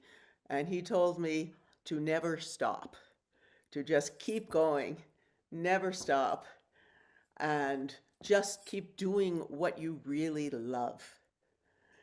It brings so much joy. It brings, sometimes we get, I would say, world weary. At this age, I've lived through a lot, and the world at this moment is the most chaotic I have ever seen. Yet I spend a lot of my time creating meditative music these days. And the joy of that and researching the different frequencies, like the solfeggio frequencies, that really contribute to healing. And how does sound and music heal? I mean, we know from mantras, it's ancient. And always I'm looking back to all the Vedic teachings on sound and the ragas and the different times of day and how to listening to these ragas. Like Bhopali, you would listen to it 7 to 9 through 9 at night to bring you spiritual upliftment and joy. And so this is what really keeps me alive, learning and helping and healing. And so speaking of healing, we have a fantastic healer here, Wai Ching. Yeah, Sharon, I am so happy to be with you again and all of you. Global Namaste. I've been absent for a while and, all these beautiful new faces. And also, I just want to say that the healing is natural within us, and then we can tap into it, right? Upon awakening, opening our eyes in the morning. And I want to thank Fiona for mentioning the unnegotiables, right? So, for me, it was like taking the breath. When I come back into my body at night, from the night and then to the morning, it's the breath of gratitude for this life, for being able to be of service, of savor, and doing our dharma on the planet. And this is what I'm doing. I've just popped up in Costa Rica, everyone. And it was Guatemala before, and Maureen is having a little grin. So, and the next one could be Dominican Republic and then Bolivia. So that's the flow at this time before maybe going back to Bali and Singapore and Malaysia. So I've been guided here to download the source codes with the mantras and the light languages. So going back to sound healing, Sharon, is that one thing that we can tap into besides the mantras is a mantra that we have is the sound that comes from our soul, our own soul songs. So when I wake up in the morning and I take the breath and give thanks for the breath of life, and like being back in the body and sending the breath to the different channels, the meridians in the body, then coming back and letting my cells just become awake, So, and then the sounds of my cells coming. And so I sounded, and of course, we know when we say om or hum with the nitric oxide coming in through the nostrils and then through the bronchial tubes into the lungs and nourishing the cells, that the cells become awake and vibrate with the frequencies and harmony of the cosmos of that day. And today, I don't know what time it is there, but it is the 11th of January. So it's 11/1, and it was just 11/11. Yay, Maureen has given me a thumbs up. And Ari as well. I'd love for you to meet Ari later, because we were just in this opening of the Quantum Cacao Cafe. And this is one of the reasons why I'm here, is that I'm helping with the download of the source codes, but on the from the quantum field, plus the menu development, some of it, and it's just very exciting to go back to my one previous life before in the culinary field, in the restaurant and catering world, and it's fun. And what's more fun? Working with young people. So I'm Rita. I'm so very proud to work with young people who are stewards of the earth. So everybody there is in regenerative economies. So working with organics and the honoring the earth and healing our earth. So that's why it's so appropriate to be here. And I would like to invite them at some point to come on Healing Our Earth to talk about the cacao. So I've been to the farm and picked up the rose petals from there, organic rose petals, to put into a alchemical drink that it's made with butterfly pea flower. So you know how Ah, yes, I drink that. Butterfly. it's so cooling. And this weather, the Costa Rican weather, it's very warm. I actually wanted to show you the view, which is the Pacific Ocean, and coconut trees and banana plants, heliconias, and a fig tree, a giant one right in front of me, but the lighting is all wrong. So I can, you see, I can see the green there, but it's blurry because I blurred it. So the nature here is very much tropical. It's like Bali. So there's all kinds of wonderful aromatics that I can use for that and for medicine. But speaking of medicine, I see Ari there now. She gave me some medicine, music. She's a violinist. And I didn't know that when she offered a massage, just standing at the counter. And one of the founders, Brent, started massaging me. And then she came on and I said, wow, what are these hands? She was like playing the instrument, right? Our temple, our body. And then later I found out that she says, oh, it's because I'm a violinist. So my hands move in a different way. And I said, wow, I feel it. You play my body as if it's a symphony, right? And so she was tuning in to the sounds and the frequencies, the tones, Sharon. This woman is exquisite. And now she tells me that she wants to become more of a healer with her hands. Then I thought, this is perfect to bring her on. I know it's a bit spontaneous, but I would like to introduce Eri onto the Healing Our Earth. Welcome, Eri. Namaste, very warm Namaste. welcome, Mary. Thank you so much for having me here. It's such an honor. It's so pleased to meet you all. Thank you so much. And yeah, I'm originally from Japan, and then I spent half of my life in Europe, and I come from a classical music industry. I worked in opera house and orchestra. So I playing the violin and singing using my voice is pretty much the central part of my work. And I also discovered recently, I actually was hesitating to use my hands, but I realized that when I play the violin, I'm actually drawing the sound in the air. My hands are profoundly connected to my heart and beyond. And when I go to the channeling state, I just empty myself and I wait for my breath to arise. And once the breath comes, and then it just take over, and I no longer think or anything, and just my hands, my body, I'm just trusting the intelligence of body consciousness and just doing it. And that's what's happening when I touch people's body with the sound that is present. And I would like to combine with the music and some joyful transmission that the humanity is so needed in this time right now. Yeah. Beautiful, Lovely. beautiful. Yes, Yeah. that's exactly that. When we do the healing work from our heart, the heart is resonating, right, with the highest sound. Yeah, I Yeah. think we Sounds. we That's what I lost. felt from you, Ari. Thank you so much. It really made a difference to my lower back after standing around in the kitchen. Thank you so much. Working.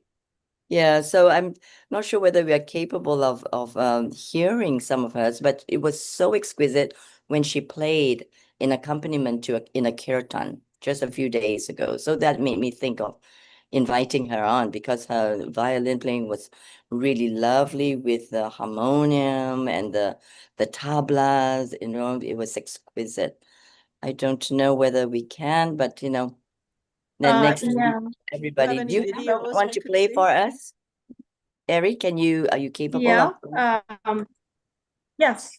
Yeah, and we Yes. would like to have her in our dance workshop episode as well, which is just an upcoming episode in few weeks. So we can have Eri, please Beautiful. do join then as well, and let's have a violin massage from you at that time as well.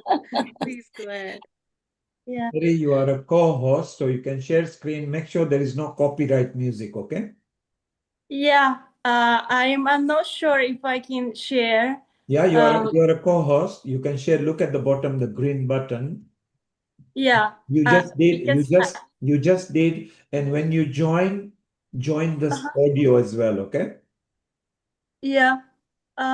So bring the non-copyright video on your desktop. Once it's playing, then you Well, share the actually, screen. I'm on my phone.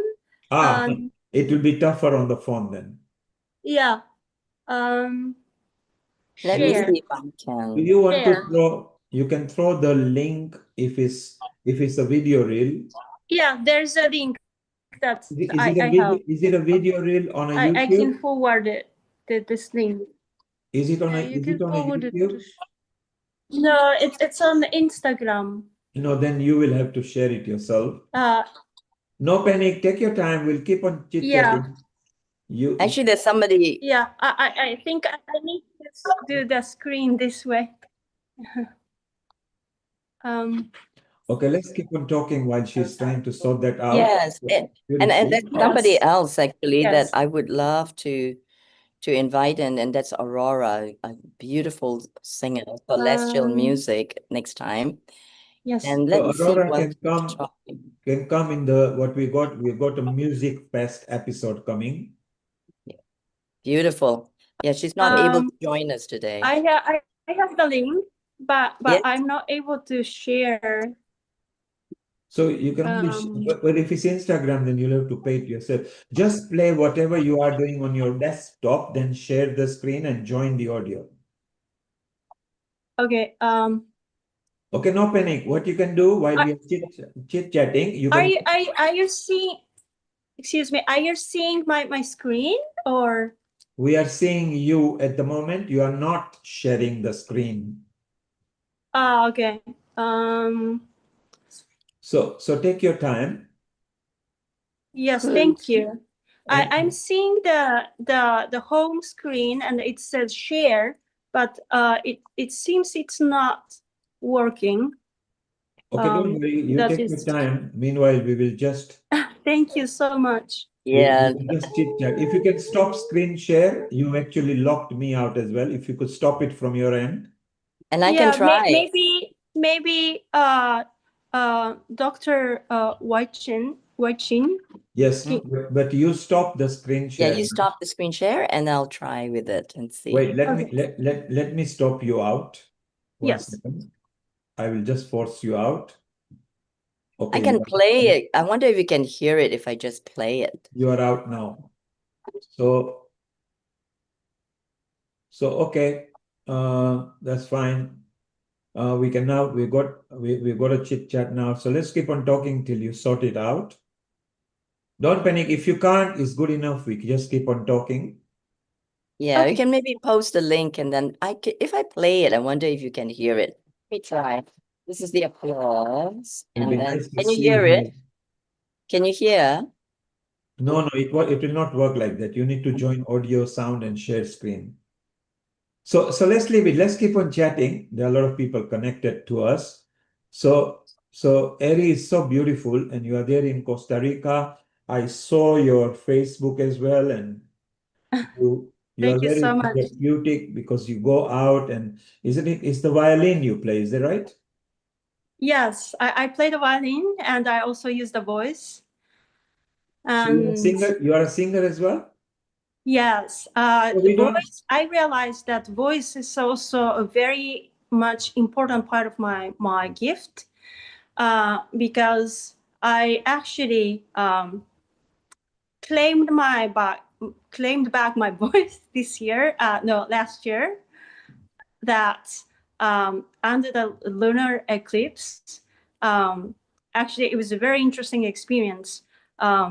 Friends were giving me massage. It was an intimate group of friends. We were gathering, and they gave me massage. And this human touch by hands is so powerful, and this activated something very deep within me.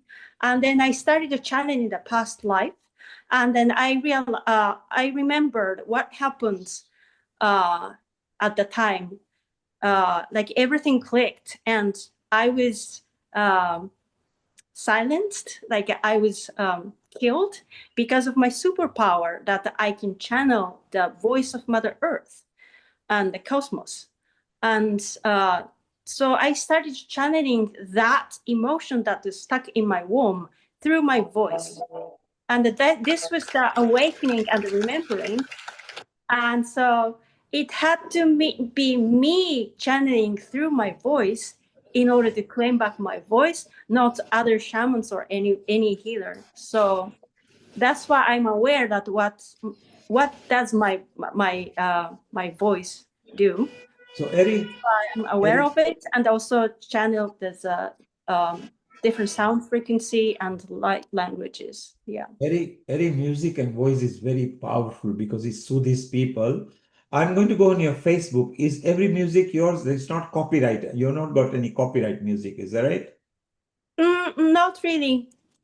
So I found one reel. You can tell me whether that's it says Happy New Year 2025. I wish all of us to grow and expand. Is that your own music? No, that one has a copyright. Okay, so There we is should a never play. most recent. Tell me from your Facebook, which is yours? So the most recent video, that's the first one that comes, that I'm playing violin. That is me channeling. The first video is Buena Karma. Is that the one? January 25. No. Okay, Eri, look at your own Facebook and you will see which is the order, okay? Go to your Facebook, look at the reel, then tell me. I might be able to play from there. Meanwhile, if you landscape your video as we are talking, your portrait. Okay, I am opening Facebook now. Yeah, go to your reels, landscape your chat right now. So we all look like landscape and maximum. And then we do that. Go and select and let me know. Sharon, you love music, you love singing, you love dancing. As does Wai Ching, because I remember the first movie during pandemic, you guys used to play from Quantum Chi. Wai Ching came with a long hands waving them about, and there was Roger Yankee and all the other people, and it was so beautiful. It was, in fact, when Wai Ching first approached me and mentioned about you, and you came and told me that you did. And ever since, we have shown it many times on Healing Our Earth, and it's quite motivational and inspirational because music is very powerful. Eric, go and landscape your screen, please, and then tell me which video you like. I'm just going to remove your spotlight for a while. So we are here. Yes. I just had to. Yes. It's fine. Just tell me which one it is. Take your time. We'll Yes, just I'm on it. Thank you. I would like to share the link with you so No, that no, just tell me which video. Look, it's got so this is from September 26th, 2025. Okay, Eri, it doesn't work that way. I'm on your Facebook page. Just tell me how many views and I will see. There is 247, 405, 226. Just tell me, it will tell me. Yeah. So it's from September 26th, 2025. Eric? And I'm playing the violin. In the background, you see the green. Okay, it doesn't tell me. I can't see it over here. I'm on your Facebook. It's Just tell me, from my. tell me how many views. How many views has it got? Look, you go to your Facebook page on a reel, it will tell you 51, 412, 267. It doesn't give me date here. You don't have to tell me now. Take your time and do. We will just chit chat. And when you come and tell me, I'll be able to locate that. Okay? Yeah, it should be in the in the front because this is relatively recent. Okay, Harry, don't worry about it. Just let's chit chat. Okay? Okay. Let's come and chit chat. Bring here. You are now just landscape your video and Wai Ching and Yes. everybody can chit chat with you. Yeah, Okay? that's fine. That's fine. I've also posted the Instagram on in the chat group, Instagram, and it doesn't matter. It's this nice flow that we have with everybody. And so that's also important in having good health and us women taking care of ourselves. It's tapping into the feminine ability to flow. I feel that's really important because at this time we have to learn to be flexible, both in body and in mind and spirit, right? And so that's the value of what I do is infinity quantum qigong. So it's like we are able to embrace everything that happens and remain in the center. I think that's really important in these changing times, in any changing time. And that's one of our challenges is that. And so, you know, Fiona talked about like she needs her place and her structure. I mean, I'm traveling, I'm always in different hotel rooms, hosted by different people. And so I agree with her, what is our constant and who are we, that first we have to know we are in our essence, and then tap into that every day and how to bring up and express ourselves the most beautiful, refined, and human way in this life. And so I feel this is a way of us self-care for us women, since that's what we're talking about. It's like to really take care of our needs first, whether it's just contemplation and breathing and taking time. And I think what's important also in self-care is to acknowledge what's not working, what is considered chaos and what's considered limiting or troubling or challenging. Just like with this flow, when things, when life throw us some unexpected situations, how do we flow with it? How do we adjust? How do we be flexible, be resilient? So I feel this quality is really important at this time in our self-care, that we need to retreat. We need to retreat from the group, from the world. And then when it's the right time, and when we harvest, cultivate the qi, right, in our primordial center, the Tantian, then we have enough qi to share with others. Otherwise, we are depleted. So, and since my medium is qigong and healing, then I think this is what I can speak most about, like without any other instruments or needs except for our own breath, our own consciousness, our own body, our temple, where resides the whole universe anyway. So we can rejuvenate from there. So speaking of that, I'm really committed to rejuvenating at 68 this next month. So I'm really ready for it. I'm supposed to be retired, kind of, but who retires, right? So it's being retired. I'm busier than ever. Oh my goodness. I'm going back to like what I did in my 30s, and I'm really enjoying it. Like you know, really developing menus, you know, doing what do you call it? Applied kinesiology for holistic nutrition.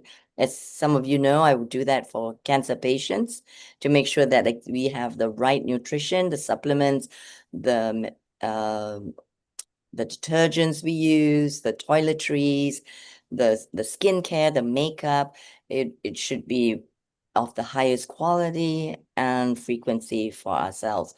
But that doesn't mean that we don't we exclude what is considered dense, like for example, certain products. But the important art form is the applied kinesiology, that we know ourselves and we know our bodies and the time frame of needing certain supplements or more sleep.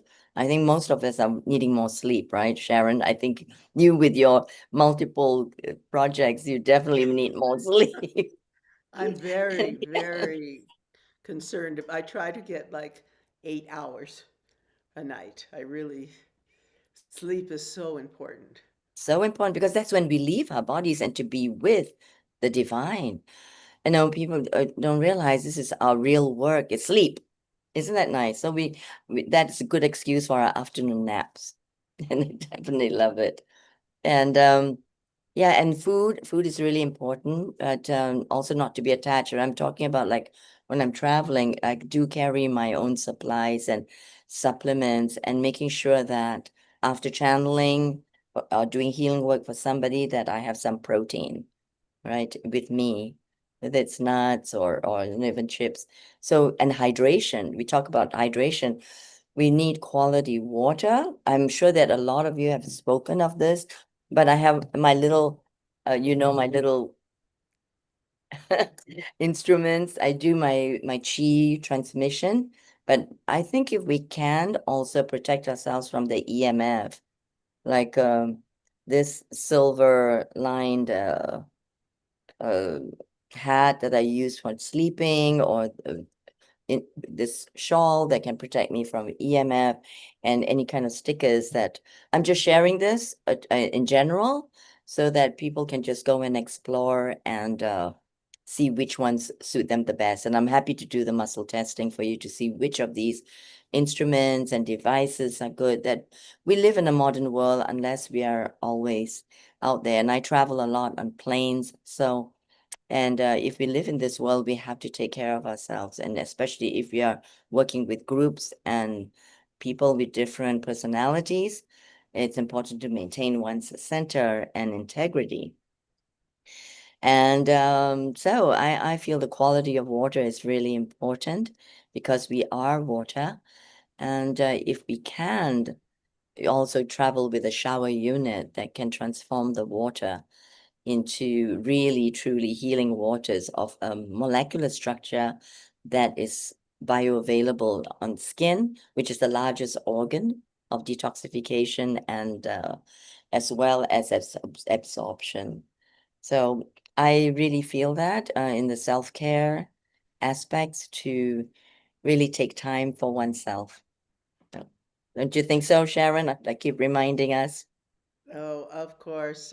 We're very fortunate here in Crestone. We have some of the purest water on the planet. It tastes so sweet there, it is true. And with the crystalline spectrum, right? What you call underneath, it's quite amazing, everyone. Under the earth, yes. Yeah, and there's been scientific tests already on that, the analysis. Yeah, Yes. that's why I'm interested in quantum technologies as well. So Water is very important in our life, because 60 to 80% of us is water. So if you have got pure water and your body is pure, because water takes the shape of the container, it has got no color, so it takes the shape and the color of the container, which is you. You are a pure person. So Sharon, is beautiful that you are in a unadulterated water area over there. I think Eri feels that she can share the reel now. So Eri, you can try one more time. Otherwise, we just continue talking. It's beautiful. Yes. I Sharon, think I can stop. yes, Yes. go ahead. Go ahead. Now yes. That's it. You are sharing now. Now join the audio as well. Yes. Yeah. And then I need to go. Okay, you haven't got your video. Is there your video is on now? No, not yet. It's the internet is somehow very slow. So okay, you can stop screen it share. really Eri, let me tell you the trick. Stop the screen share now. Stop the screen share. Stop. Okay. Stop the screen share. Yes. Yes. Before you screen share, Yeah. let it play on your desktop, not your Okay. full desktop menu and everything. Once it plays there, that means it is buffered, then it will play here as well. If your internet is poor, then it will not play and it will lock you and me both out, okay? So don't rush. Play it on your desktop with your volume off. Once it's played there, it is buffered, then it will play, okay? I found one nice one, you giving a message on your Facebook. Just a moment back, you were just enjoying yourself.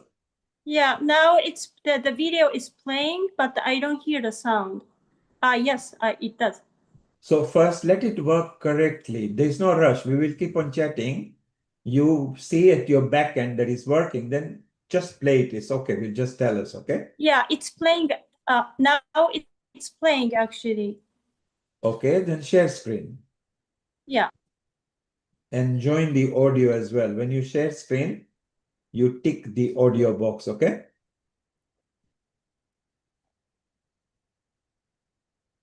Are you playing an Instagram reel? Yes. Okay. It's You are just sharing your... stopped now because I started to sharing the screen. Okay, no worry. Do No you worry. see this?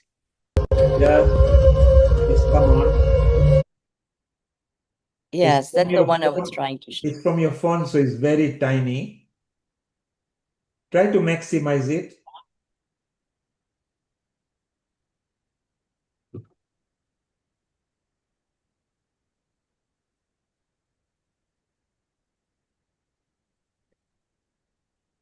Eri, everything has gone But quiet. I don't think you are hearing, right? Eri, stop screen share. Don't worry. Let's keep on chatting. Okay. Thank you.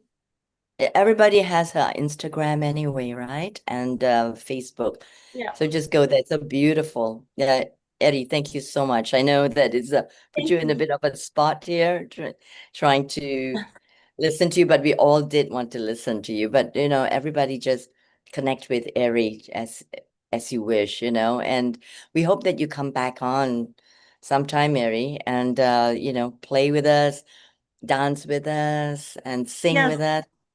Yeah, the next one. When is that? The next one with that, we'll do that. Neil, Music Amrita. and dance. Yeah. So I think it's a good idea. Let's tell people about our diary. Sharon, let me bring our diary and you can tell us. And I think Music Fest, I will just quickly tell you where it is. Bear with me. Let me bring in the future sessions. I've got it now, and I'm going to share screen with you. And Sharon, we can tell people so that they can join us over here. So these are our future episodes. And here we go, starting from next Sunday, Sharon. Next Sunday, the 18th January 2026. Yoga and meditation for body, mind, and soul. Join us for this free global online session. These are going to be really good foundational practices to kickstart 2026. We'll do some big kicks. Then, Happy Republic Day, One Nation, One Vision, One Identity. Free global online session Sunday, the 25th of January. This is always a really joyous program every year, celebrating all the beauty of India. Then World Cancer Day, raise awareness, improve education, Sunday, the 1st of February. This is an important show. Too many people are suffering, and there's so many, as Waiching knows, there are so many ways to work with issues like cancer. Yes, and actually in one of my programs may be helping someone set up a natural cancer healing center here, a program. Yes, it's people really, I feel that, there's so many Ayurveda and there's you know, traditional Chinese medicine, and there's so many different modalities that could be used in tandem with Western medicine so that the whole person is treated instead of just numbers. So, Yes. and I'm also then going. on the 8th of February, the Music Fest, let's bless the globe with music. We're going to bring some beautiful, extraordinary musicians and dancers onto this show. It's going to be very lovely, so please join us. And this is where Wai Ching and Eric can join as well because they love music and they can bring lots and lots of flavor of music. So it'll be beautiful over there. Noted 8th of February. Yes, 8th of February. And the following week is Valentine's Day. Again, there'll be music, poem, song, love, harmony. So always the topics end up doing matters that builds better communities. And that's what we like creating. And So, maybe we can just give a hint, Neil, a little preview that we'll see whether the Quantum Cacao Cafe and the farm is ready to do a presentation on the St. Valentine's Day one because of the absolutely. chocolate, a theobroma, and how it affects our well-being, you know, as they open up the centers and create the flow of the high hormonal energies. The And joint it's favorites. medicine. And what I love about these young people here is that they are presenting the cacao as medicine, you know. So that's important. And that's actually when we talk about cancer, one of the medicines for cancer is that because it uplifts and also works on the cellular level. And the beautiful part is that the two more favorite things are the roses and the chocolates.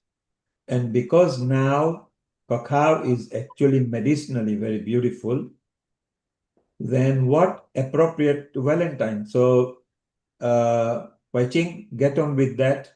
We want people to know chocolate is not just for a flavor of eating, it's now a health requirement. Dark chocolate, over 80%, at least 2, 3, 4 grams are beautiful a day. So it'll be very nice to bring that in. Yes, we will arrange that indeed. The lovely people I'm working with, incredible. I'm happy to introduce them and the Cacao Project in Costa Rica here. Yes, beautiful. So we want to bring that in. And like I said, in the music thing, Eric can come in. Eric, get your reels organized. Don't use Instagram and Facebook. It's not good for a professional meeting. Just send your reel either to us or you can show your reel because you can maximize the reel. If you use Instagram and Facebook, and because they use commercials and everything, sometimes we get struck off because we have not asked them to be used. Okay, so use your reels. In fact, if you send it to Sharon, Sharon is used to sharing the reels because she does that regularly, which will be beautiful.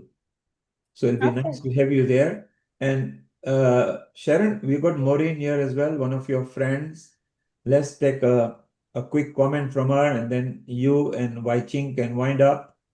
We are running well over, but it doesn't matter. A global namaste to you, Maureen. And what one tip of inspiration and one of motivation would you like to give to women over the globe, and what men can learn from you guys?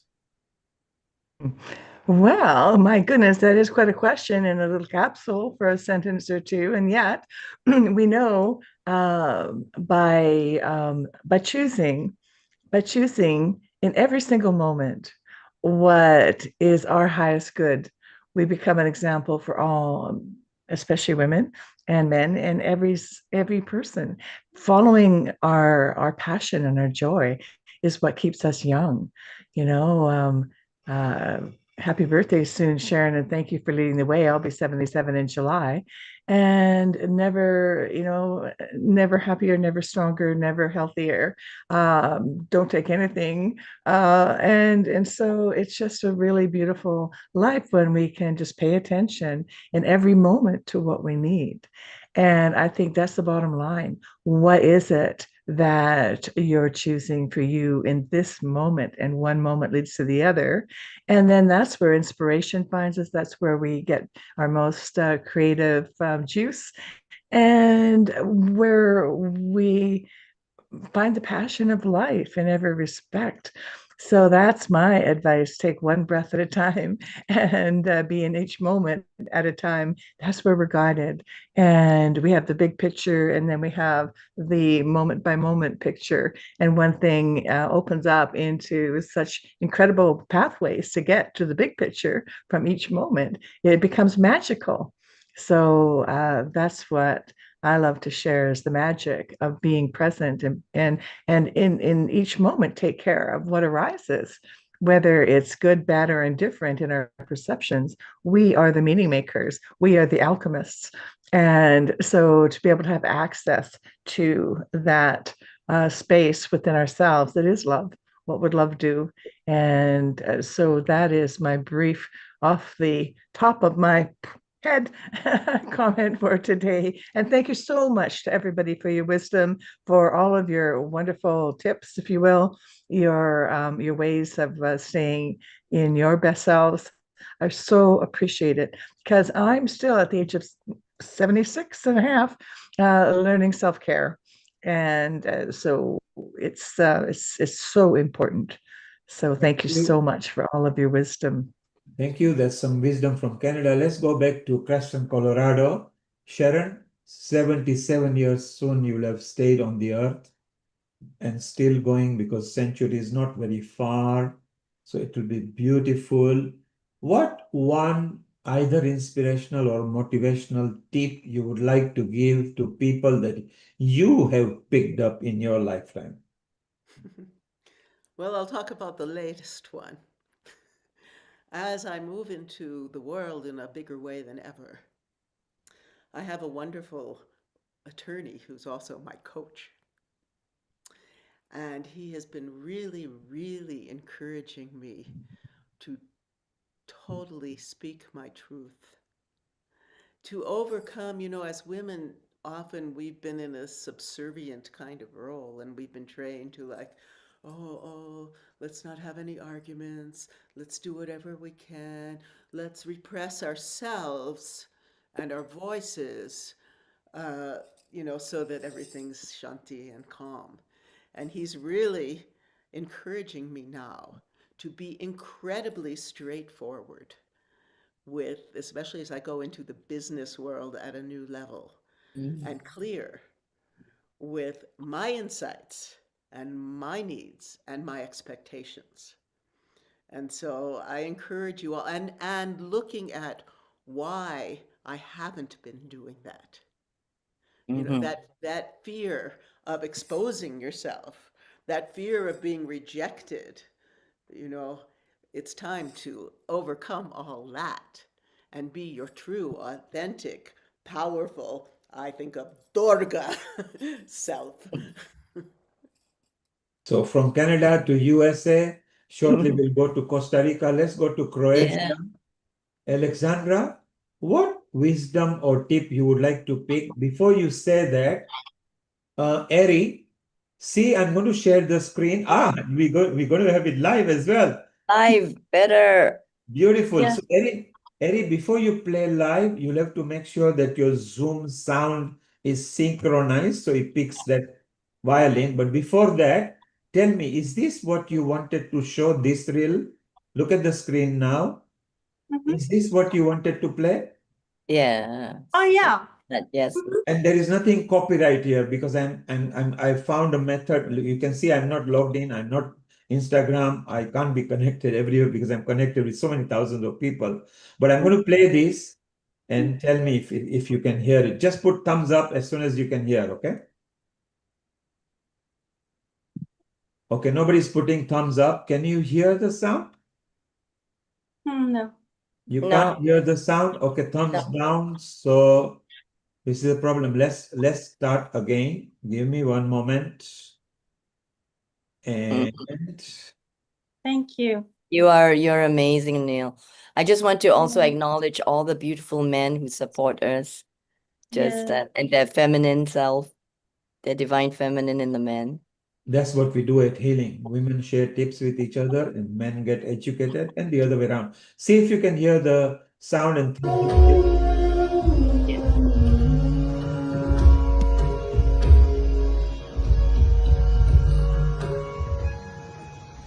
Oh.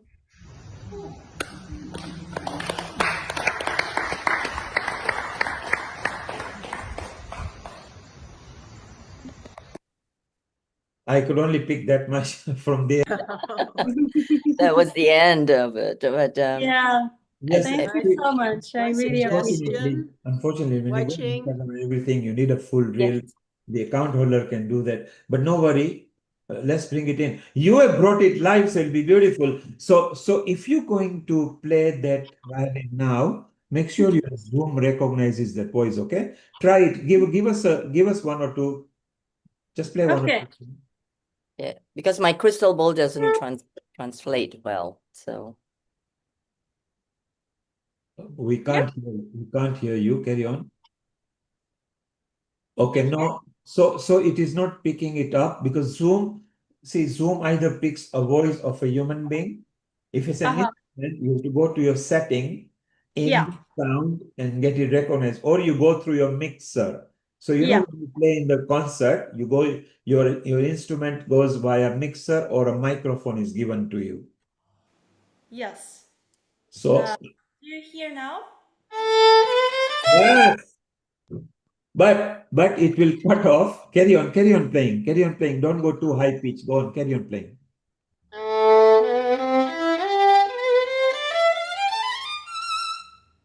Beautiful. Go and play a full. Go and play a full ballad if you like. You know, even 1 minute, 2 minutes. Go ahead.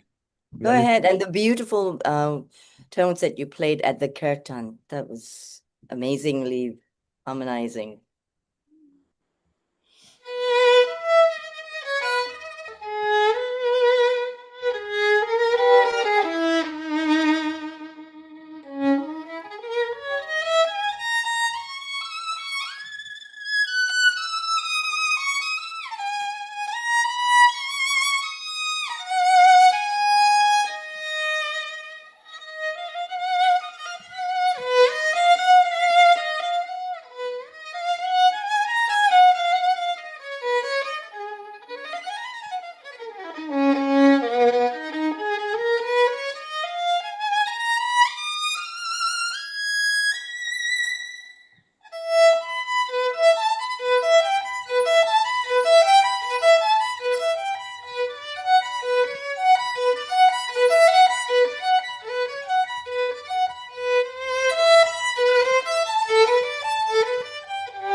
Simply wonderful. Look at that.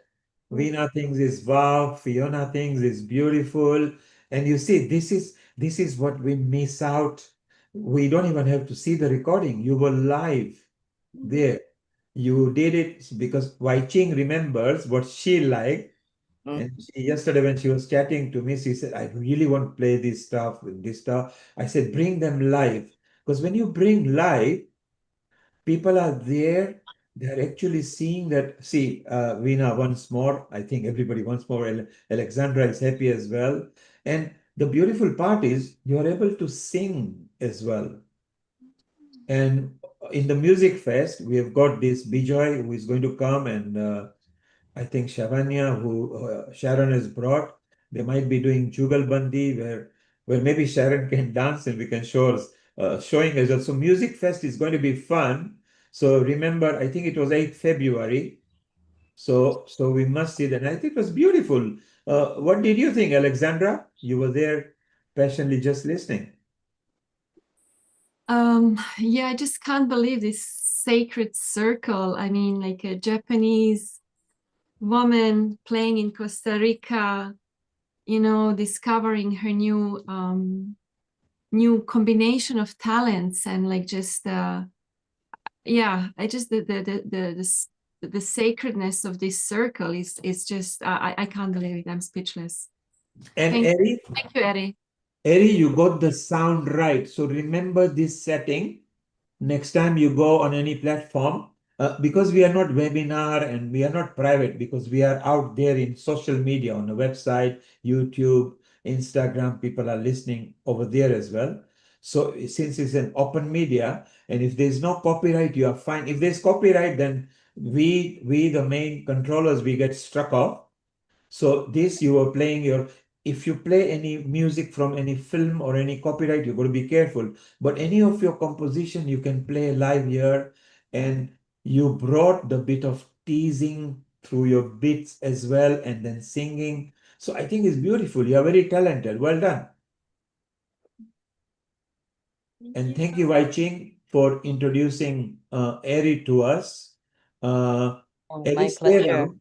It's, Eri, you know, while you are here, it really uplifts me, you know, yes. to support other people. And that's what we do at Healing Our Earth, isn't it? We work, Yes. we thrive and work to bring contributors so that uplift. Healing Our Earth is our chill out room, you know. We come on a Sunday, we chill out. Sharon loves chilling out at Healing Our Earth. It doesn't matter whether there is heavy snow or thunderstorm or President Trump has done an attack some country or something. Sharon loves coming on a Sunday and just enjoy over here, which is beautiful. Eri, while we are at it, Yes. one tip of inspiration or motivation you like to give to women and for men to understand? Oh, unconditional love, compassion, and the voice of the circle, that women are innately know to sit in circle and sing, and the voice of the tribe that they bring to the society. I feel that that is very important this time of the world that we are in. And this, I feel that this can change the how we operate in a society. That's what I would like to share.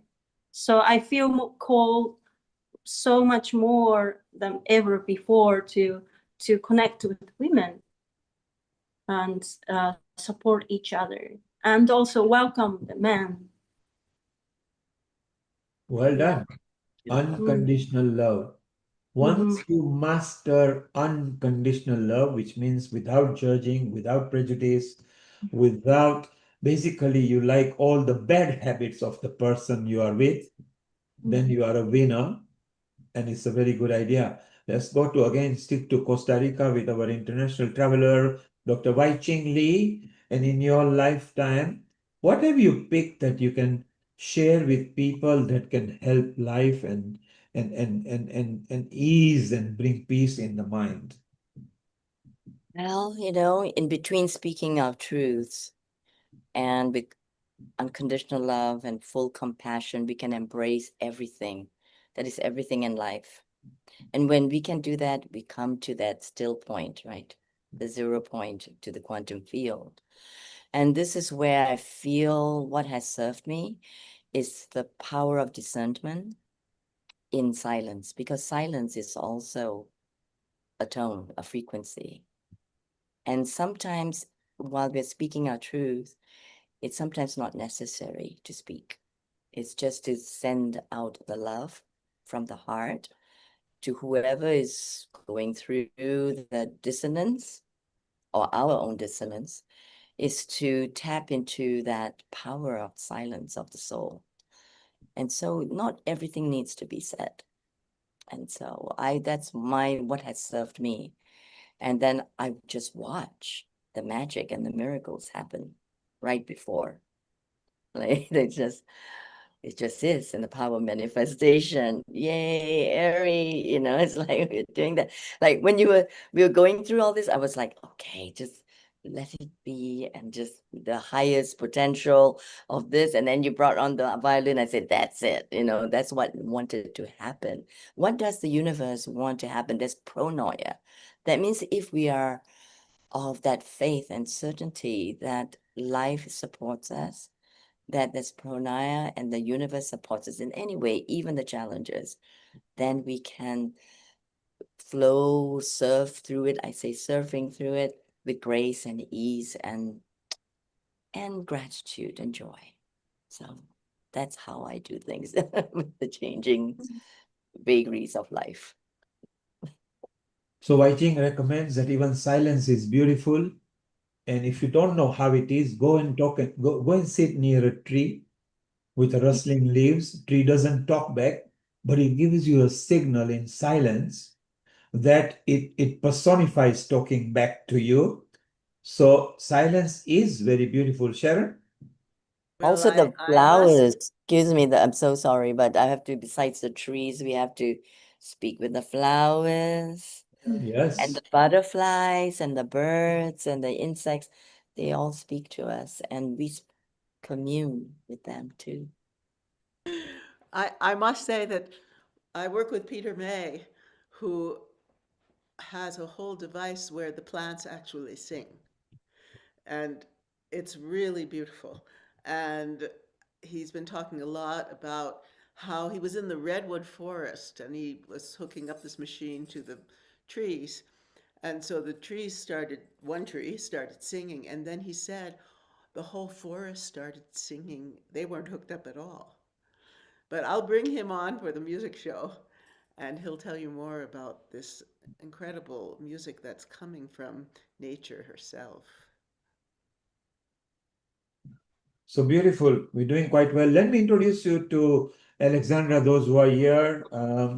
If ever you are planning to travel to Croatia or neighboring countries, which is like Hungary, Serbia, Bosnia, Herzegovina, and countries like that, she can organize the tour and retreats over there. I think you do retreats as well. So at some point, we will be chatting off Zoom, not on live Healing Our Earth like this. Share ideas with each other and see if you can exchange professional etiquettes with each other, retreats where you can work in a group for each other and enhance people's life and things like that. So Alexandra is there in Croatia. She has got a lot of journalistic skills as well. So do keep in touch with her.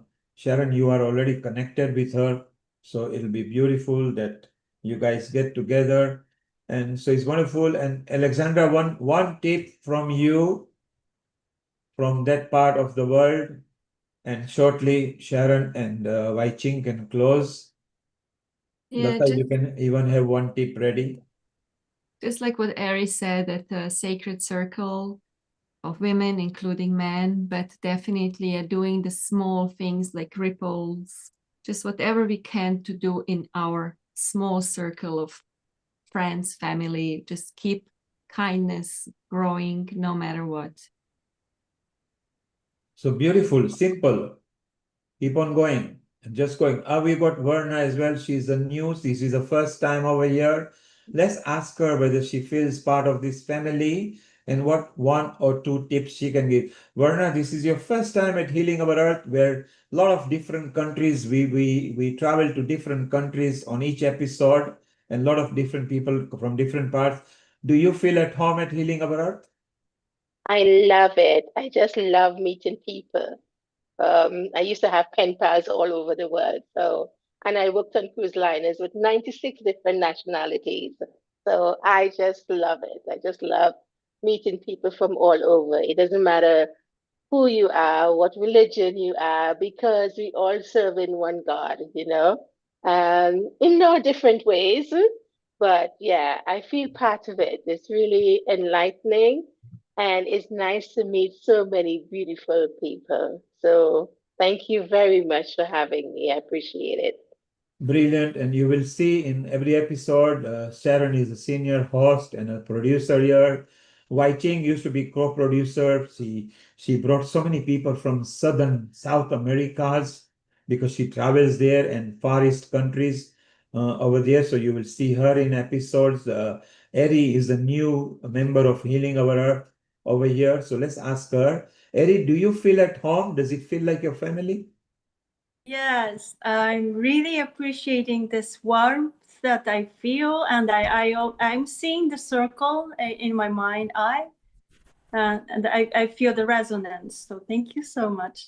Beautiful. Healing Our Earth is a dwelling. It's a place with no windows, no doors, no locks, nothing. It's open to everybody to come and join and spread love, unity, harmony, liberty to create better communities. So you can come in anytime. Some of the senior members are there always. Otherwise, you're revolving from different countries. We have members in 186 countries. So you will meet different people from different countries at different time and different episodes. Just feel and be part of it and just enjoy. Lata, your one tip or a motivation that you have picked up in your life before we go to the closures. Which I've picked up in my life. Yes, any one motivation or inspiration quote that you like to give. Oh, I don't know where to start. I've got so many, Neil. Yeah, one of your favorite one will do at the moment. Yeah, I just resonate with everything that has been spoken.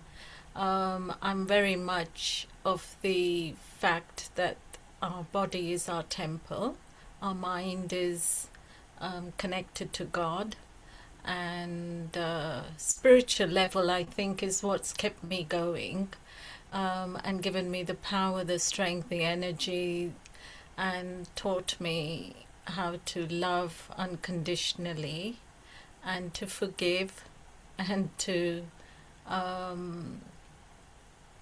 protect as well myself from harm. So yeah, I mean, the list is endless, isn't it, Sharon and Dr. Wai Ching? Because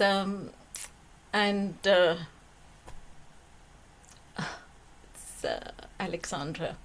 Yeah, we it's lovely to see old and new faces here constantly resonating with people, and I'm just so grateful to you, Neil, for bringing us all together here day in, day out, and your tireless efforts. We're very grateful for that. And Thank you. you do a very good job, actually. Not Thank you, many people Lata. like you. Lata, what I liked, one of the ones that you mentioned was forgiving. When you learn the art of forgiving, you are very powerful. Forgive, forget, live in the present, and move on. Then you are very light. Once you are light, you glide just like a bird wherever you feel like. So it's so beautiful. Varna, one tip from you before we go to a closure. One tip from me. I've learned in life how to be unstoppable, to be resilient in everything. And you mentioned the word forgiveness, and that has been one of the things that kept me, but also not to have hate and not to hold grudges because they damage you. So, yeah, so those are the things that I know I give more than one, but they are the things that help me in Very life. important, because when you harbor hatredness, grudges, you're vexed with somebody, you're not happy with your partner or your offsprings or your in-laws or whatever it is damaging you and not them. Let it go, move on. Life is beautiful, so much to learn, so much to give. And in giving is a joy. So wonderful. Verna, well done. We got Mita here. Mita, a quick one or two tips of what you think you've learned in life. Everyone, and thank you so much for giving the opportunity, Neil. One of the points which just now Varna mentioned reminded me of we are only here for a limited period of time, all of us humans, we are mortals. And to remember the good things, I lost one of my very good friends a few days ago, just 2 days ago. And she was a journalist working for gender balance and for child abuse and other causes which she believed in. And she was courageous to talk about it. And we also had arguments, but what I remembered is how she touched my heart in little things. So it's a human part of us. And the other point is you mentioned about nature. It's so important to be nature when you want to calm yourself. So you mentioned the rustling of the leaves. No matter what the weather is here in the countryside where I live, children are taken out to play even from the age of 5 so that they can learn from nature. It's so important to connect with nature. And the other important thing which I would like to say is to remember little things which has touched your life from anyone and everyone, because everybody said to give us, some kind of experience and uh, some human attribute which we have to learn from that person. So yes, we will have arguments, yes, we'll have differences, but there's something very very beautiful things which will stay with you when the person is gone. So just remembering the good things in life. Thank you. Thank you. Wonderful. People out in the social media and everything, Eddie, they just want to listen one more minute to you. Play any of your favorite tune, which is not a copyright, so make sure that it's yours or something that it doesn't belong to any copyright matters. Just play for 1 minute, please, because people loved it. Okay. I would change the setting. Same settings, yes. What was correct before? Yeah.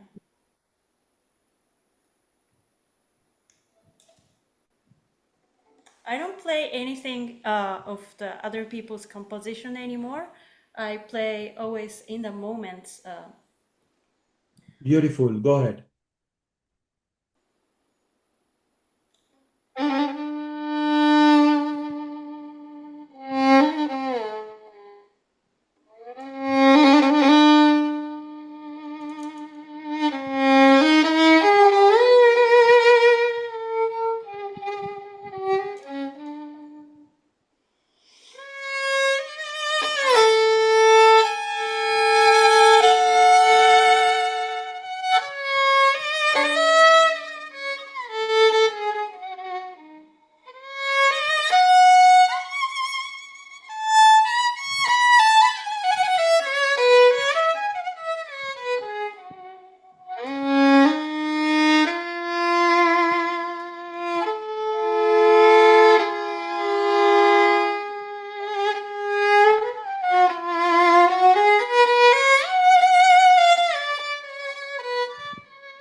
Absolutely beautiful music with voice.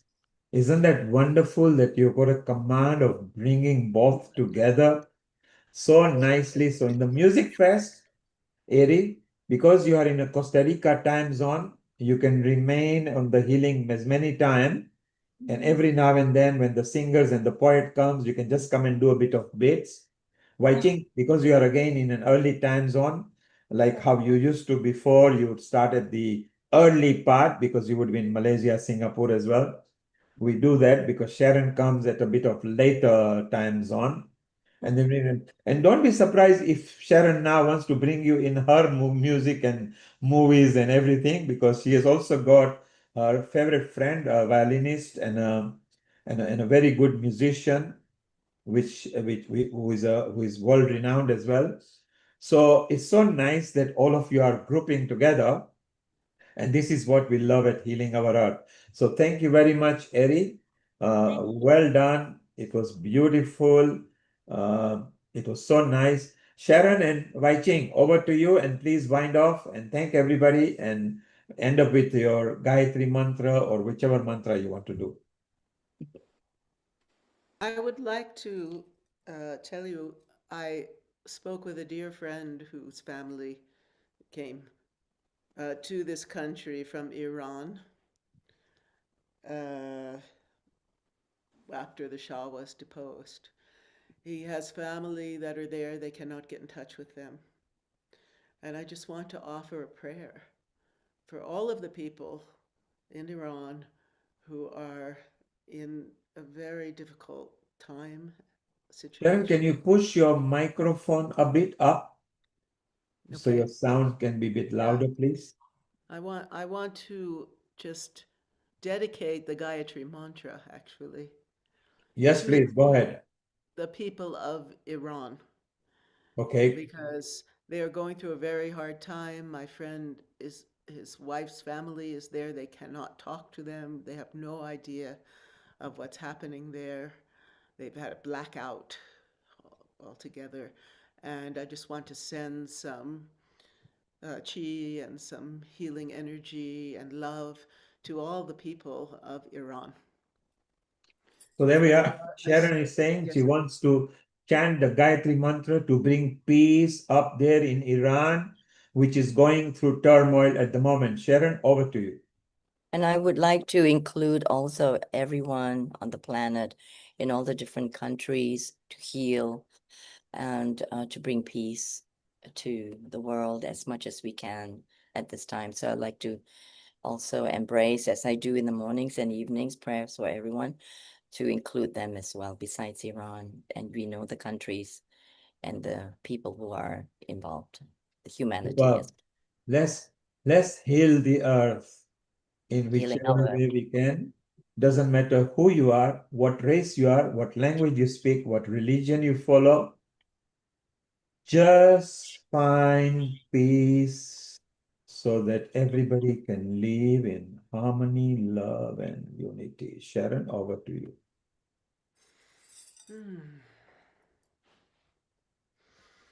Om Bhuvasvaha Tatsavitur Varenyam Bhargo Devasya Dhimahi Yogyuna Prachodayat. Om Bhuvasvaha Tatsavitur Varenyam Bhargo Devasya Dhimahi Yo-yo-na prachodayat. Om Bhuvasvaha Tatsavitur Varenyam Bhargo Devasya Dhimahi